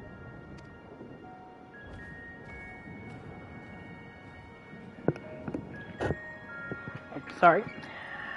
Alright, now we have a vague understanding of where this stuff is coming from. Radiant host soldier.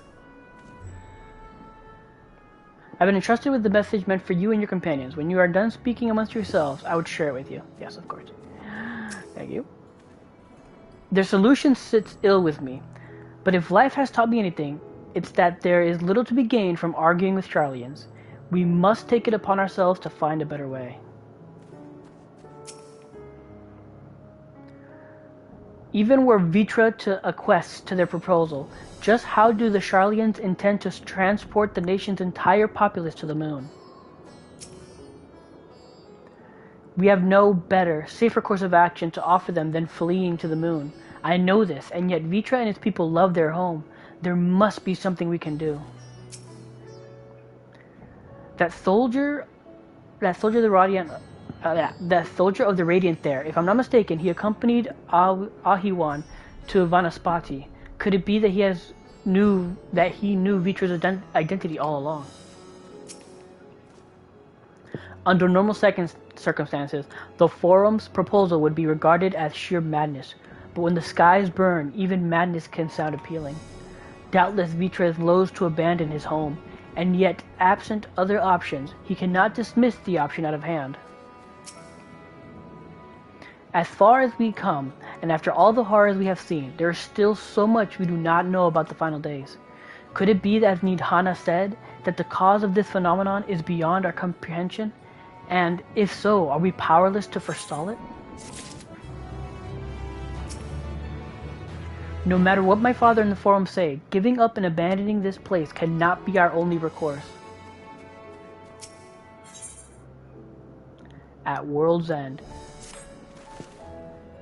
Greetings, honored scions of the Seventh Dawn. I have a message from His Excellency the Satrap. Brave scions, you have my gratitude for aiding my people in this most trying of times. Alas, matters here at Migaduta prevent me from meeting you all in person. As a token of mine appreciation, I have arranged for a feast to be held in your honor. May it nourish you in preparation for the trials ahead. Such are the words of Master Vitra. The feast he speaks of awaits you at Miride's Mihane. Pray make your way there whenever your business here is done. We thank you for your kindness indeed. I was hoping we might find a place to discuss our next course of action, and it seems an ideal venue. Ah, and to you, Tenon Dracos, there is someone we would hoped to introduce you to in particular. While I am loath to detain you any further, might you spare a moment of your time? A personal invitation, knowing full well your services are in the highest demand right now. This must be important. Worry not. We'll save some food for you, so take all the time you need.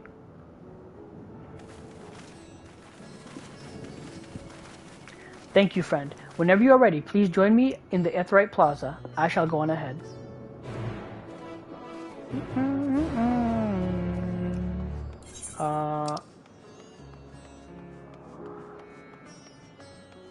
I think teleporting to one of the things closer would be better. That one's literally right around the corner.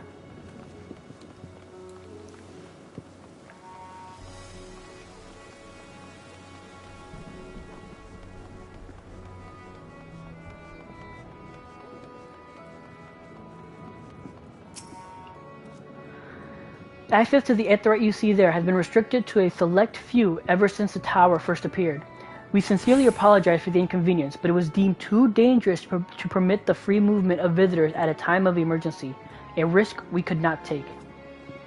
In light of recent developments, however, the Satrap has decided that such restrictions would only hinder our efforts to combat the final days. As such, I would encourage you to attune with the Aetheryte before proceeding along the corridor. Thank you.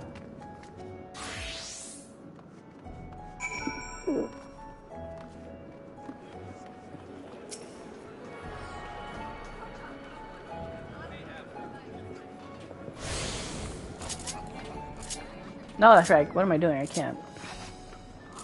Doi?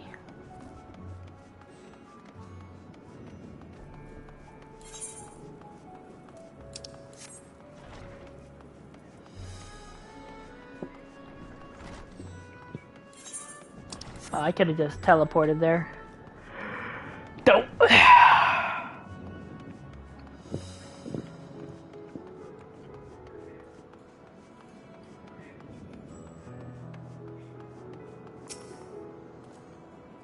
Ah, you must be wondering what this place is. You stand in the Hall of the Radiant Host, from where our leadership oversees all of Radatzhan's military operations. Sundrop, our destination, lies just ahead. I think I came here once. Ishgardian delegate? Oh, wow. Doman delegate? Hey.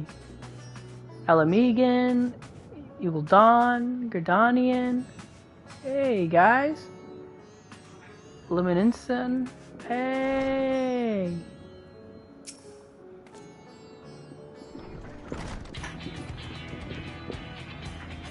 Welcome to Somdrop. Without further ado, allow me to introduce you to...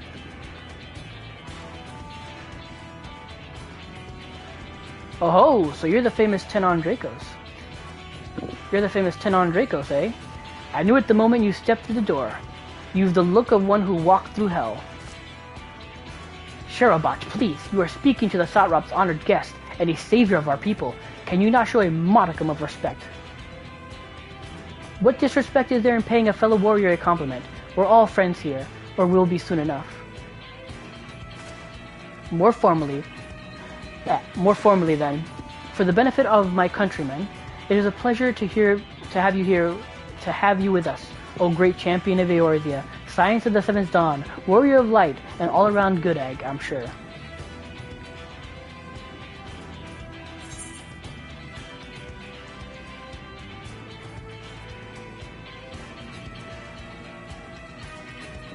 Well, I already know what the place is, it's Sundrop, but who are you?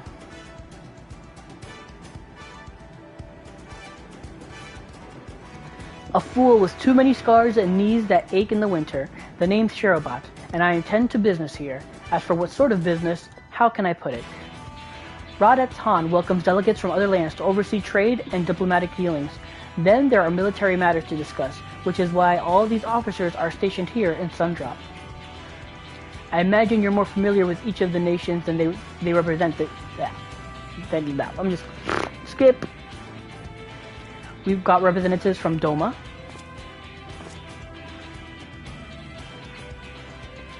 Ul'dah and Alamigo,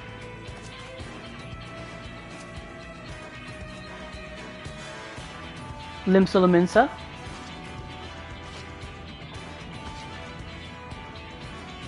Gridania, and last but never let it be said least, Ishgard. Their eyes and ears and mouths that bridge the distance between Raditz Han and their respective homelands.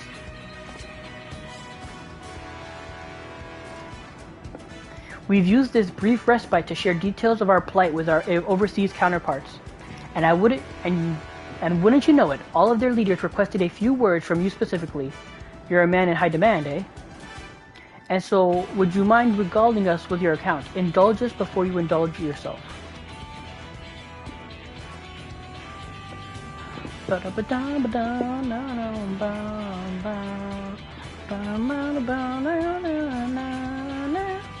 Thank you for the report. The conditions under which men are turned to the beast and the etheric anomalies you observed, you have given us much to consider. It is concerning that the first transformation apparently occurred before the skies turned red. 'Tis contrary to one would expect. Thankfully, the information you conveyed to Lucia upon your return from the moon has already proved invaluable.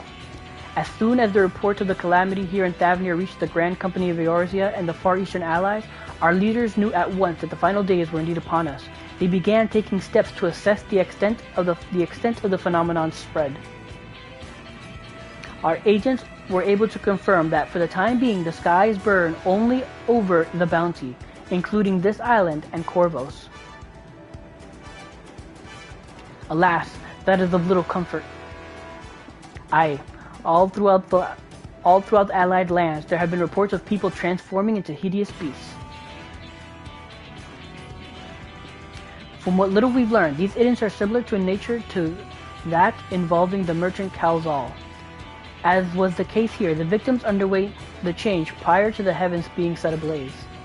And so while the burning skies have yet to manifest beyond the Bounty, the transformations do not appear to be subjective to any similar restriction.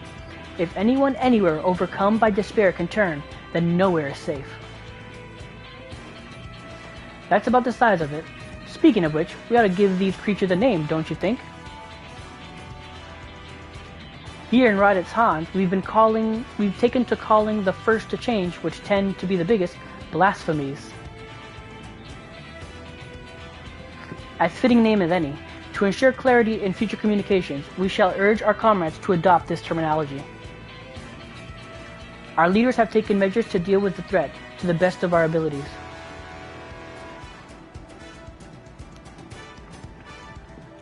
Aye, each nation has assembled their own group of elite soldiers to put down these so-called blasphemies and their spawn as when they appear. At the same time, they are doing all in their power to put people's minds at ease and prevent panic and fear from spreading.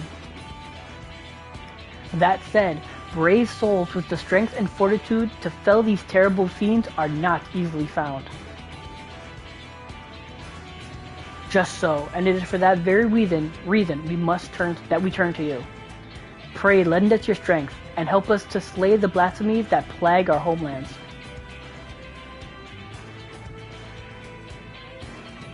Now, you don't have to give your reply before dinner. I should also mention that each blasphemy seems to possess wildly different characteristics.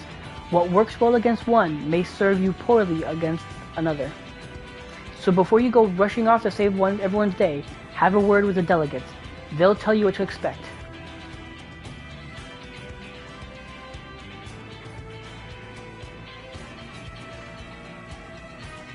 And with that, I do believe our friend here has a feast to attend. Spare a thought for us while you're tucking into all that fine cuisine, eh?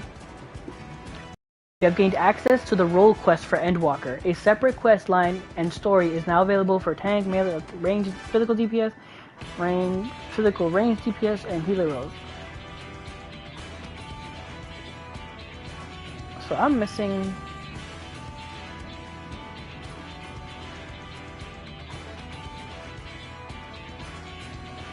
Right.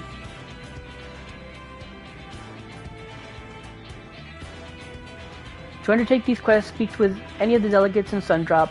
Agree to help to defeat the blasphemies that plague their respective homelands.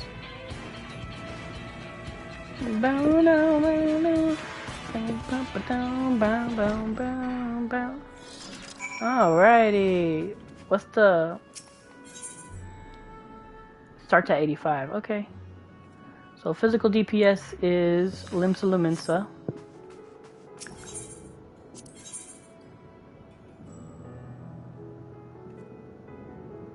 Is that tank?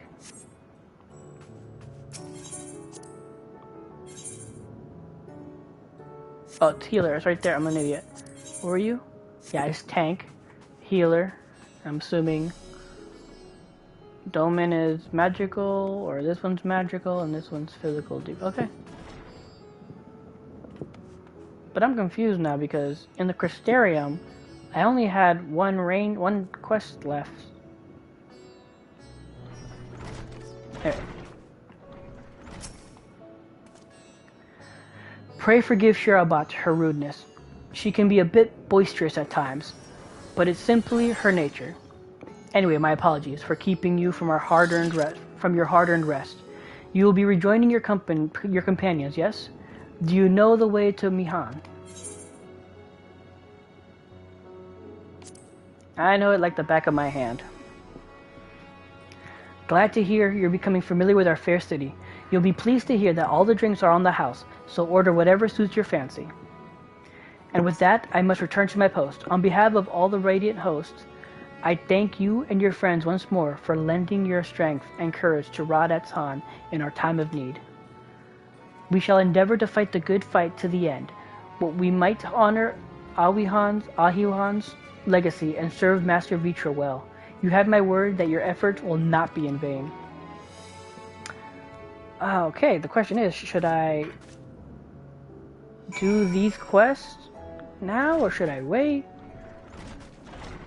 Let's wait for now. I don't know. Because I want to try to get to... I want to try to do more of the story. Try to get through the story, sorry. Oh, and the quests here have opened up. Nice.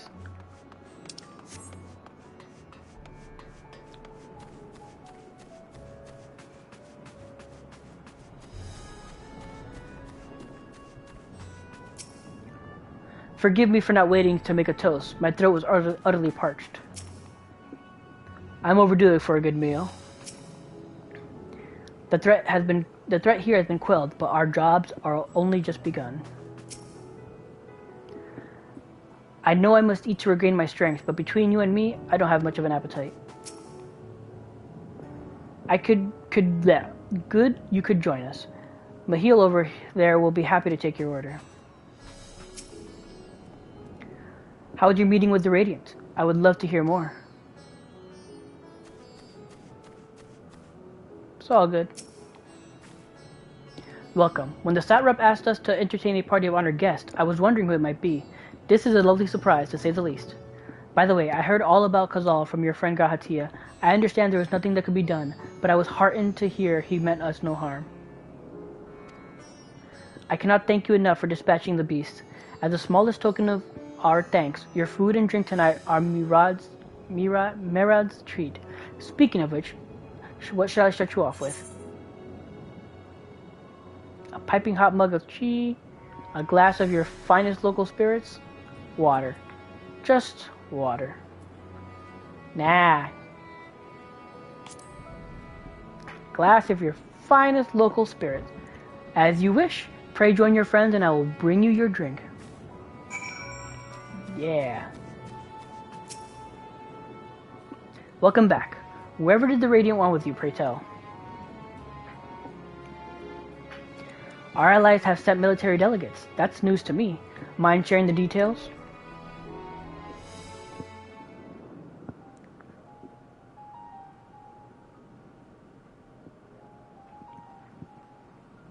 So blasphemies now plague all the realm.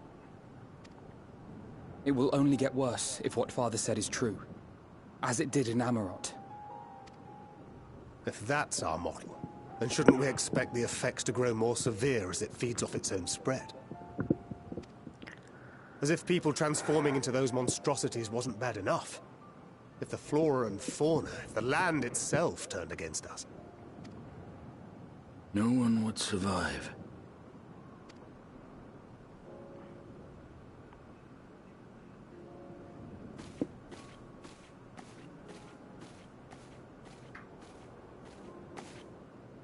Here's your order, friend.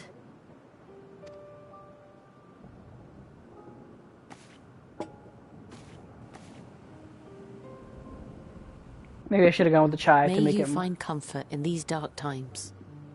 to make it more go with the story, but nah.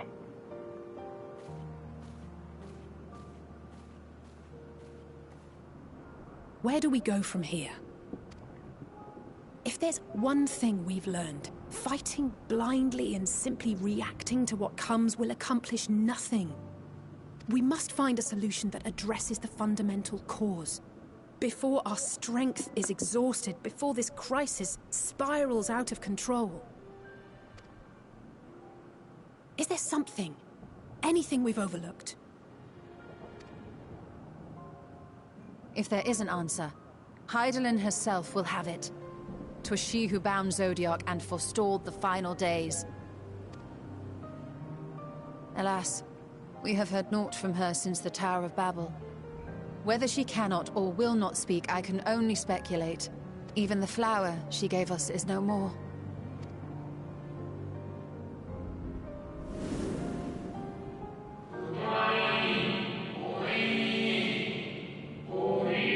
In our time, we called it Ilpis. You would do well to remember the name.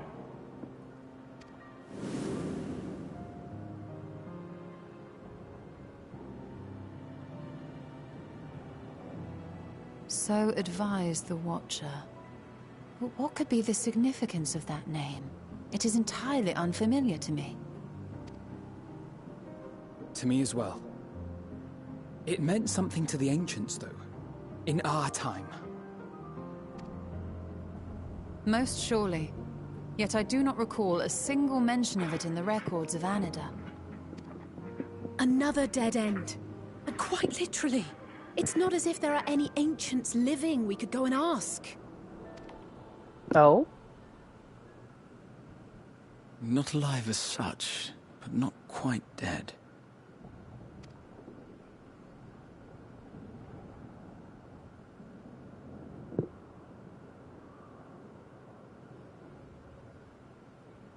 Elidibus. Oh. I sealed him in the white auricite of the Crystal Tower back on the first. Contained within that reservoir of ether that maintains it, ether that is returned little by little to the sea. Naught may remain of his soul.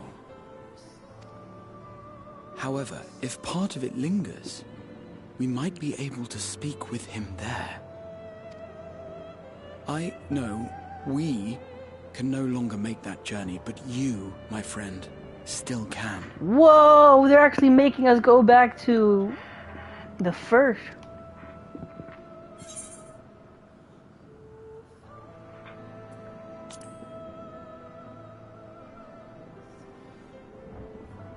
Thank you, my friend.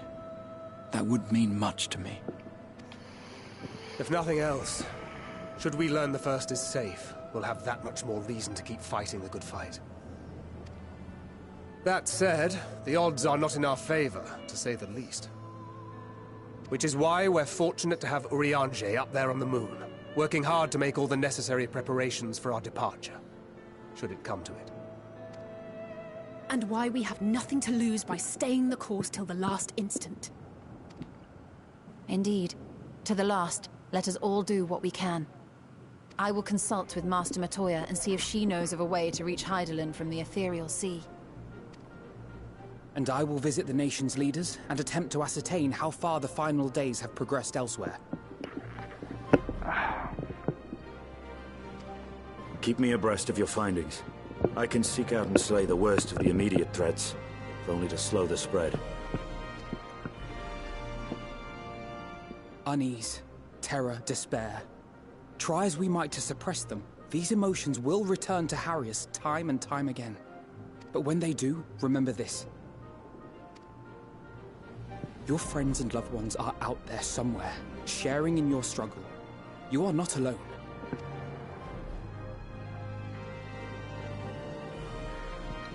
So ends the brief respite before the next revelation. Oh God, Emmett. Yes, so much left for you to see. where beginning ends and end begins. Where beginnings end and ends begin. Oh, I'll make... Alright. Nothing like a feast to lift the spirit. I trust you enjoyed yourself as well. If the Forum truly has been spurred to action by Hydaelyn's prophecy, then is it not odd that the anti-tower was entrusted to Master Matoya, who bears them no love? No doubt she has a reason for this, and I would know what it is. Hold on. Ah, my eye. Alright. Beasts and blasphemies may be running amok in nearby lands outside the influence of Radat's Han and the Alliance. If so, I may need to go hunting. The final days. How far has the phenomenon spread, and how does it manifest itself in each land? I must reach out to my friends in each nation and find out all I can. Ah! Well, I suppose I do feel better on a full stomach. Burning skies, blasphemies, not if I got anything to say about it. Alright. Now then, is there anything we've forgotten to mention? Our arms? Are your arms and armor in good order? Yeah, we're good. In that case, it's time we each attend to our own tasks. And when you arrive on the first, give my regards to Rin. Tell her I miss her. Aww. Should Rin ask questions, don't hide the truth from her. If anything, see if she has any insights to offer. She's not a child in need of protection, but a comrade who we should be willing to rely upon. Even if a part of me always begs to differ. Aww.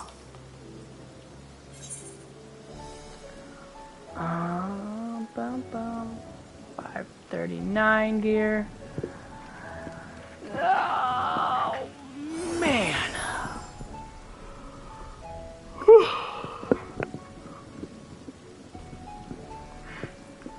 Let's keep it going.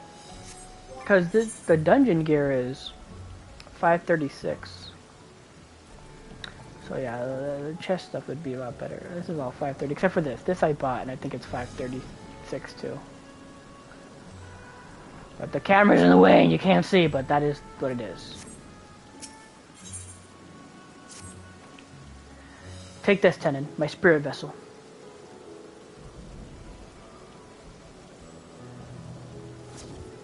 Empty now, of course, but it should allow you to operate the tower systems in the umbilicus. If even the smallest fragment of Elizabeth's essence remains, it should be possible to locate it. As for access to Elizabethus, pray seek out Lena for assistance. Chances are she still stands watch over the Ancestor Gate. Should she or anyone else ask for me, tell them I am living my life to the fullest, that I am happy, hardships and all. But we had best be on our respective ways. God's willing, we will see each other again ere long.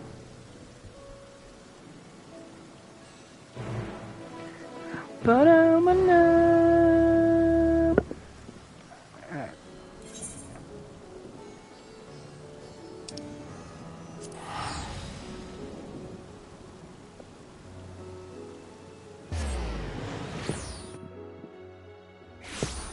But yeah, because I was right here. It's only one, which should be. There should have been two left if that's the case, because this should be magical DPS. I think in this one, physical DPS was for both ranged and melee. Melee and ranged physical DPS were both the same person, because there's only magical left here, so they must have added, you know, a separate one for ranged physical in this one. Anyway, where is Lena? She's in Lakeland. What?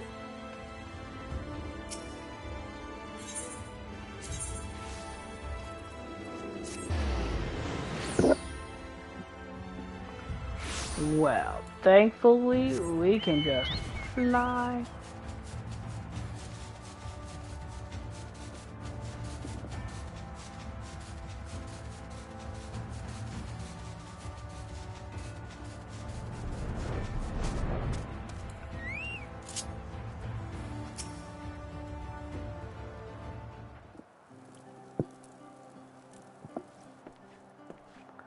Tenon, you are returned.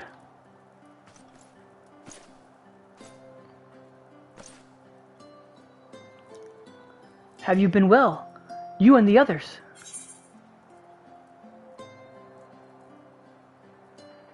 We've no shortage of troubles, but we're well enough.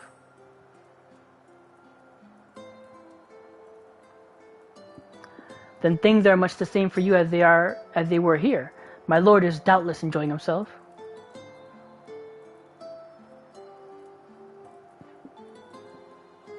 He said this to you? These exact words? Oh, to know that he is happy. It fills my heart with joy. Thank you, Tenon, for taking care of him. When next you see him, please tell him not to overexert himself. Futile request though it is. And tell him that all is well here. The peace you've gifted us continues, and we work hard to build new lives for ourselves. In the course of this, we occasionally bicker, but we've never been more optimistic for the morrow. There's fog, so you can't see the Crystarium. Thanks, game. Thank you, game, for ruining my immersion.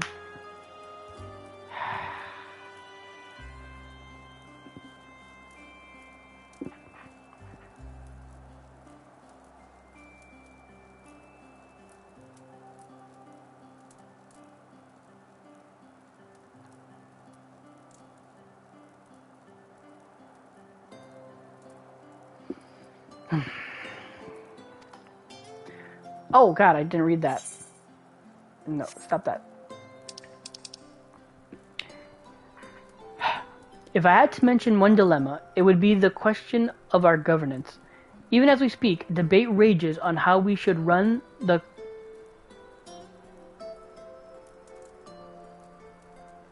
I want to say I was going to say Crystarium in the Exarch's absence. Let's just...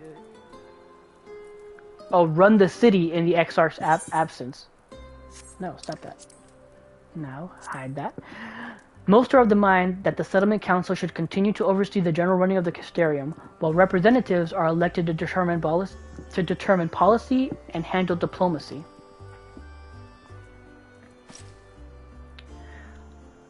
Thus far, nothing is set in stone, but however we choose to proceed, we will not replace our Lord. No one could.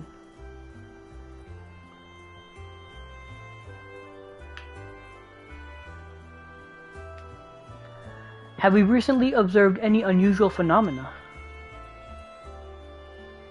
No, I cannot say there have been. Curious that you should ask me this question, though.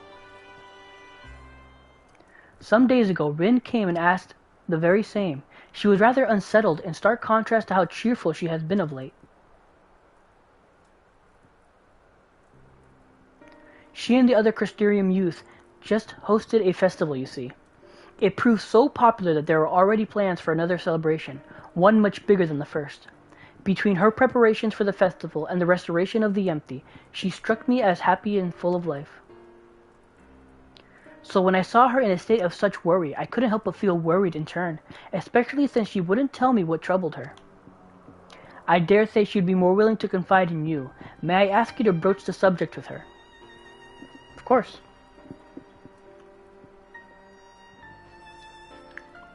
You wish to enter the umbilicus? Very well. I shall fetch the key at once, and take the opportunity to find Rin.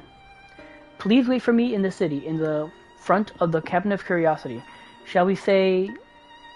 in front of the there. Please wait for me in the city, in front of the Cabinet of Curiosity, shall we say. I will be along as soon as I can.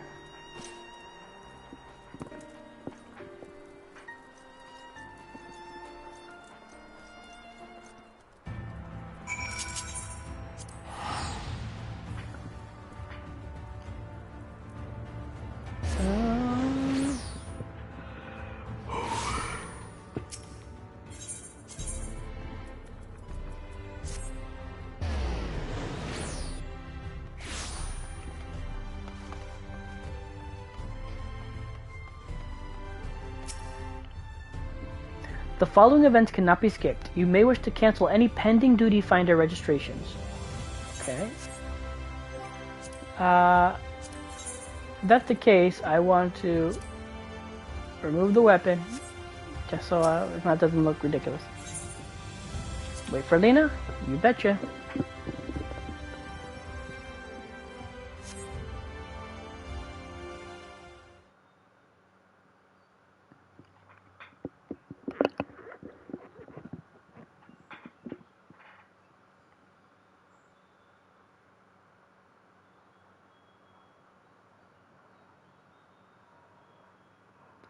Do my old eyes deceive me? Is that truly Tenon?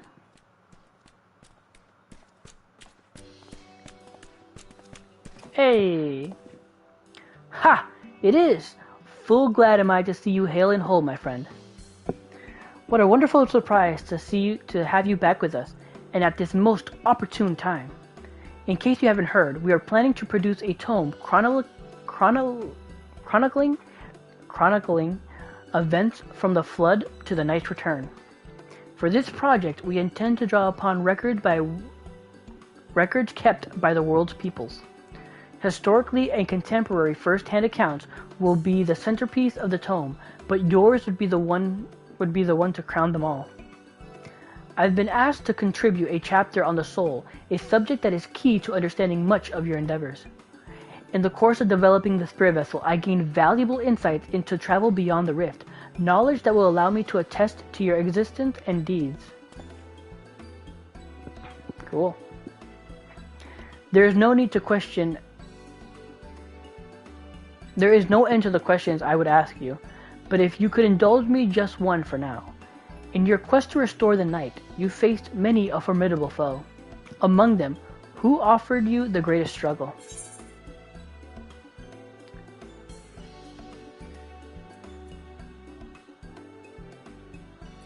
This may have come as a surprise, but Hades, who bore the burden of his people? I want to know what that option says, but not really. Hades, who bore the burden of his people. Ah, yes, Hades. He who sought to resurrect his ancient brethren. He was the final obstacle in your quest to restore the night. Your battle in the depths of the tempest, the stuff of epics. Yet, compelling as it is, I worry that mere words wouldn't do justice to the fateful confrontation. Not that we would think to omit it entirely, of course. No, at the very least we will impress upon readers that it was the climax of your hero's journey. I know you'd love to talk his ear off, Morin, but we should really be on our way. Those documents for Eulmore won't collect themselves. Of course. And afterwards, would you care to join me for tea? I was hoping you might clarify a few points in your treatise. Till next time, then. Do tell the others to look after themselves. Our overzealous friend, in particular, remind him not to overexert himself, again and again till his ears fall off, if that's what it takes for him to take it into heart.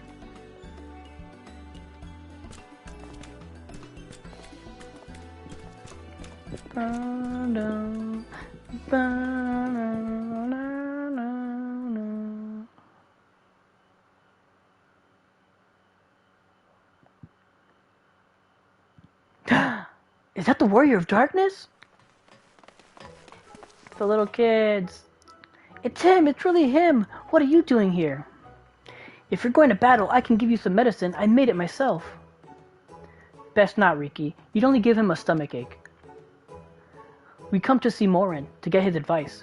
One of the guards finally agreed to teach us how to fight, but first, we need to choose a fighting style. While I know that I want to be a mage, Urkel isn't sure. Magic isn't really my thing, so I was thinking of taking up the axe, or the sword, or maybe the bow. They all seem all right, but it's hard to decide, so I thought I'd ask Morin. He knows about a lot of things. He isn't here? Aww. Ooh. Why don't you have the Warrior of Darkness choose for you? What do you think suits Urkel best? Axe, sword, or both? Or bow? For your protecting your friends, the sword. For protecting your friends, the sword. The sword. If you took up the sword, you could be just like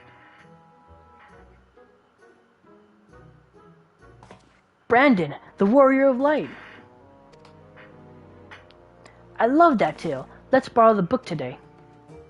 It's really popular, though. I hope it's still there. Thanks for helping me decide, Warrior of Darkness. I'll start with that style, and maybe try something else later on. And then when I really get strong, I hope to have a bout with you.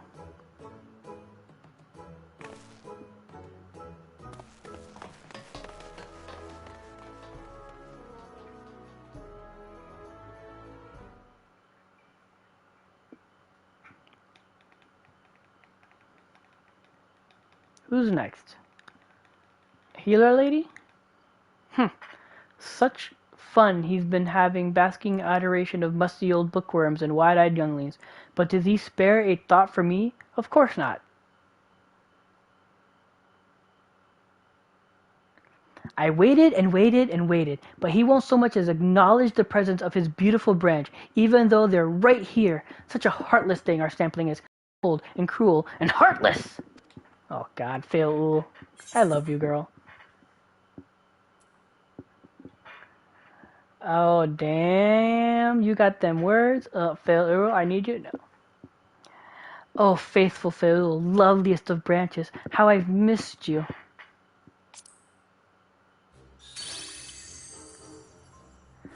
If you truly missed me, you should have cried for me at the top of your lungs the instant you arrived. To make up for it, you will call me with twice the passion next time. Though for there to be a next time, you've some few struggles to overcome. So, my adorable sapling, the world is on the verge of destruction, isn't it? Oh shit, she knows. Haha, how do I know this? Joined as we are, spying on you is as simple as sliding down the back of a rainbow. What would that I could aid you in your quest, but the fate of we faithfolk is bound to that of the star. Whether it goes, so too do we follow. Such is our way. The most I could do for you is spare you the pain by gifting you the sweetest of eternal dreams. But if escape's not to your liking, then you must struggle with your fellow mortals. Ah, but here are the ones we are waiting for. I wonder what manner of conclusion awaits at the end, what tale's end.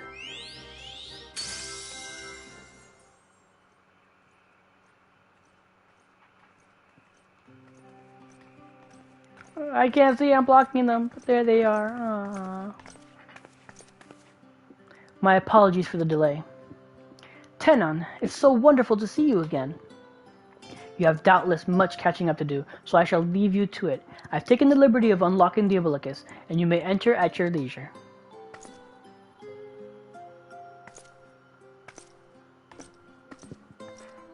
I got no water. My throat's dry. Alrighty.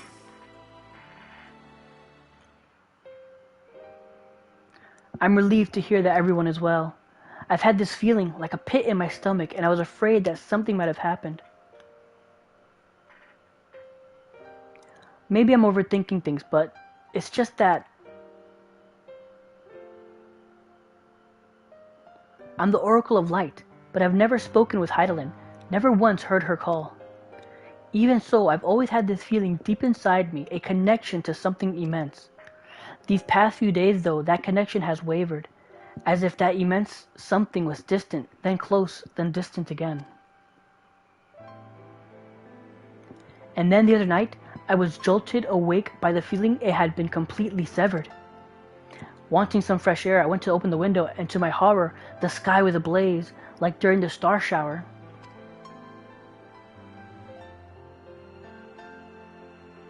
But then I blinked, and everything was normal. The next day, no one said a thing. No one else had seen what I had seen. As far as I could tell, nothing was out of the ordinary. I began to wonder if it was a figment of a half-remembered dream.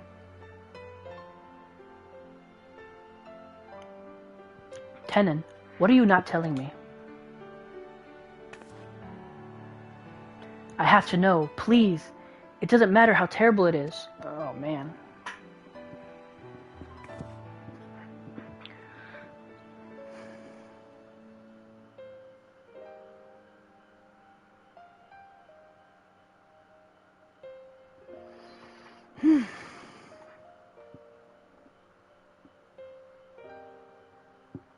It wasn't my imagination then.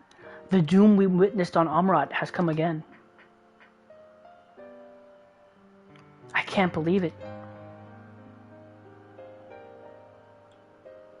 Like I told you before, all is well here in the first, so you don't have to worry about us. Please look only to the threat before you. We're fine right now, and even if we weren't, we've learned how to survive. Should the final days reach us here as well, you may be assured we won't go quietly. Now, we'll hold on until you can find a way to save all our worlds. So long as you continue your fight, so too will we, united in purpose beneath the blazing sky.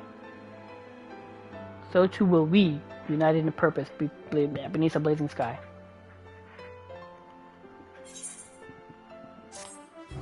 No.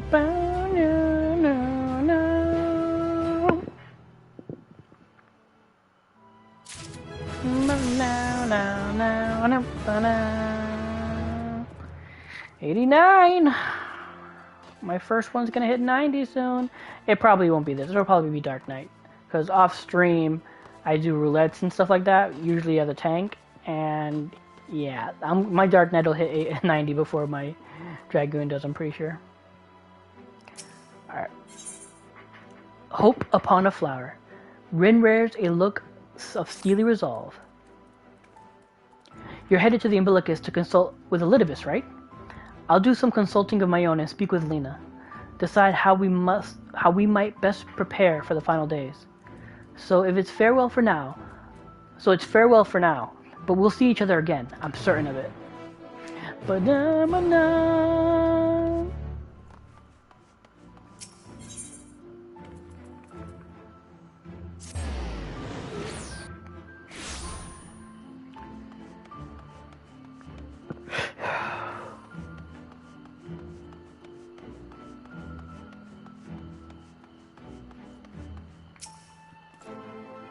Ah, Master Tenon, welcome back.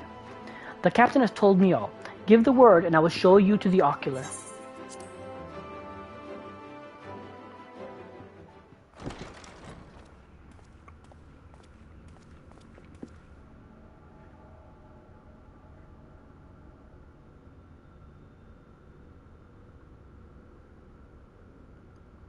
Wow, flashing back.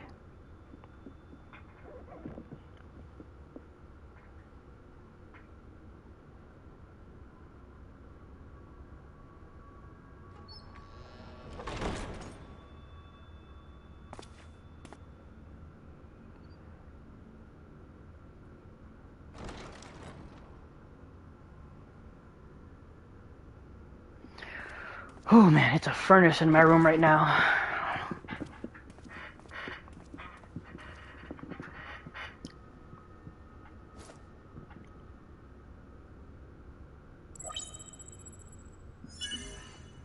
Biometric authentication complete. Please state your business. Speak with Elidibus. Acknowledged. Reinitializing Circus Tower systems. Searching for Elidibus entity.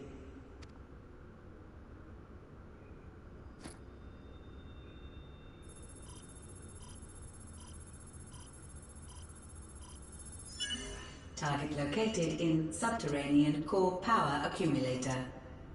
Projecting image.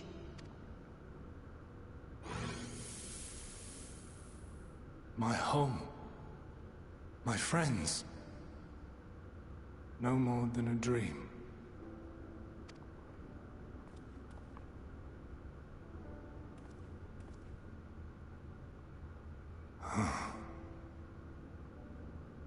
You.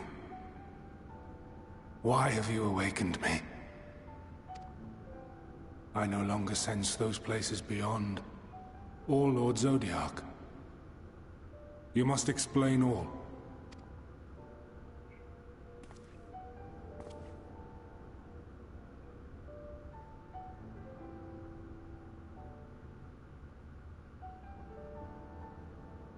Yeah, Fandaniel, a dick, killed him.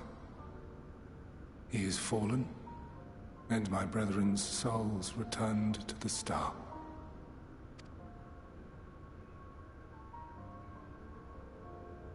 The doom we sacrificed so much to prevent is come again.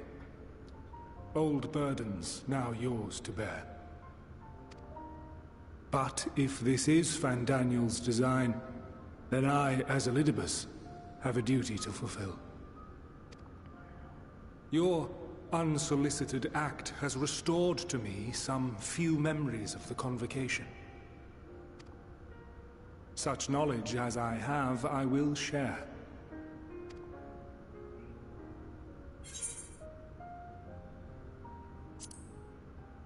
To say thank you.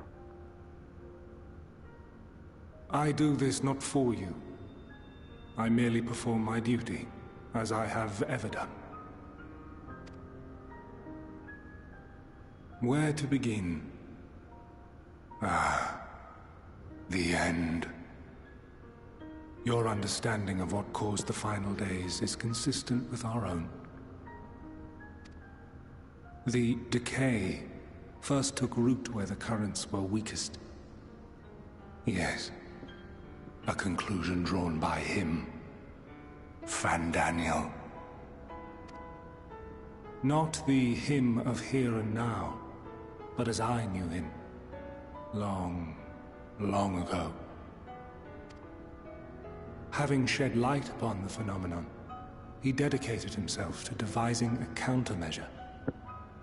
Were it not for his knowledge of the Celestial, we would never have made the connection, and thence forestalled the final days. And though he inherited that noble soul, how different this last incarnation, so consumed by self-loathing and hate.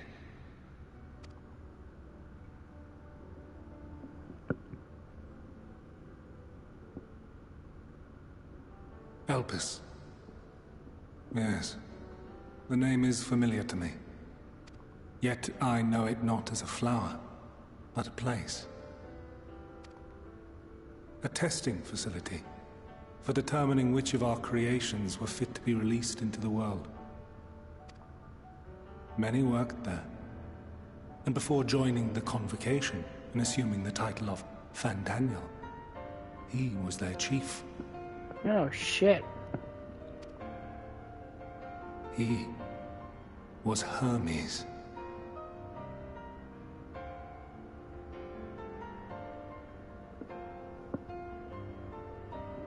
Hey.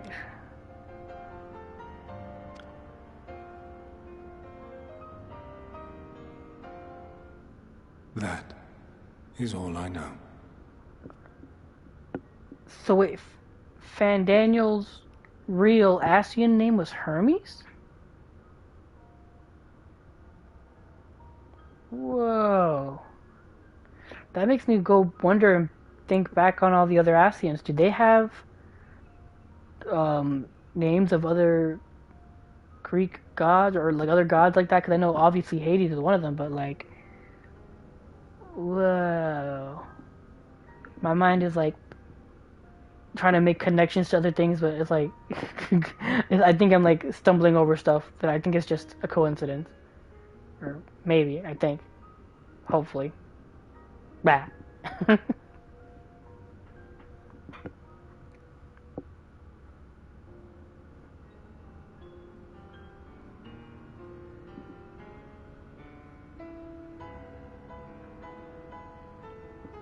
The crystals tell little of the lives the 14 led prior to their induction. Elpis itself would tell even less. Nary a ruin has survived.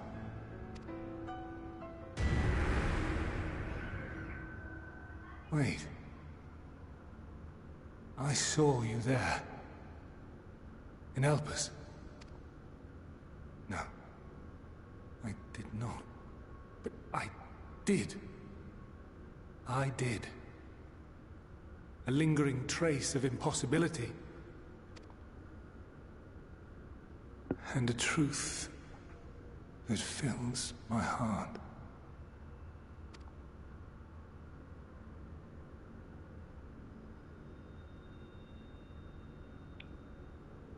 My memories remain clouded, I fear.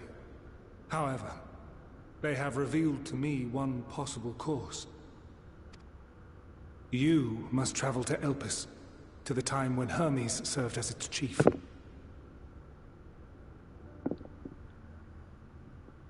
What? Holy shit. Are we about to time travel?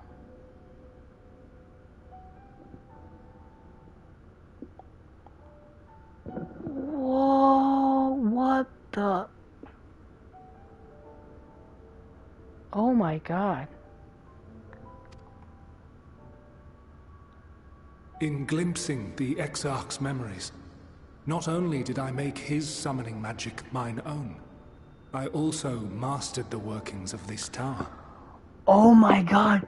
We are totally gonna time travel back to the time of the Ascians. Oh, holy shit.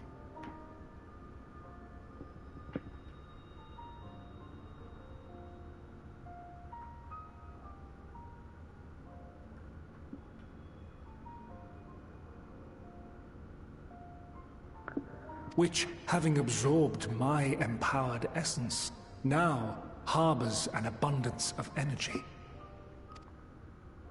As such, I believe I can deliver you unto the past, unto that place and that precise moment. Given the eons that must be traversed, the gateway will not be fully formed. Your form will be less tangible still than those warriors of light I had summoned. In all likelihood, none will be able to see or hear you. Yet even should you manage to interact with others, you will be unable to effect meaningful change. For the reality you wish to save, the reality to which you must return, exists as a result of the final days. You cannot reshape the past to undo the tragedies of the present. Cannot unmake the sorrow and suffering fated to come. In full knowledge of this, will you still entrust your life to your foe and make the journey?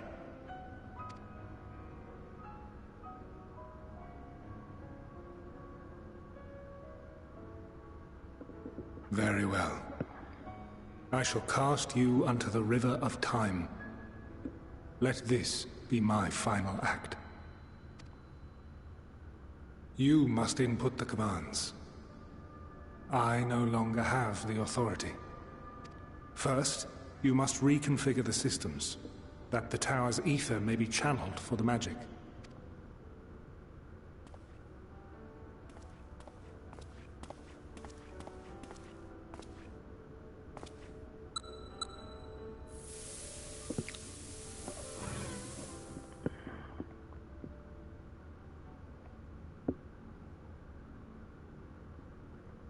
The preparations are complete. The gateway will soon open. Return at once to the Ocula.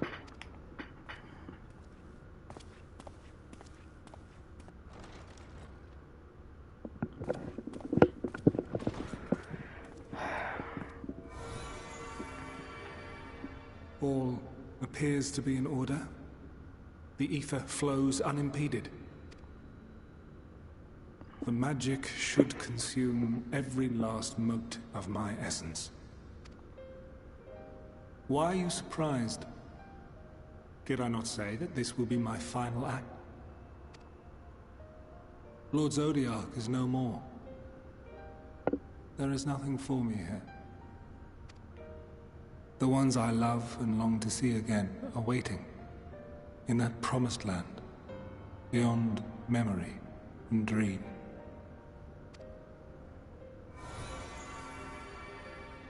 Now go, warrior of light. Go, and do not look back.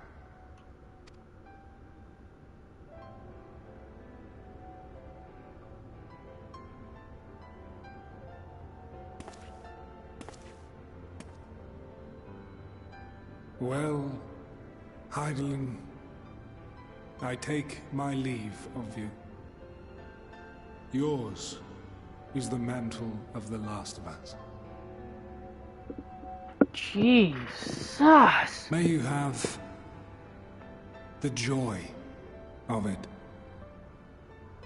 the burden, and the solitude. It falls to you now. You and your champion to save our star.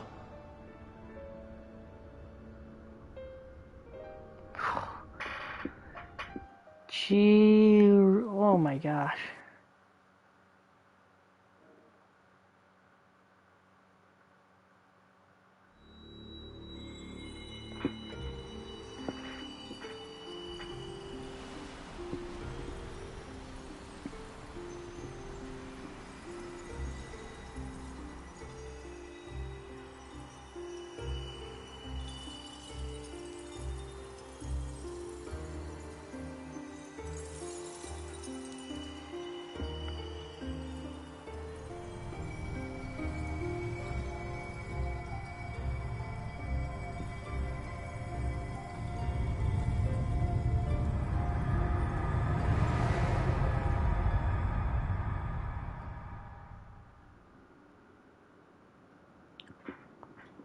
Whoa. Oh my god.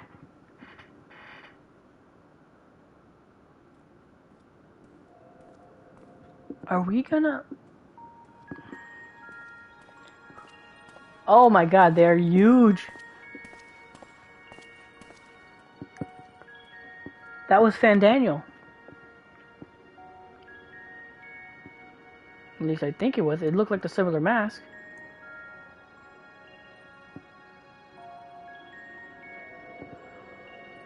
Dude, are we able to travel here? Dude, we're gonna be able to tune. We're gonna be able to tune.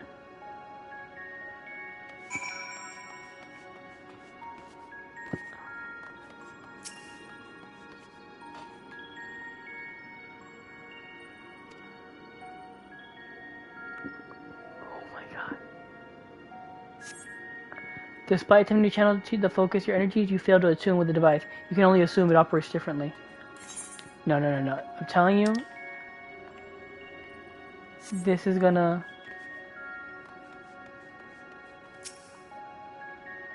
The man stands dutifully by the Aetheryte-like device. A guide for this facility in all likelihood.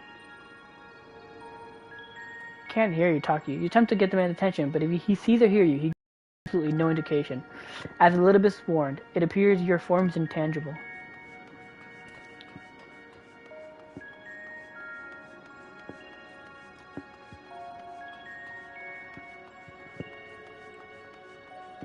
Conversing woman.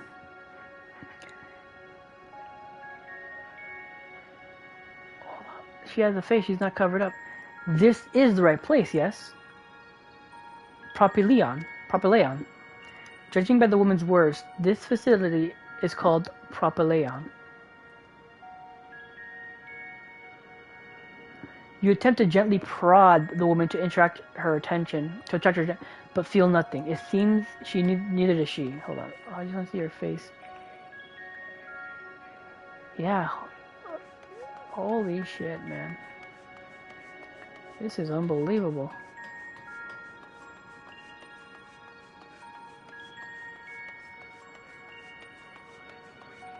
Okay. Black robe man, here we go.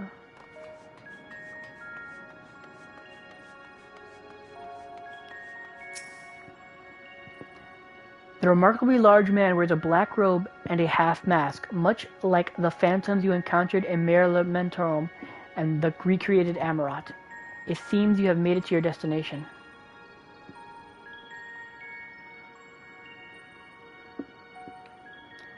You gesticulate wildly and shout all manner of greetings and obscenities, but the man does not as so much as glance in your general direction. What does this thing say? Excuse me, sorry. Incorporeal. Transcending the boundaries between existence and nility. Whoa.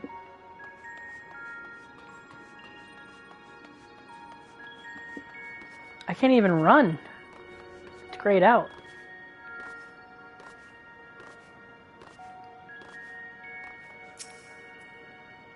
You suspect this door leads outside, but how to open it? Can you not just walk through it? You're incorporeal.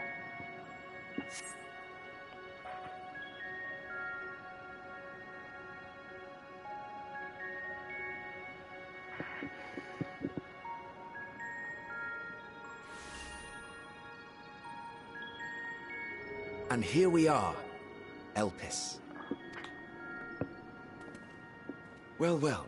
How rare to receive you in person. To what do we owe the honor? Oh, just a few odd tasks. We'll be here a while. That has to be You're Emmett. welcome to stay as long as you see fit, of course. As a matter of procedure, however, I must ask that you kindly remove your masks.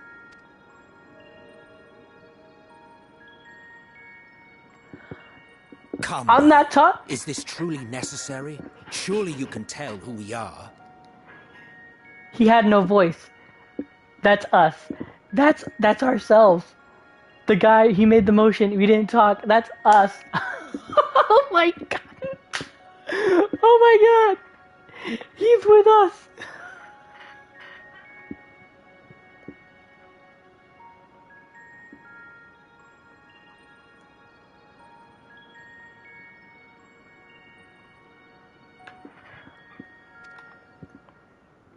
Who you are, perhaps, but I am far less infamous.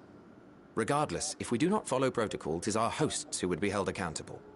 So, please, do favor us with your handsome face.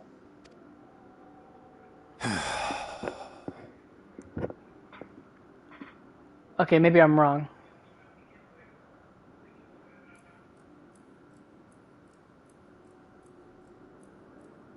Okay, it's...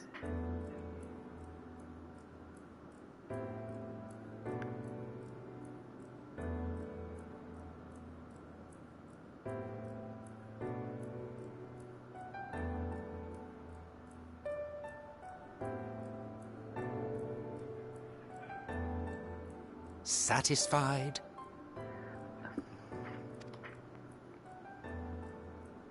I thank you for your cooperation. You are free to go about your business. Okay, so he's Hades. Oh, so he's Fandaniel. No, he's not. Who the fuck is this guy?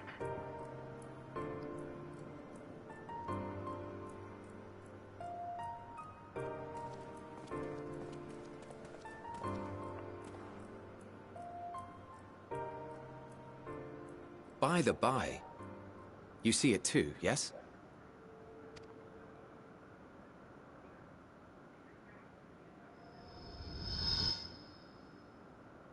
I haven't the foggiest what you're talking about.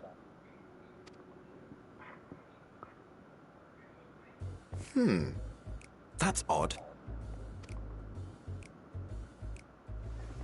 What the fuck? It's right here. A bit thin in the ether, but there's no mistaking it. The color of its soul is almost identical to Azem's. Do you suppose he created it? Rather unusual for a familiar to have a soul, though.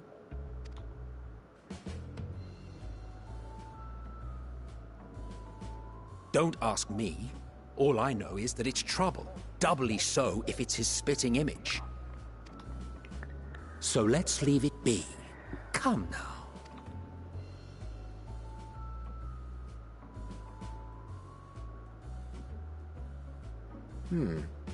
It's trying to say something, but it's literally too intangible to form words. Oh my god. Why don't you give it some ether? Spare a snifter of your bounteous reserves.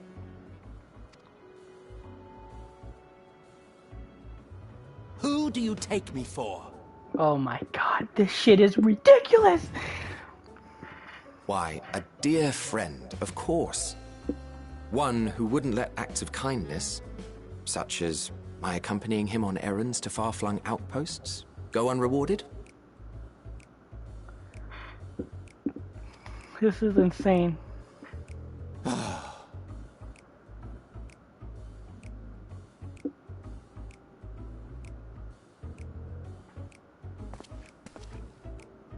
I suggest you close your eyes, or this may be unpleasant.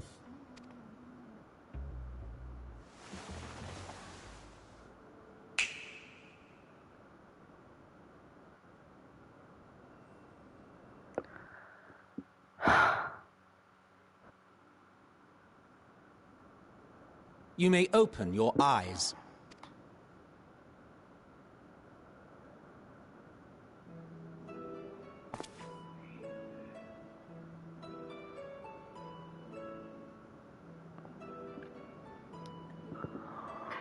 Oh my god!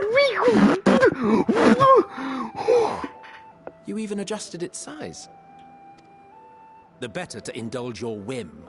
This way, it will be easier to communicate.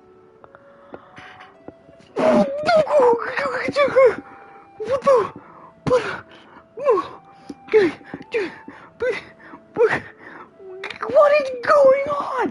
What is going on?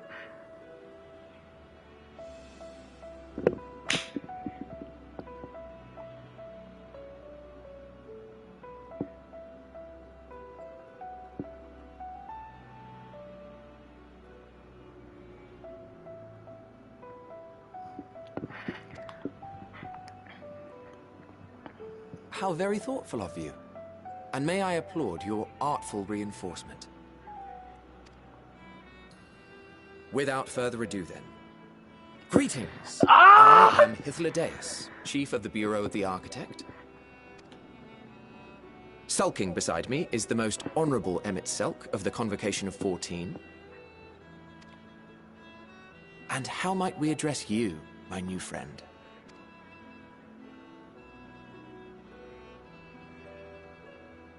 A fine name. And I'm pleased to see you understand our words. So, tell us, whence have you come? The thinness of your essence suggests you weren't created here. Do not say the future. Let me choose. You do not know? Or cannot say? Allow me to ask a different question then. What brings you here?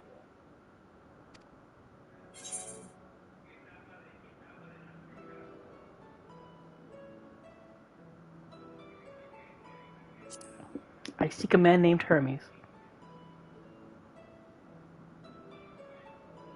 Well now, the same as us.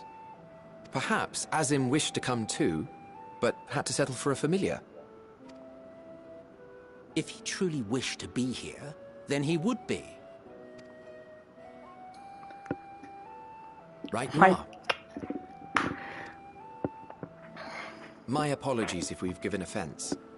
The two of us can discern the color of souls, you see, and yours happens to resemble that of a friend. And with your purpose matching our own besides, we jumped to a hasty conclusion. We are here to speak with Hermes, the chief overseer of this facility, which we also intend to tour in order to gain greater insight into the man's work. We, I say, though this is Emmett Selk's charge. I am here only to serve as his guide.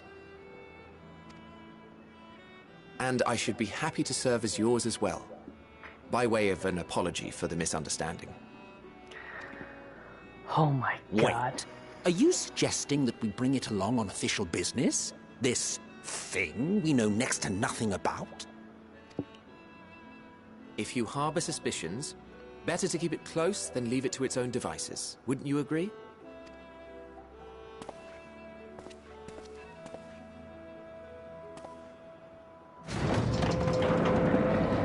Oh my... Besides, having a mysterious life form in tow is the norm rather than the exception here.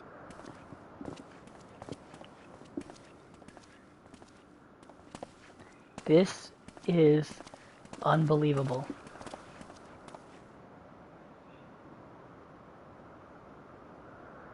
Welcome, my friends, to the testing ground of creation at Heaven's Edge. Elpis. The world unsundered! Oh my god!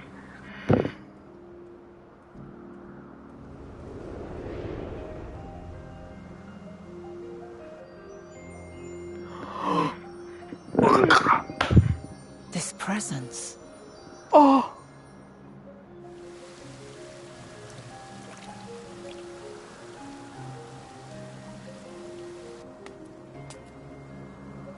Hermes! Visitors! We have visitors!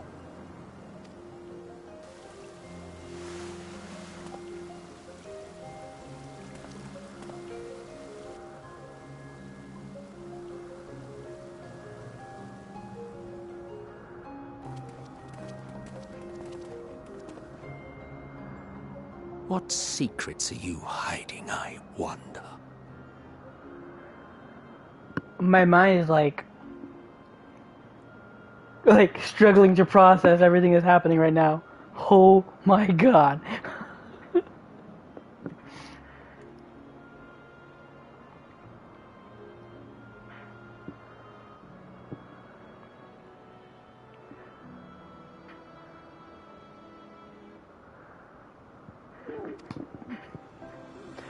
This is fucking insane. Oh my god.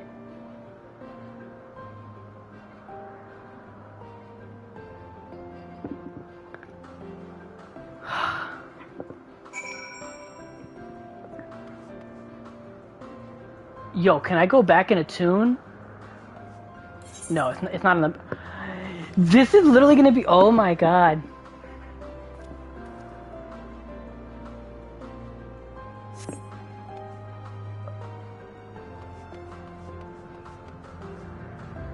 Holy shitballs.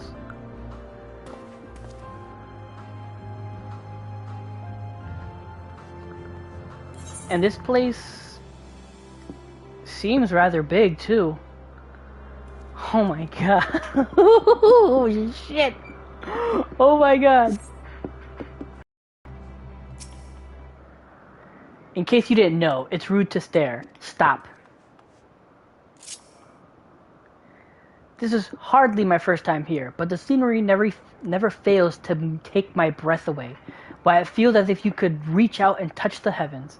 Now then, to begin our guided tour, perhaps you already know these things, but for the sake of thoroughness, I shall start with the basics. Using concepts to give the shape to Aether, creation magics allow us to bring forth anything we desire, be it inanimate objects or living beings. Anyone may conceive of concepts, but they must all undergo evaluation at the Bureau of the Architect. As part of that process, living beings and certain arcane entities may be sent here to Elpis for an in-depth observation and study. It's a fascinating facility, isn't it? I dare say you'll enjoy touring it with us.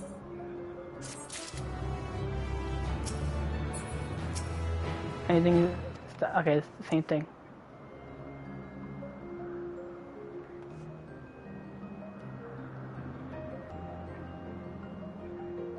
You know what? No, I might as well just...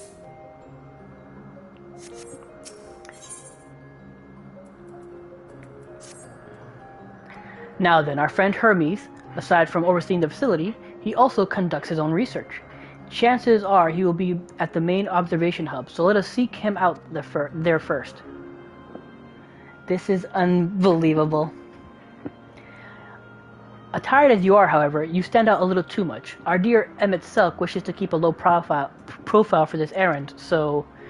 Do you know how to make a robe? The basic concept will do. No? In that case, Emmett Selk? No. Your whim, your responsibility. You're not getting another thimble of Aether out of me. The way he scrimps sometimes, you'd think he wasn't a nigh bottomless font of magic. Very well, I shall make the robe, but perhaps you can assist. Come, let us search for the requisite materials. This is unfucking believable.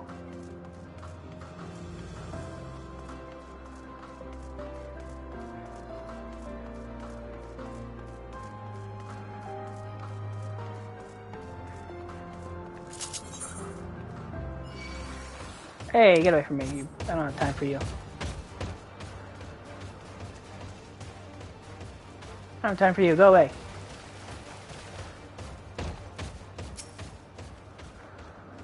No means no. Just be grateful I'm even willing to wait. Yes, these creatures should suffice.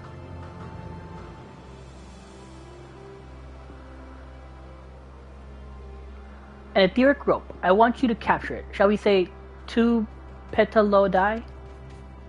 There are 3 species here, I believe. Any 2 different kinds should serve. Now I should mention that the strength of the rope is tied, no pun intended, to the strength of its user. As your aether is still thin compared to ours, you'll need to weaken the petaludi first. Good luck.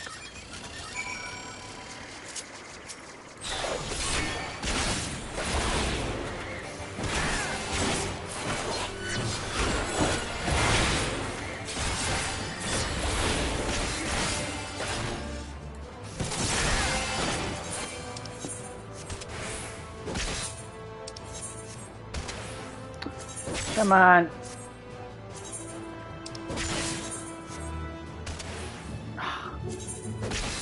Fine.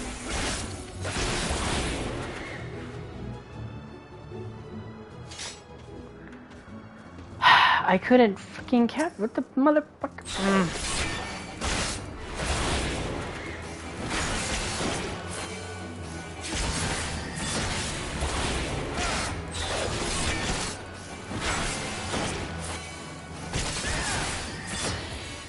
Okay, let's try and...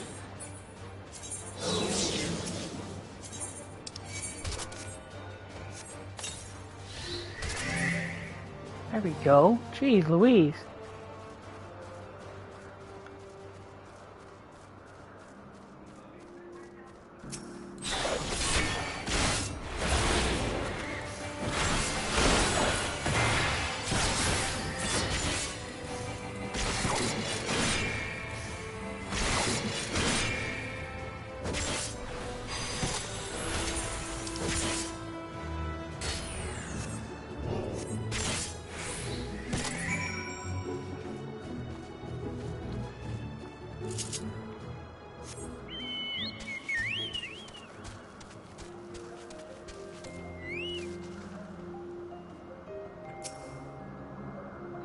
Okay.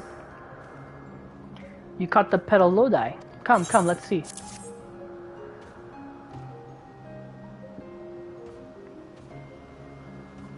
Yes, these fine fellows will do nicely. And now for a spot of reversion. Oh my god. There, it's ready.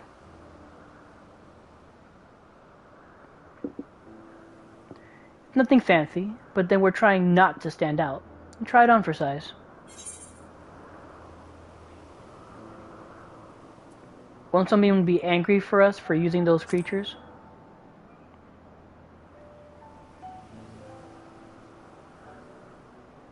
Oh, it's fine. There's no one around to tell us off. And besides, we can always make more petaludi. They need only a tiny amount of aether.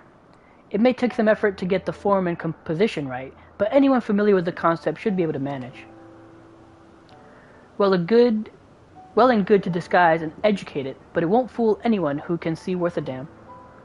Fair point, but at the very least it should spare you unwanted attention from casual observers.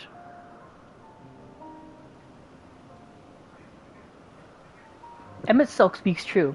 Even dressed like us, your unusual nature will be plain to those who think to look.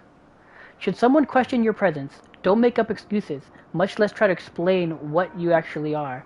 No, best simply to say that you're a familiar. The question is whose? Oh, of course, Asm's. If you say you belong to him, people will give you the benefit of the doubt for any and all outlandish behavior. Exploiting our associate's absence? For his lack of presence, absolutely. We're here. Were he here, he'd have been the first to propose the idea, and you know it.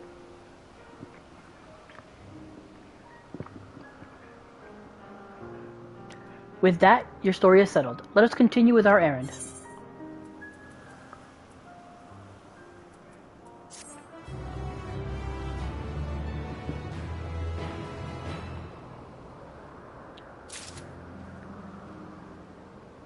Oh, I don't have any more glamours!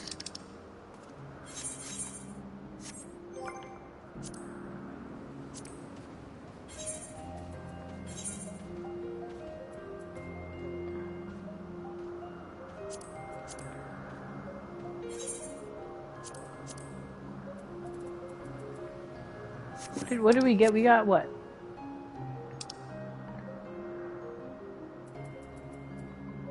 Shoes and pants. Okay.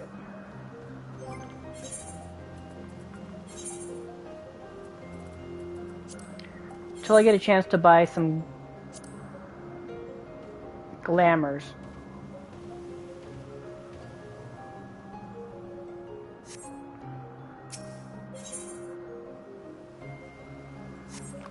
You know what? Fine, whatever. Actually, hold on. Oh, no, and there's no headpiece, so I can't try to put on the... As dubious as it is, passing you off as Azim's familiar is probably the best approach. Should he take offense that others so readily believe his recklessness is to blame, he is welcome to mend his ways. Pass as a child in your original size? I think not. Augmented or no, your aether is still far too thin to be considered normal. Hythlodaeus is ready to continue on if you are. If you are ready, let us continue along the path to Agnagnoris. Anagnorisis. The place serves as an observation hub and residence both. Someone there should be able to point us in the direction of Hermes.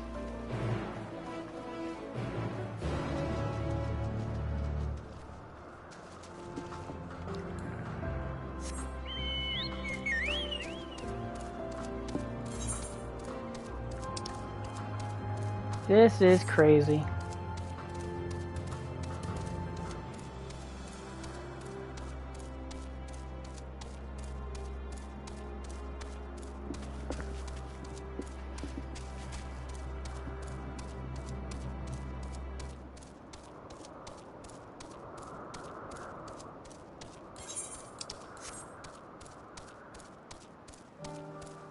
Okay, I see you, but first I want to attune to this thing.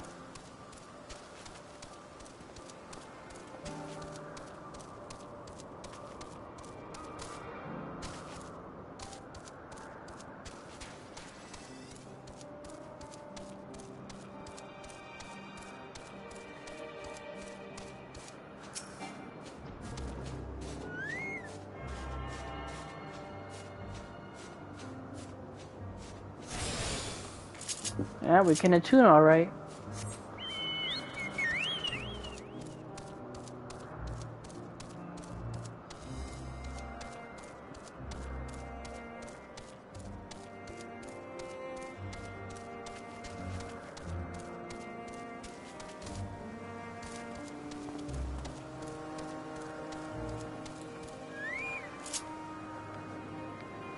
So, I was wondering what she was examining, but it seems to be the bush itself. Let's see if this observer knows Hermes' whereabouts.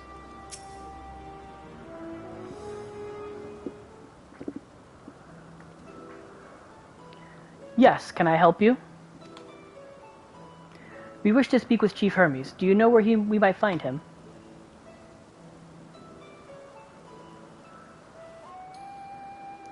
Well, now, by your mask, I assume you are one of the 14. I wasn't aware there was to be a visitation. Between you and us, it's something of a surprise. Your discretion in the matter would be appreciated. I see. My lips are sealed. The chief should be out conducting observations as usual. His focus of late has been aquatic creatures, so I expect you will find him at one of the pools here. The pools, you say? Many thanks. And the apologies for disrupting your work. I say, Hythlodaeus, while I've never met Hermes, you know him well, do you not? That being the case, couldn't you simply find him by his aether? Aye, that I could. As you know, MSQ and I can discern the color of souls. By that same token, we can also see Aether quite keenly and from a great distance. With this skill, I could readily locate Hermes, but I felt that it would be a waste of opportunity. We're here to perform an assessment after all. By searching the ordinary way, we stand to gain insight into Ilpis and the man in charge of it. This is as much for your own enjoyment like as not, but point taken. If you're going to accompany us, make yourself useful and help us look for Hermes. According to his profile, he has short, dark hair. So you know, it is because we are in Ilpis that we don't have our cowls up. A special exemption due to the need to be aware of dangerous creatures. Elsewhere, we do not exhibit our individuality. It's unseemly. This is all common sense, but I would not assume you possess any. It's a rare treat indeed to be able to search for someone by their appearance, and I thank you for humoring me. Come, let's find our man. I should probably not have a weapon out. So, you know what, let's unequip. Let's unequip. Let's hide the weapon. Yeah, we can.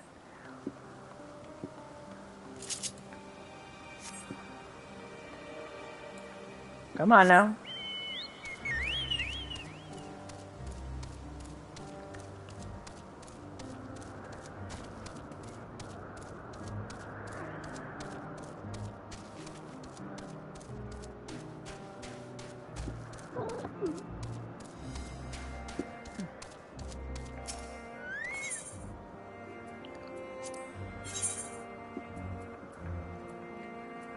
I was hoping you would have some glamours. Okay, nothing to repair.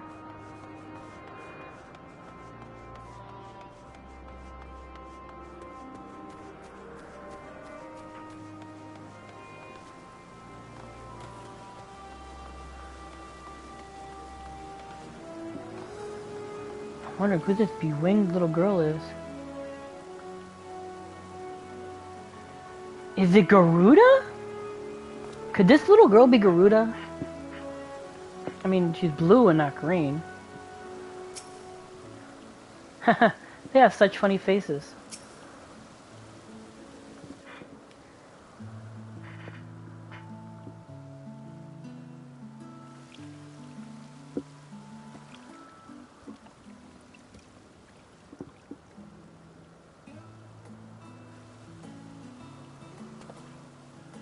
Huh.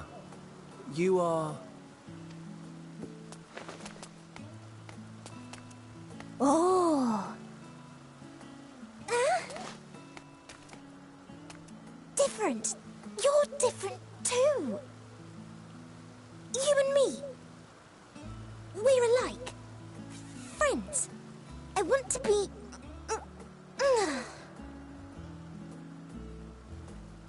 Wait. Please. Wait.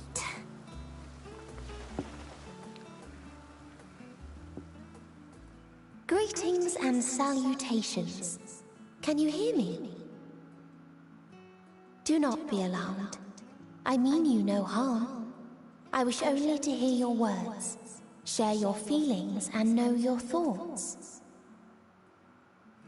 May we please be friends? May we please be friends? Just not already, dude. Ah, I see you found him.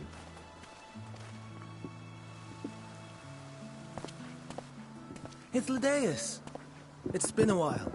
Too long, I think. Too long indeed for close collaborators. On this blessed occasion, I bring not only myself, but others who long to speak with you.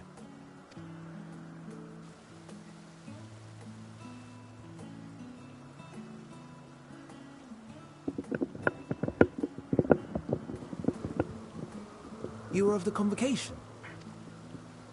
Emmett Selk at your service. Do I have the honor of addressing Hermes, Chief Overseer of Elpis? Holy shitballs. You do. You have traveled far for it. Given your facility's purpose, its remote location is something of a necessity. Would that I didn't have to rely upon a guide. Oh, you wound me. Have I not ever been an attentive and helpful friend? But moving along to more agreeable company, this one we chance to...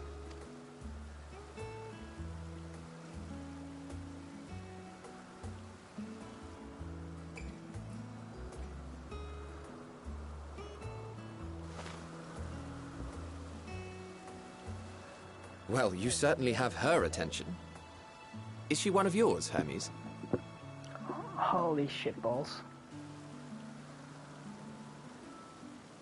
Her name is Meteon. It Okay, means no. shooting star. Okay, no, that's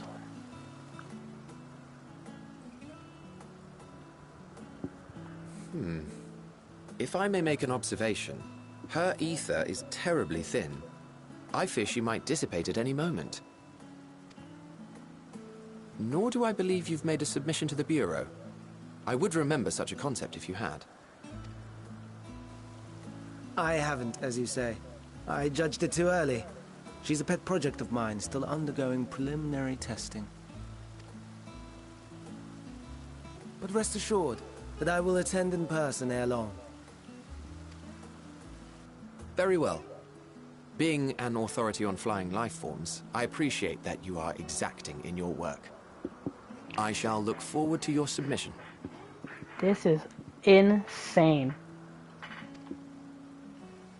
If we have finished with the perfunctory chit-chat, I would discuss official matters. By my coming, I trust you already anticipate the subject. I have an inkling, yes. Please wait to the main building yonder. I shall join you as soon as I've returned these creatures to their homes. What's wrong, Hermes? The Nemestoma is missing.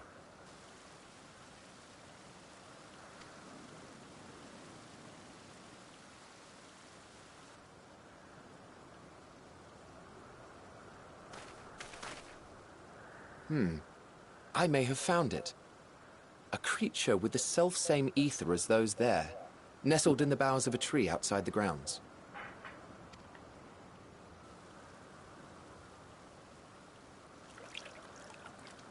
You're saying they can climb, with their sorry excuses for limbs? The fashion has been to imbue aquatic creatures with the power of flight, ever since the words of Metron created a sky-swimming fish. The Ambistomas, too, can fly, if only slightly, and they could conceivably climb a tree. Whether they can come down safely, however... Excuse me.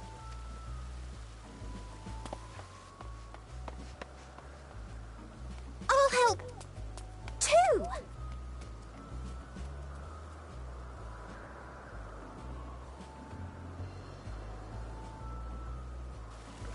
And what are we supposed to do with this lot?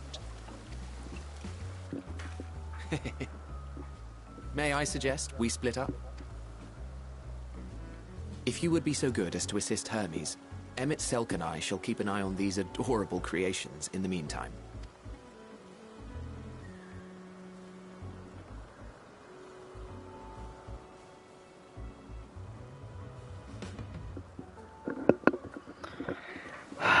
Yo, Elidibus, I think you miscalculated on, like, ability to alter shit.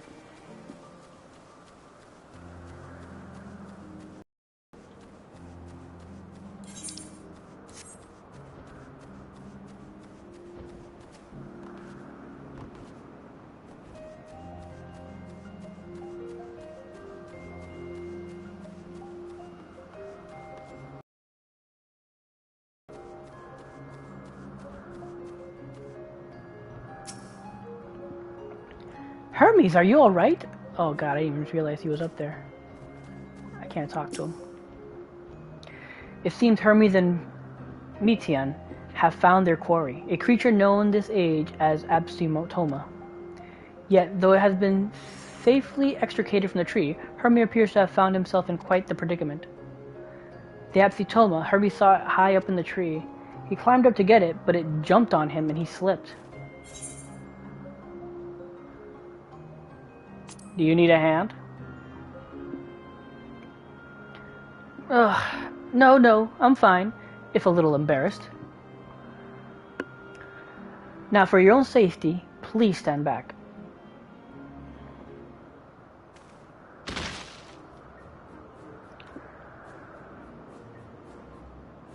Ugh.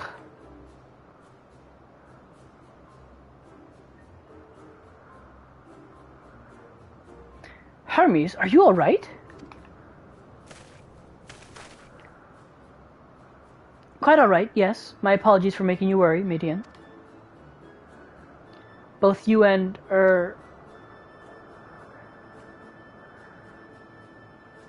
Tenon Dracos, you're called. An intriguing name, somehow reminiscent of a new creation. Thank you for coming after me.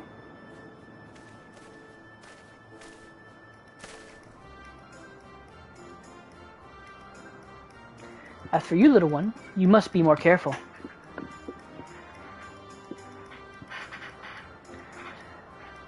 You may be able to fly, but it doesn't mean you cannot fall and hurt yourself.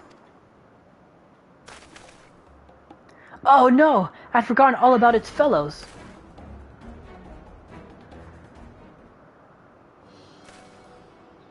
Truly? What a relief. I must thank Amitsulk and Hithlodeus when I return to them. But first, with the distractions out of the way. As Chief Overseer of Ilpis, permit me to welcome you to our facility. I hope you will enjoy your time here.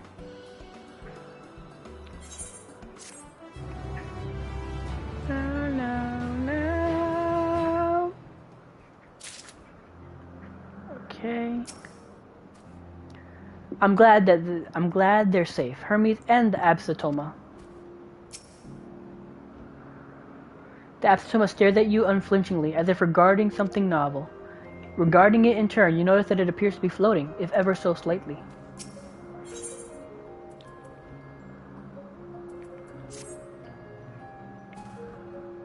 Well, we mustn't keep the others waiting. Let us return to Anagnorisis. Agnorisis.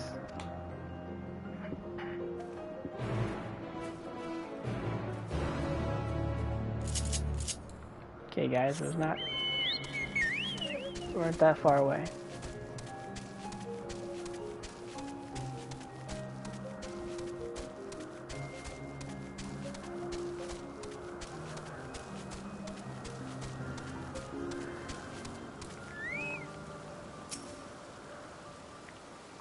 Perhaps it's only your imagination, but something in the creature's demeanor bespeaks profound defiance for having gone on an adventure.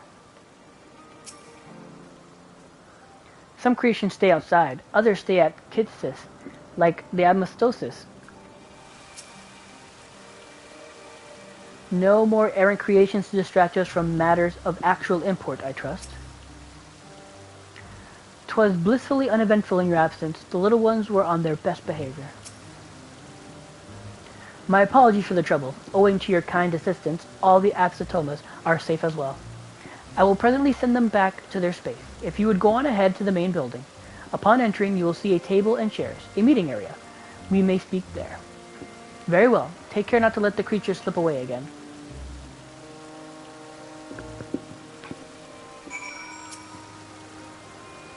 Will you be attending as well? If so, you should join the others at the building. Okay. She says nothing new. Damn it, I keep doing that.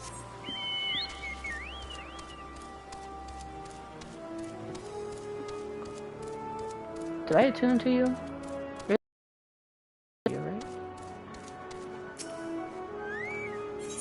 Yeah, I attuned to that.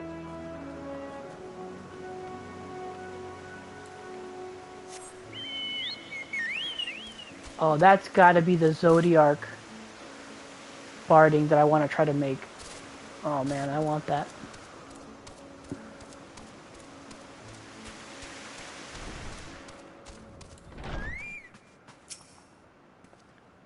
While Edstalk has been accommodating thus far, he is the one who has business with Hermes. If you wish to attend, you will have to ask his permission.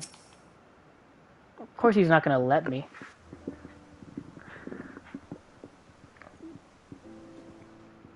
This appears to be the place. And here is where we part ways. We will be discussing highly sensitive affairs. Only a select few may be privy to such knowledge, and that does not include someone who cannot or will not divulge their origins.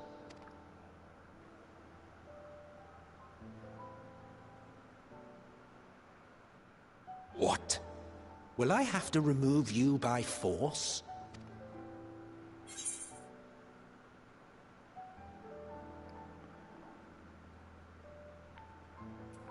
There are reasons I cannot speak freely.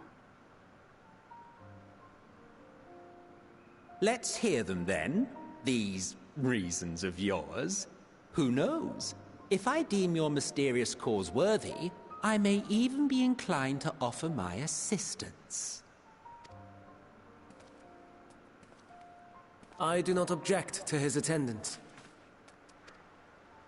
Hermes, this is highly irregular. Perhaps, but I believe he can be trusted. Meteion would not have taken to him so quickly otherwise. Moreover, the presence of a third party may help me to maintain composure.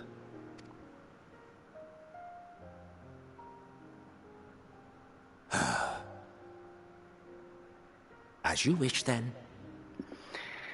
Oh, dude. Behave yourself. Do you hear? Like, you're talking all this shit, but I killed you. I killed you. So, you need to back up. You need to calm your ass down, sit in a corner, and let big boys talk about big matters that I already know about, you know? Calm down. Unless you want me to spank you all over again. Okay? Calm down.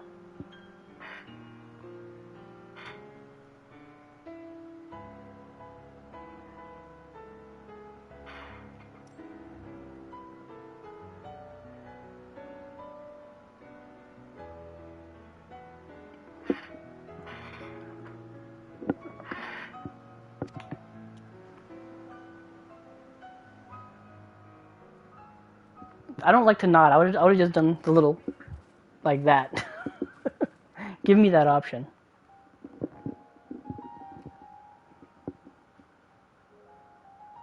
So, it's finally happened, then. Aye. Van Daniels declared his intention to step down, and named you as his preferred successor.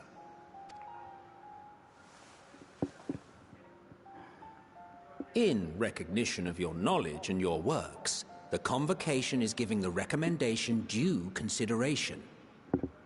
As one who does not know you personally, I am to use my impartial eye to take your measure. And above all else, to ascertain your disposition towards the invitation.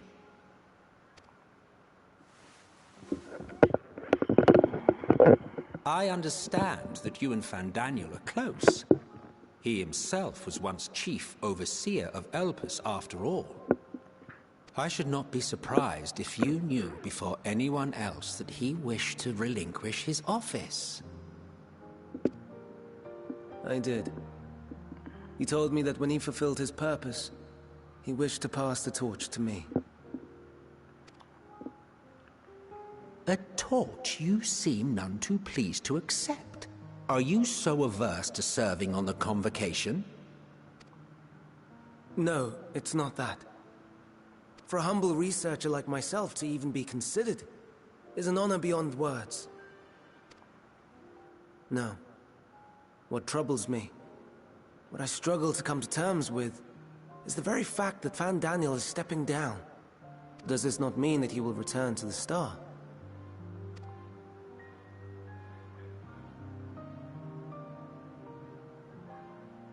Of his own volition, yes, like so many others have before him. Return to the Star? Does that mean Die? Well now, that's not a word I hear often. Is that what you say here in Elpis? Mankind is the life of Atheris. Each of us, a drop of blood flowing through its veins, bearing sustenance. In our finite time upon it, 'tis our duty to make it a better place, that all who call it home, now and in future, may abide in happiness. To that end, we have dedicated ourselves to the pursuit of enlightened creation. And by our efforts did we transform this once untamed wilderness into the peaceful paradise you enjoy today. To return to the star whence we came is a privilege afforded to we who have so loved and nurtured it. A choice embraced by those who have lived their lives to the fullest, in service to our world. And when they depart upon this journey, it is beautiful, always. The 14 are no exception. 'Tis believed no occasion is more felicitous than the fulfillment of one's duty. Our office becomes our lives, and to retire is to return, or so the majority of us hold. Some few have elected to eschew custom. Mayhap you feel Fandaniel's deeds do not warrant his return. Yet you should know his accomplishments as well as any. During his time, he conceived of countless outstanding concepts. And channeling the wealth of experience he attained here in Elpis, he brought forth many new specimens. I know of all this. I do. It's just, I cannot fathom why someone so great and wise, who could still do so much good, would want to end it all.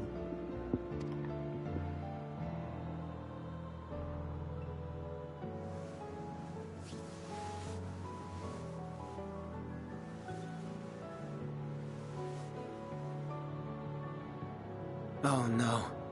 I've made her upset. Forgive me. I know I requested your presence. Might I trouble you to take Meteon outside? A change of scenery would do her good.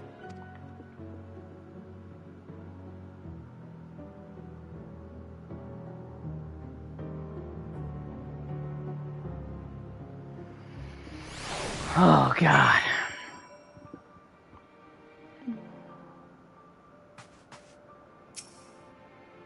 Forgive me. I will make it up to you, I promise. Don't mind us, friend. Please tend to Midian. Most would jump at the chance to serve at the convocation, and yet... Yeah. I'm sorry, Tenant. I didn't mean... a walk? Perhaps we can go for a walk? She's adorable. Can I go upstairs? I can go upstairs. Can I go out here? No, I can't. It's just this room. That's it. Oh, well, wait. Can this room be over? No, I can't. Okay. You? Okay, no. All right. Just wondering, checking. Hermes gets sad when he thinks about death. When others are sad, I'm sad too. That's how I am. How he made me. But don't worry, I'm fine now. So why did you come here? You want to learn about Ilpis and Hermes? Ooh, teach you. I can teach you. We could take turns. I tell you something, then you tell me something. Sounds like fun. It will be. Where to start? Ah, yes. Let's talk to Menon. He should be near the Etherite. I'm not good at explaining, but Nemon is, so I'll have him explain instead. Menon is not complete. Okay, yeah. Gotcha. Jump. Come on. You.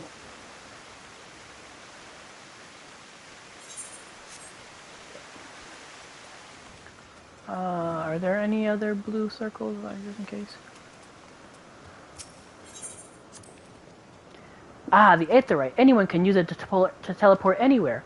Well, maybe not anywhere. Not to the ground or other isles. For that, you need teleporters. Oh, and permission. Got it. And what have we here? Though you look like a person, your aether is quite thin. I assume you are familiar like Metion. Is there something you need? This is Tennant. Could you teach him about Elpis? Elpis? Ah, a new arrived familiar, is he? Very well. I should be glad to introduce our facility to him. Our fair facility to him. Okay. As you know, it is mankind's duty to make the star a better place. As part of this duty, we employ creation magics to bring forth new life. However, we cannot simply release our works into the world, for it would lead to chaos. No, any and all life forms must undergo extensive testing to determine their fitness to exist, testing which is conducted here in Elpis. Every candidate is subjected to rigorous study, in which we identify their properties, surmise what habitats might be suitable, and speculate as to the effects they may have on the environment and other species. Should it be judged a beneficial addition to the star, it will be allowed to take its place in the world. Though two of you, too, were created with the hope of making the star a better place. So heed your master's will and be good, do you hear? We will, Menon. We will. Thanks for the lesson. You had turn. Now I get a turn. Where did you come from?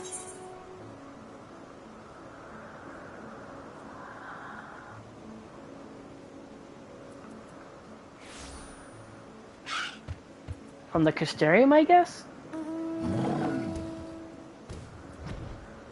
Okay, should I just say it from a place far, far away? Or from the Castarium, I guess? From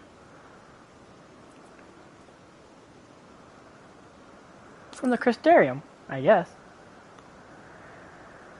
Crystarium? I've never heard of it. But this place is important to you. I can feel it.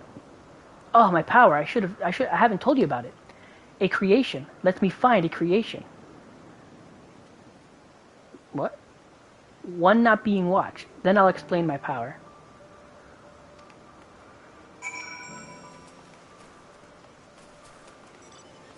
Okay, I'm like...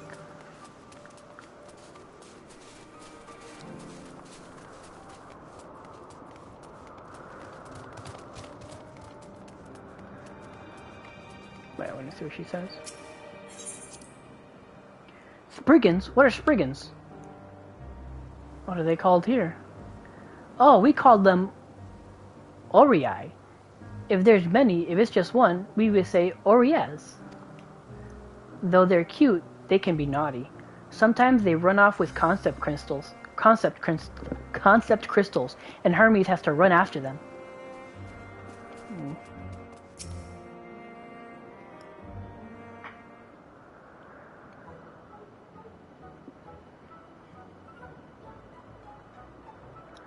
Oh, this creation is perfect. But I don't remember seeing it before. Perhaps it's new? Anyway, I'll try reading its mind. That's my power.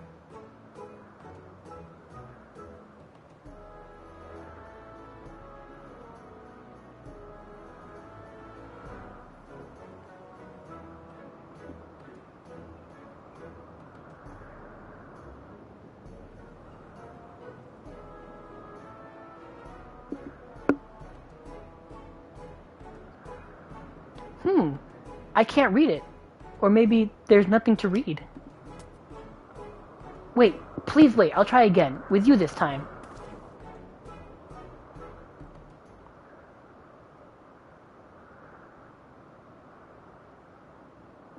Greetings. Can you hear me? You already did it once. Why are you surprised?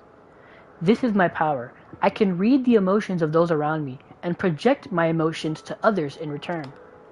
I'm not actually speaking to you in your mind. Rather, you are converting my emotions into words and intentions. a process performed subconsciously by intelligent life forms.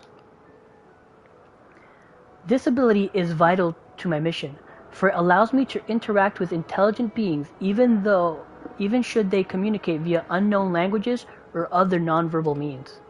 As a consequence, I am clumsy at speaking.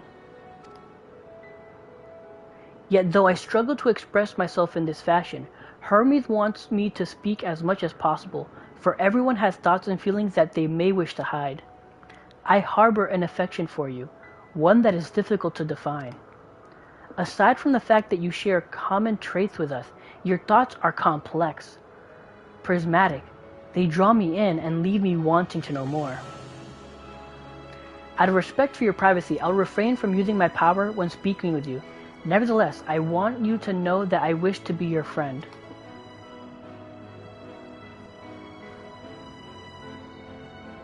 Did you hear me? Haha, good. Now it's my turn again. So what are you good at?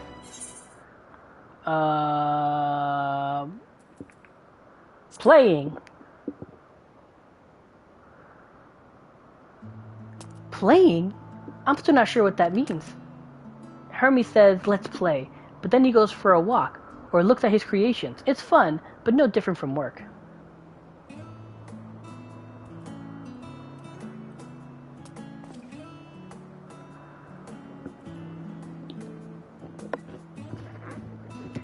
I think we might be bothering it.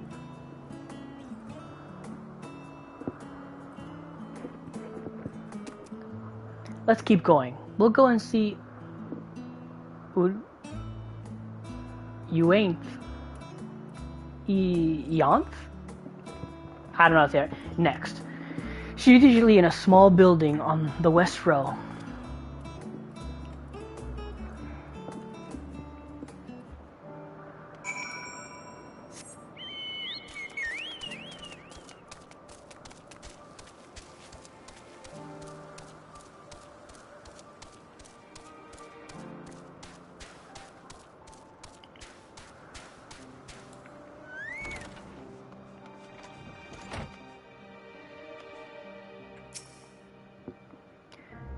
Medion has yet to arrive. Be sure she's at your side before time. What? What?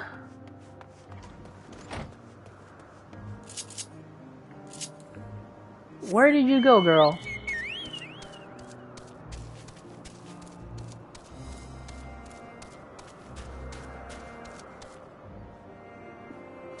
What?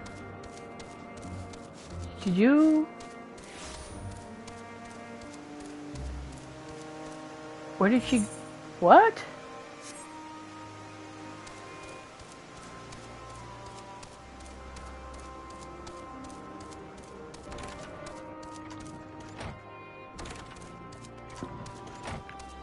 Shit.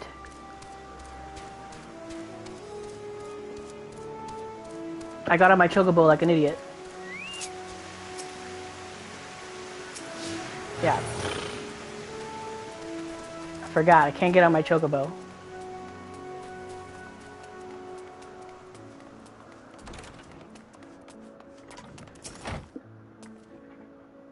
Well, if it isn't Metian, I see you have brought a friend today. Greetings, Uthane.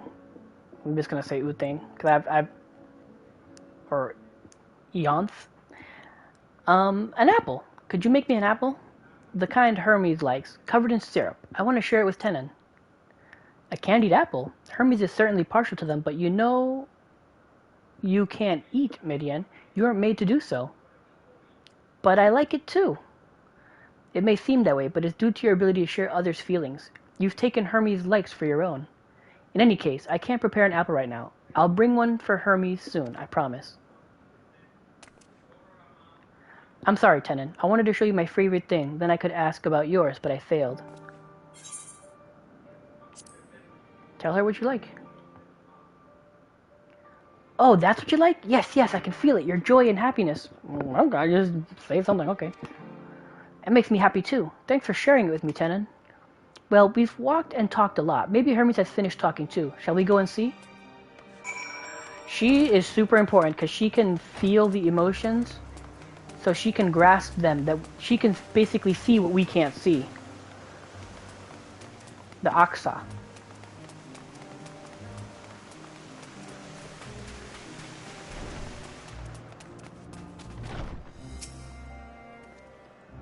An excellent timing. 'Twas a refreshing constitutional, I hope. No! Fuck! I meant to talk to Emmett! There you are. I can see the fresh air has done Midian good. Tenon wanted to learn about you and Elpis, so I taught him. About this place and my power, about your favorite food. I'm sure if it's the last... I'm not sure if that last one will be of any use. But I do appreciate you keeping Midian company. While you were away, I finished speaking with our guests. Finished? Hardly. You requested time to consider the invitation, so we have no choice but to occupy ourselves with an inspection of your work. My apologies. It has been decided that Selk and Hythlodaeus will accompany me as I tend to my duties. If you wish to learn more, perhaps you would like to come too. I'm compelled to remind you that he is in no way associated with the convocation. We simply chanced to meet him at Propylaeon. There is no guarantee that the matters we discuss will remain private. I do not mind. To see the joy his presence brings Metion, I cannot imagine our mysterious friend harbors malicious intent. Tenon is kind, really, truly. He taught me as I taught him. You're coming too. You're coming, of course, to watch Hermes. You're bound to learn lots and lots. Sure. No, not yet. Yeah. I wanted to ask you. What? Back already? Pity. A bit longer we might have snuck away without you. Okay, now I get it. You're a dick. Now that we got that out of the way, we can go back to this. Okay. We can go that. Yeah. Okay. Yeah. I can just skip cutscene, but I'd rather do it more naturally.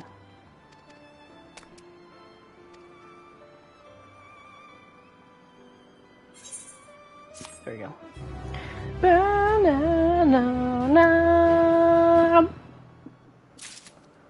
Alright.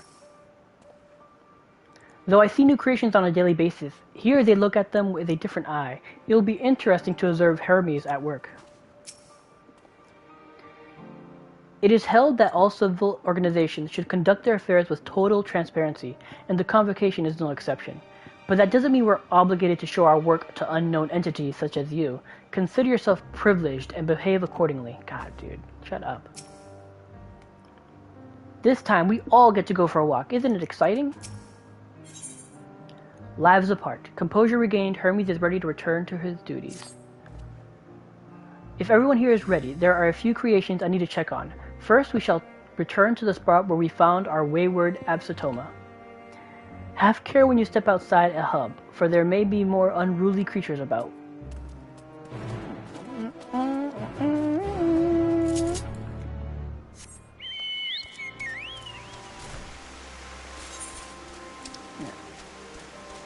Just want to see. Okay, so quite a lot of things here. Huh?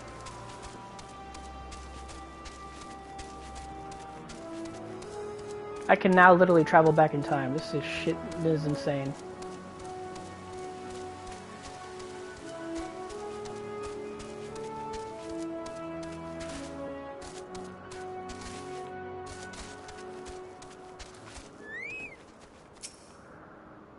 Ah, yes. The Anthine Petaloda, one of the new species of the ever-popular butterfly. You're still bothered about your robe? Don't be. The few specimens we repurposed won't be missed. So beautiful, the Petaloda. I hope they make it into the world. All vim and vigor now. We were discussing his nomination. He was melancholy incarnate. This here is a new species of Petaloda we recently set loose. It has been doing very well, managing to maintain a stable existence thus far. If it can see its observation period to the end without issue, we shall release it unto the world. Tell me, do you know the difference between living beings and arcane entities? It is the presence of a soul, yet the soul isn't something you can choose to have a will. No, it manifests only in those beings whose forms adhere to the laws of creation, that can endure on their own. Beings that do not fulfill this requirement, such as those spontaneously born of magics or natural phenomenon, do not have souls. No matter how much it might resemble flora or fauna, if it lacks a soul, then it is considered an arcane entity. So you see, it is not for mankind to decide what is living. That domain lies beyond our manipulation, and it is hubris to assume otherwise. But come, let us head to the nearby beacon. I've received a report that arcane entities have gathered there.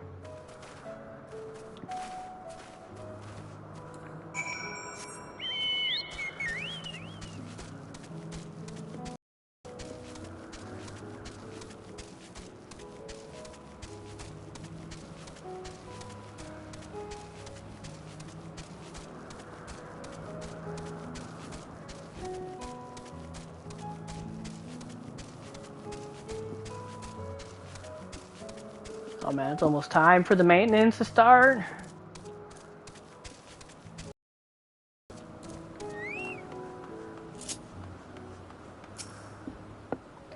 A fascinating creation, much like yourself, little one. Renowned as Hermes is for his flying life forms, 'tis a rare privilege to be able to see one of his works in progress. We're meant to be observing Hermes, but instead we're stuck with Midian. Well, I suppose she herself serves as proof of his prowess as a researcher and creator both. Interesting. You're interesting too. Tell me, how did you find the Absitoma?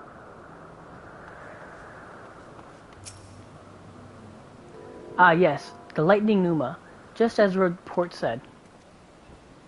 Although we call this structure a beacon due to its form, it is in fact a magical device. By manipulating the balance of elements, it keeps the isle airborne and maintains the climate thereupon. In the course of its operation, it often sees an eternal shift towards a given element. Right now, the element is lightning, which draws the pneuma here to replenish their aether. It appears Medion is busy. Would you care to assist me in her stead and feed the pneuma?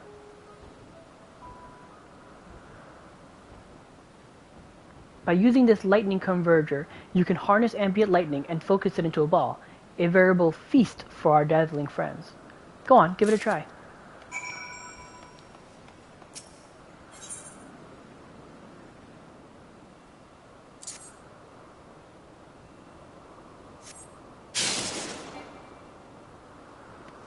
What?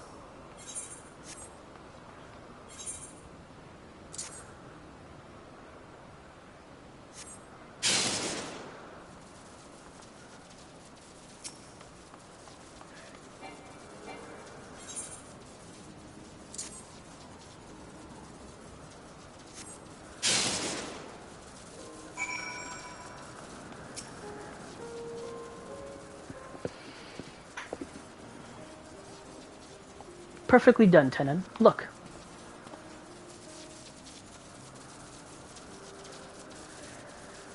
See how they gather to feed, how they express themselves through their actions despite their lack of words?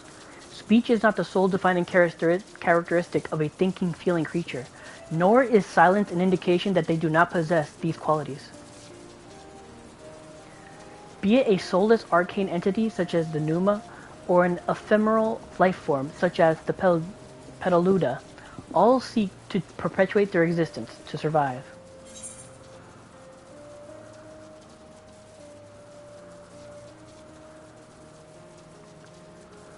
Is Medion a living being?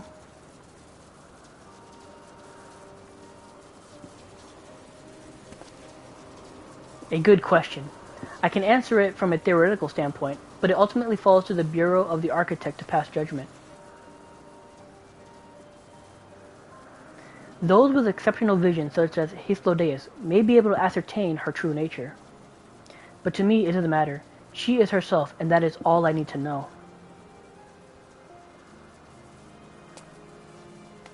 Oh, you finished already? I'm sorry, I was in the way. Not to worry, my dear. They've missed nothing of note, and we still have plenty of work for them to observe. Next, we will head east to the Morning Dew. I need to speak with some observers there.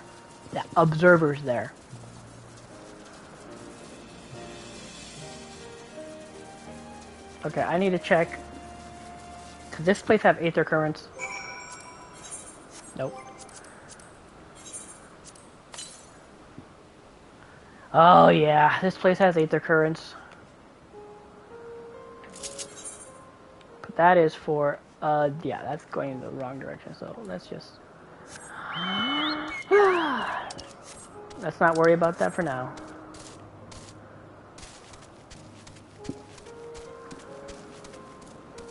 That is for off-stream.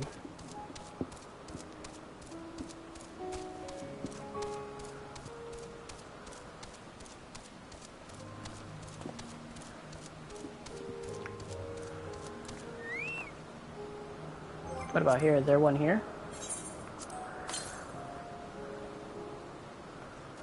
Southeast? Oh, there is one here. Aha, I see you.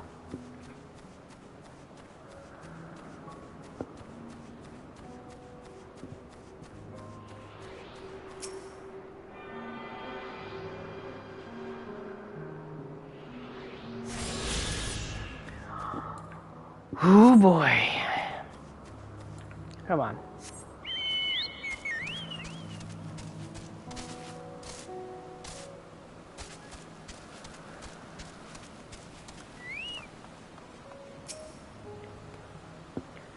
It's adorable, but beware its sneeze.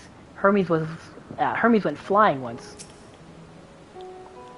Was there a guiding theme or any method to the madness that this is random assortment of features?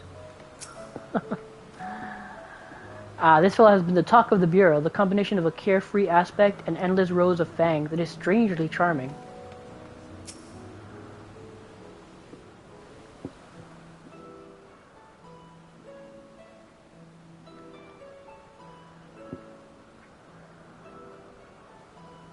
Amazing, is it not? The Ampelos, one of our newest subjects.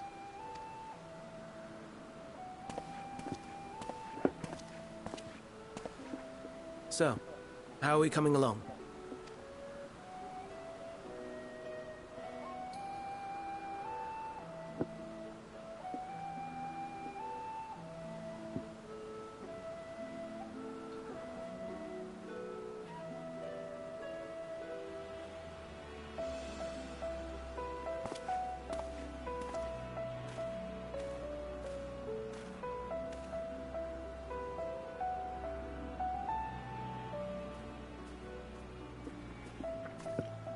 This place is Elpis. Those flowers. Elpis. Entelekis. Like me.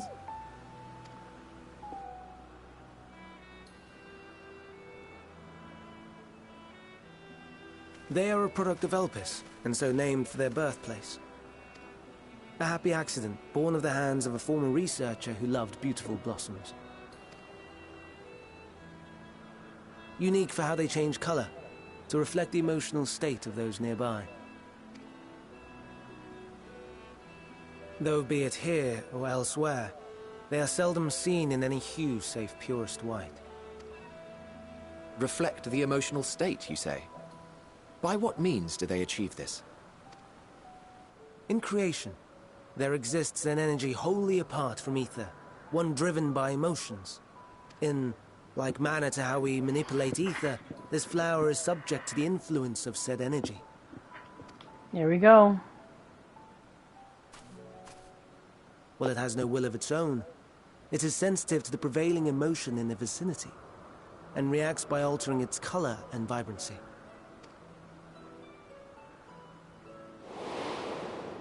Yeah, we know this. Akasha? It is one of the unseen energies defined by Harnish alchemical theory. Though a gross oversimplification, some describe it as an essence influenced by feeling.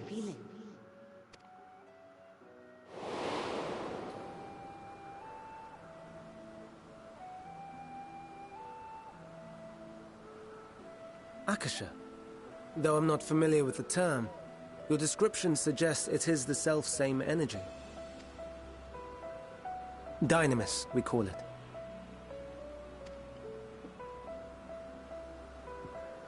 And those entities like the Elpis flower that have the ability to interact with this energy, converting emotions into tangible phenomena, are Entelekis. Entelekis. Oh my god. That's me! That's me! An Enteleki! That you are, my dear. And no ordinary one at that, but the first possessed of free will.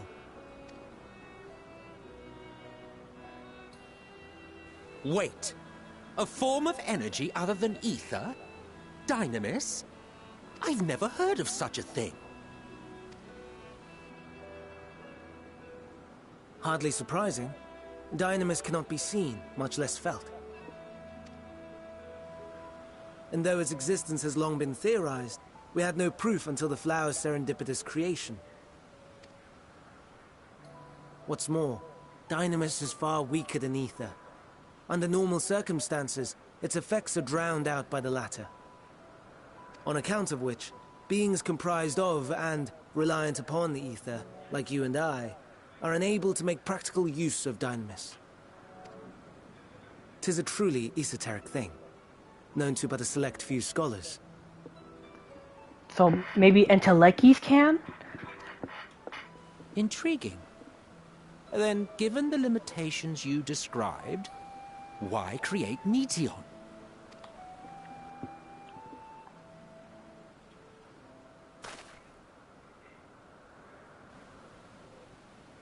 Our star, Aetheris, is especially rich in ether, so much so that its name is derived from it. However, when we consider all energy in existence here and in the vast space beyond, Dynamis may account for as much as 68.3%, the more abundant form by far.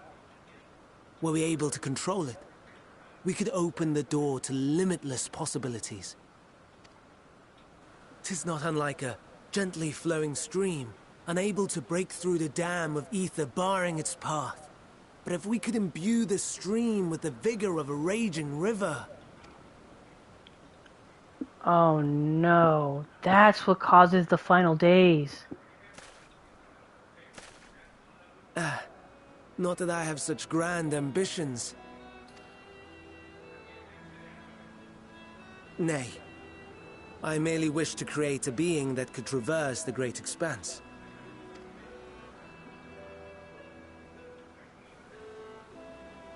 The relative scarcity of ether beyond the bounds of this star was a concern. And so, I looked to another source of energy by necessity.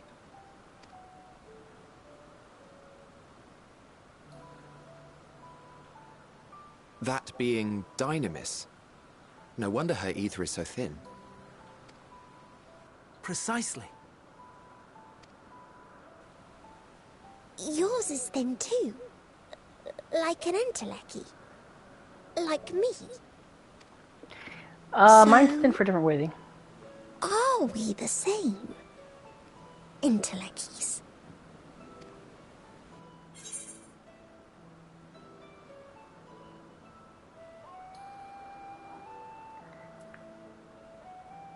If I'm thin, it's because Emmett Silk didn't do a proper job.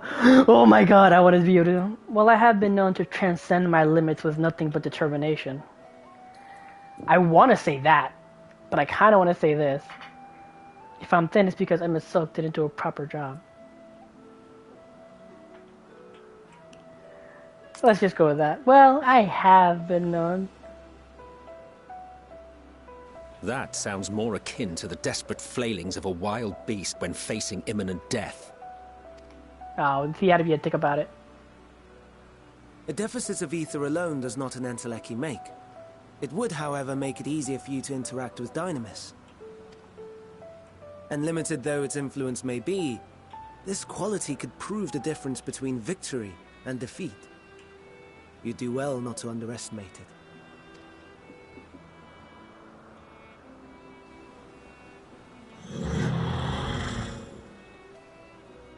Oh dear.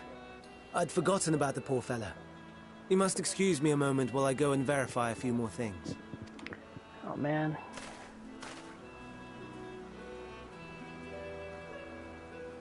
I think I'm gonna have to stop here because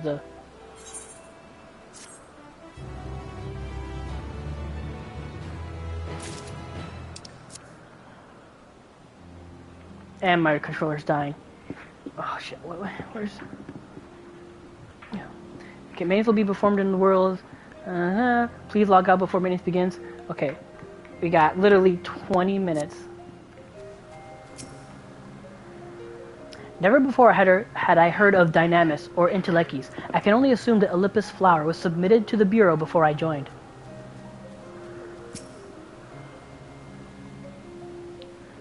Entelechy or no, we're friends, in thinness. It all appears to be well. This shouldn't take long.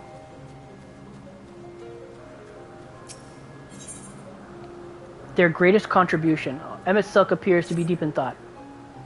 Not that I or anyone else would be able to make use of it even if we knew, but it irks me to discover there is an entirely different form of energy, and no one told me.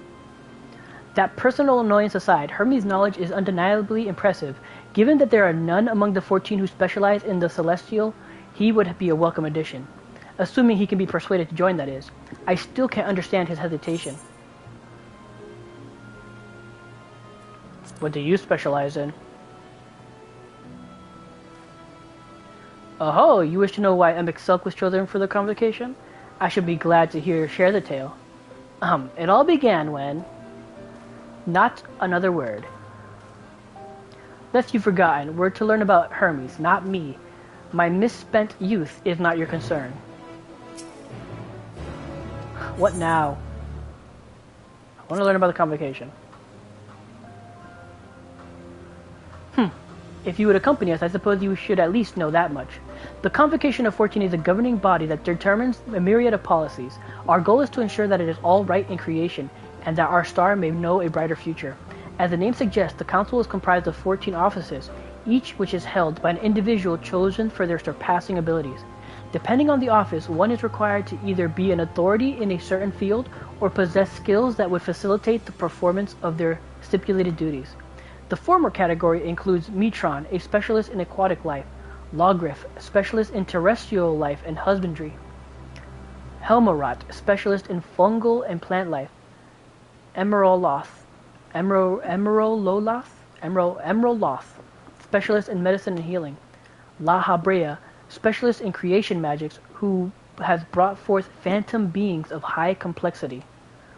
As for the latter category, there is Altima, advocate of the arts, Egorm, or I can't remember her name, she's a Gaia now, champion of enlightenment and rhetoric, Pashtarat, a preserver of discipline and order, Emmick Silk, keeper of the ethereal realm, or underworld in the vernacular, Fandaniel, pursuer of extant phenomena, and Azam, traveler of the world and counselor to the people. What? Should I be revealing such details to you? Don't be silly. Even children know this much, and you would do well to remember it all. I'll tell you the tale when we're away from sensitive ears. Haha, thank you.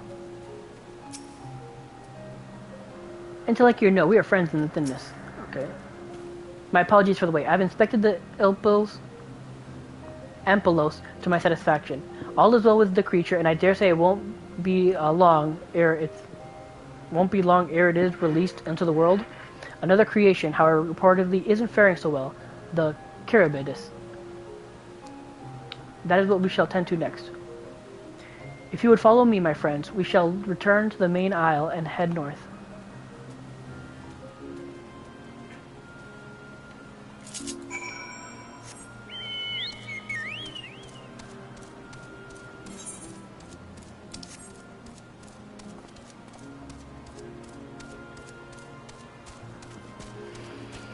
Oh man. This is right when things are getting good, man. There's gotta be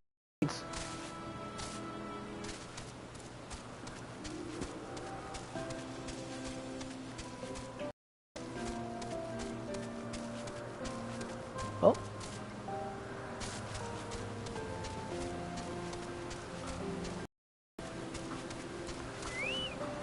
I know these things. Why is this one blue and shiny? Ah, forgive me. I thought another member of the convocation had come. It is turning out to be an eventful day.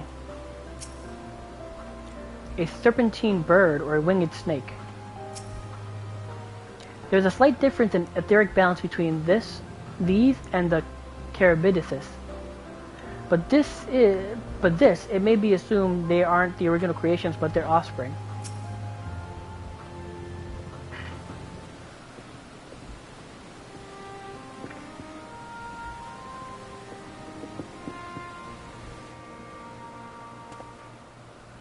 I understand there's a problem with one of the Carabidids.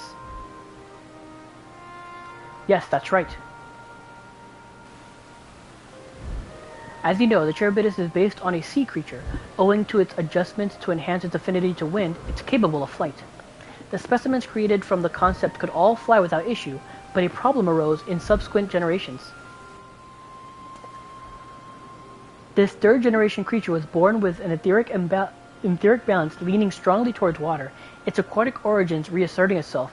It would seem the result being its affinity to wind is diminished, and it cannot fly. No matter what we try, we can't get it to rise even the slightest bit. For such a change to manifest in so few generations, I fear they are too unstable, flawed. With your permission, I'll revert the creatures and recommend to the Bureau that the concept be revised. With its etherical balance leaning towards water, the Charybdis would indeed struggle to manipulate wind. Yet it is too early to conclude that it cannot fly. Having failed at first, it may simply have developed a fear. I shall transform and fly with it, helping it to manipulate the wind until it finds its wings. What? You needn't go to such lengths.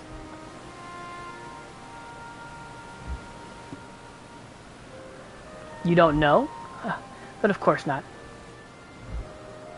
Transformation is an art in which one manipulates a vast quantity of aether to construct another body around oneself. In practice, this allows one to assume any conceivable form, and thereby transcend the limits of one's flesh. Yet, convenient though it may be, transforming in the presence of others is considered vainglorious in the extreme, as uncouth and unseemly as running around robeless, shameful. I am to understand you make a habit of this? Nothing of the sort. It's just that, when transformed, I can wield the winds and fly. It may seem excessive, but what is our shame next to the lives of these creatures? They deserve a chance, and we owe it to them to do all in our power. Be that as it may.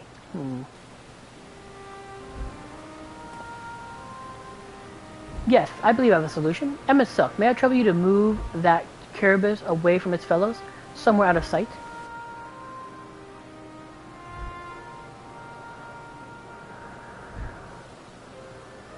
Meanwhile, I'd like the rest of you to help me prepare here. What mischief are you scheming now? No mischief, I assure you. I would but spare you the need to report your colleagues that Hermes committed indiscretion. So have a little faith and run along.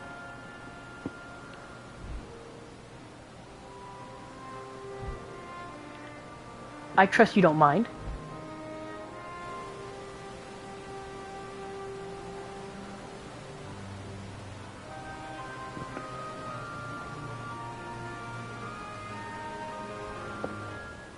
Oh god, I only got 10 minutes. We must help the Charybdis to fly, or else they will all die. Such bother when we can simply begin anew, but I shall defer to the Chief Overseer.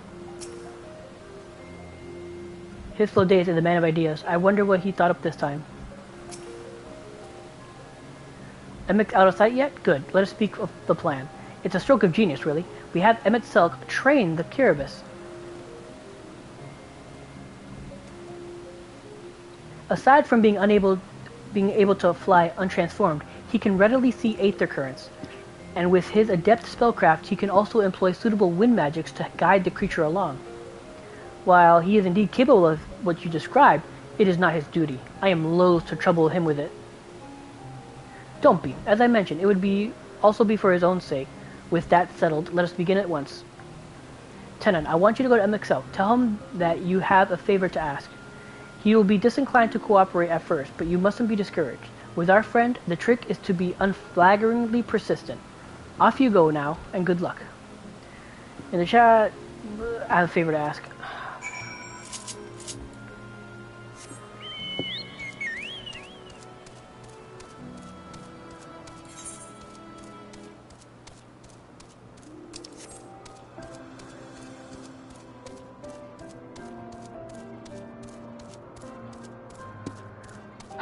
I'm literally just gonna get to him, and I'm gonna have to call it off here, it looks like. Because I only have 10 minutes, and that's not gonna let me do anything.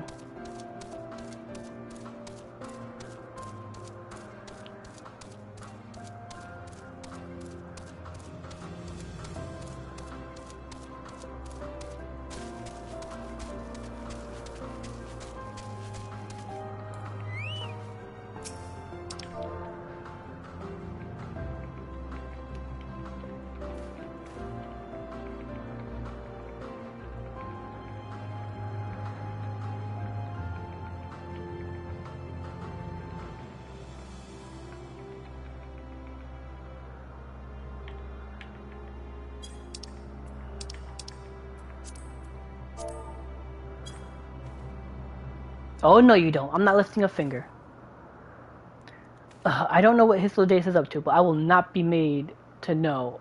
I will not be made to know. I refuse. If Hyslodase is to believe, relentless insistence may serve to wear down. Please, Emmett Selk. Oh, God.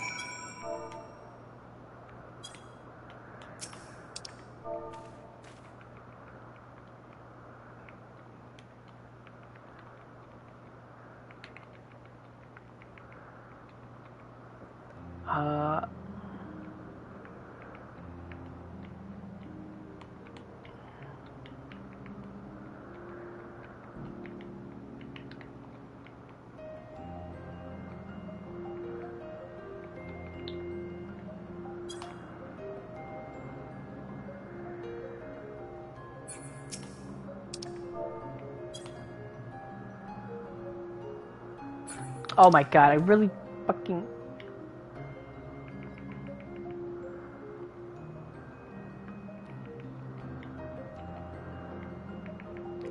Fucking comma. Freaking comma. Oh, no, no, no. You are not foisting this nonsense on me. I'm given to understand you have the power to help the Charybdis, and should be quite willing to do so. And so I appeal to your better nature, most benevolent Emmett Selk. Please teach her to fly. Or else Hermes will transform. Right now. Oh my God. Now, there's no need to go quite that far. Altruism is its own reward, as I'm sure he would agree. Oh, would he now? And who contrived to put me in this position, pray tell? Nothing so devious. I merely suggested a possible course of action.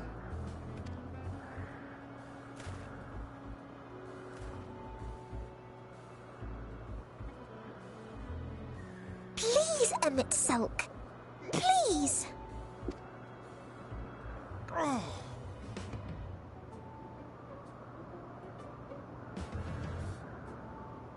I did not come all this way to play nursemaid to your creations. I'd thank you to remember this favor and let it be the last.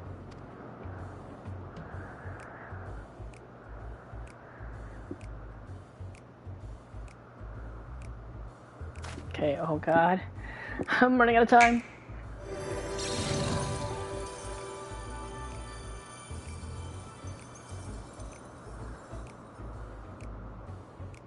I will aid it once it has taken to the air. It falls to you to shepherd it skyward.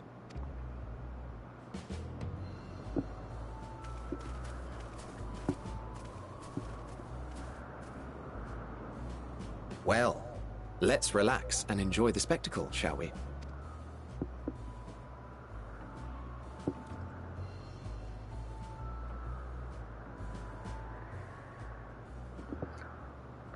Only have 5 minutes.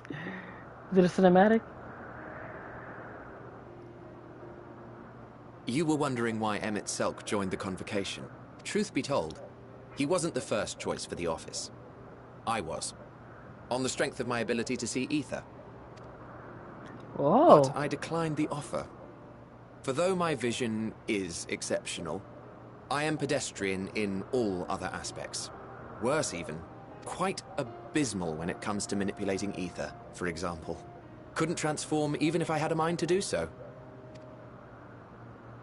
What good is the ability to perceive a problem if one cannot act to address it? Emmett Selk has no such shortcomings. He excels in vision and manipulation both, the latter to an extraordinary degree. If there is a mage more powerful, I do not know of them.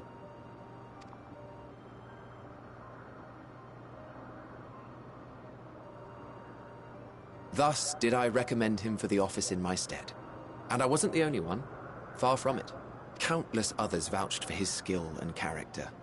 People the world over, to whom he had previously lent a helping hand. Oh, how surprised he was. Claimed he hadn't done anything remarkable for anyone. Modest to a fault. He deserved every bit of acclaim he received.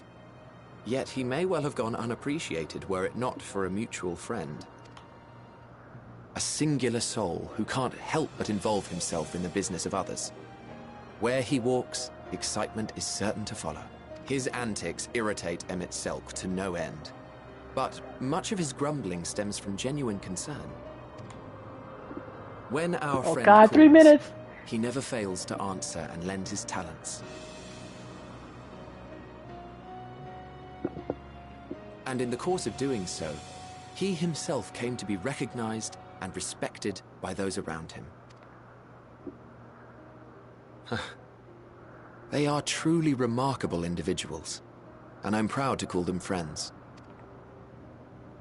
To help them realize their dreams. This will be my greatest contribution to our world, and when they have fulfilled their respective purposes, so too shall I have fulfilled mine, and together we may return to the star. I'm gonna keep looking because I know I'm running out of time. I have 3 minutes left. 2 minutes left. Spilling my innermost secrets. I can't seem to help it with you. I can only assume it is due to the color of your soul. I just don't understand how you can be so alike and yet so different. Well done, my pet. Well done!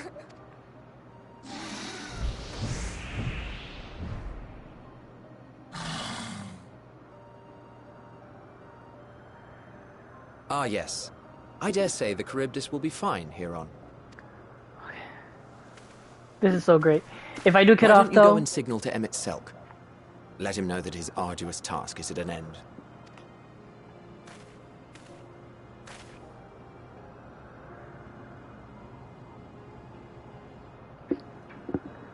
Come on, come on, come on! Finish the cutscene! Finish it! Awesome. Okay, so obviously this is in 2 minutes, so thanks for watching. If you're watching this on YouTube later on, please leave a like or comment down below. I appreciate it. Thanks for watching, and check out some of my other videos, some of the other reactions.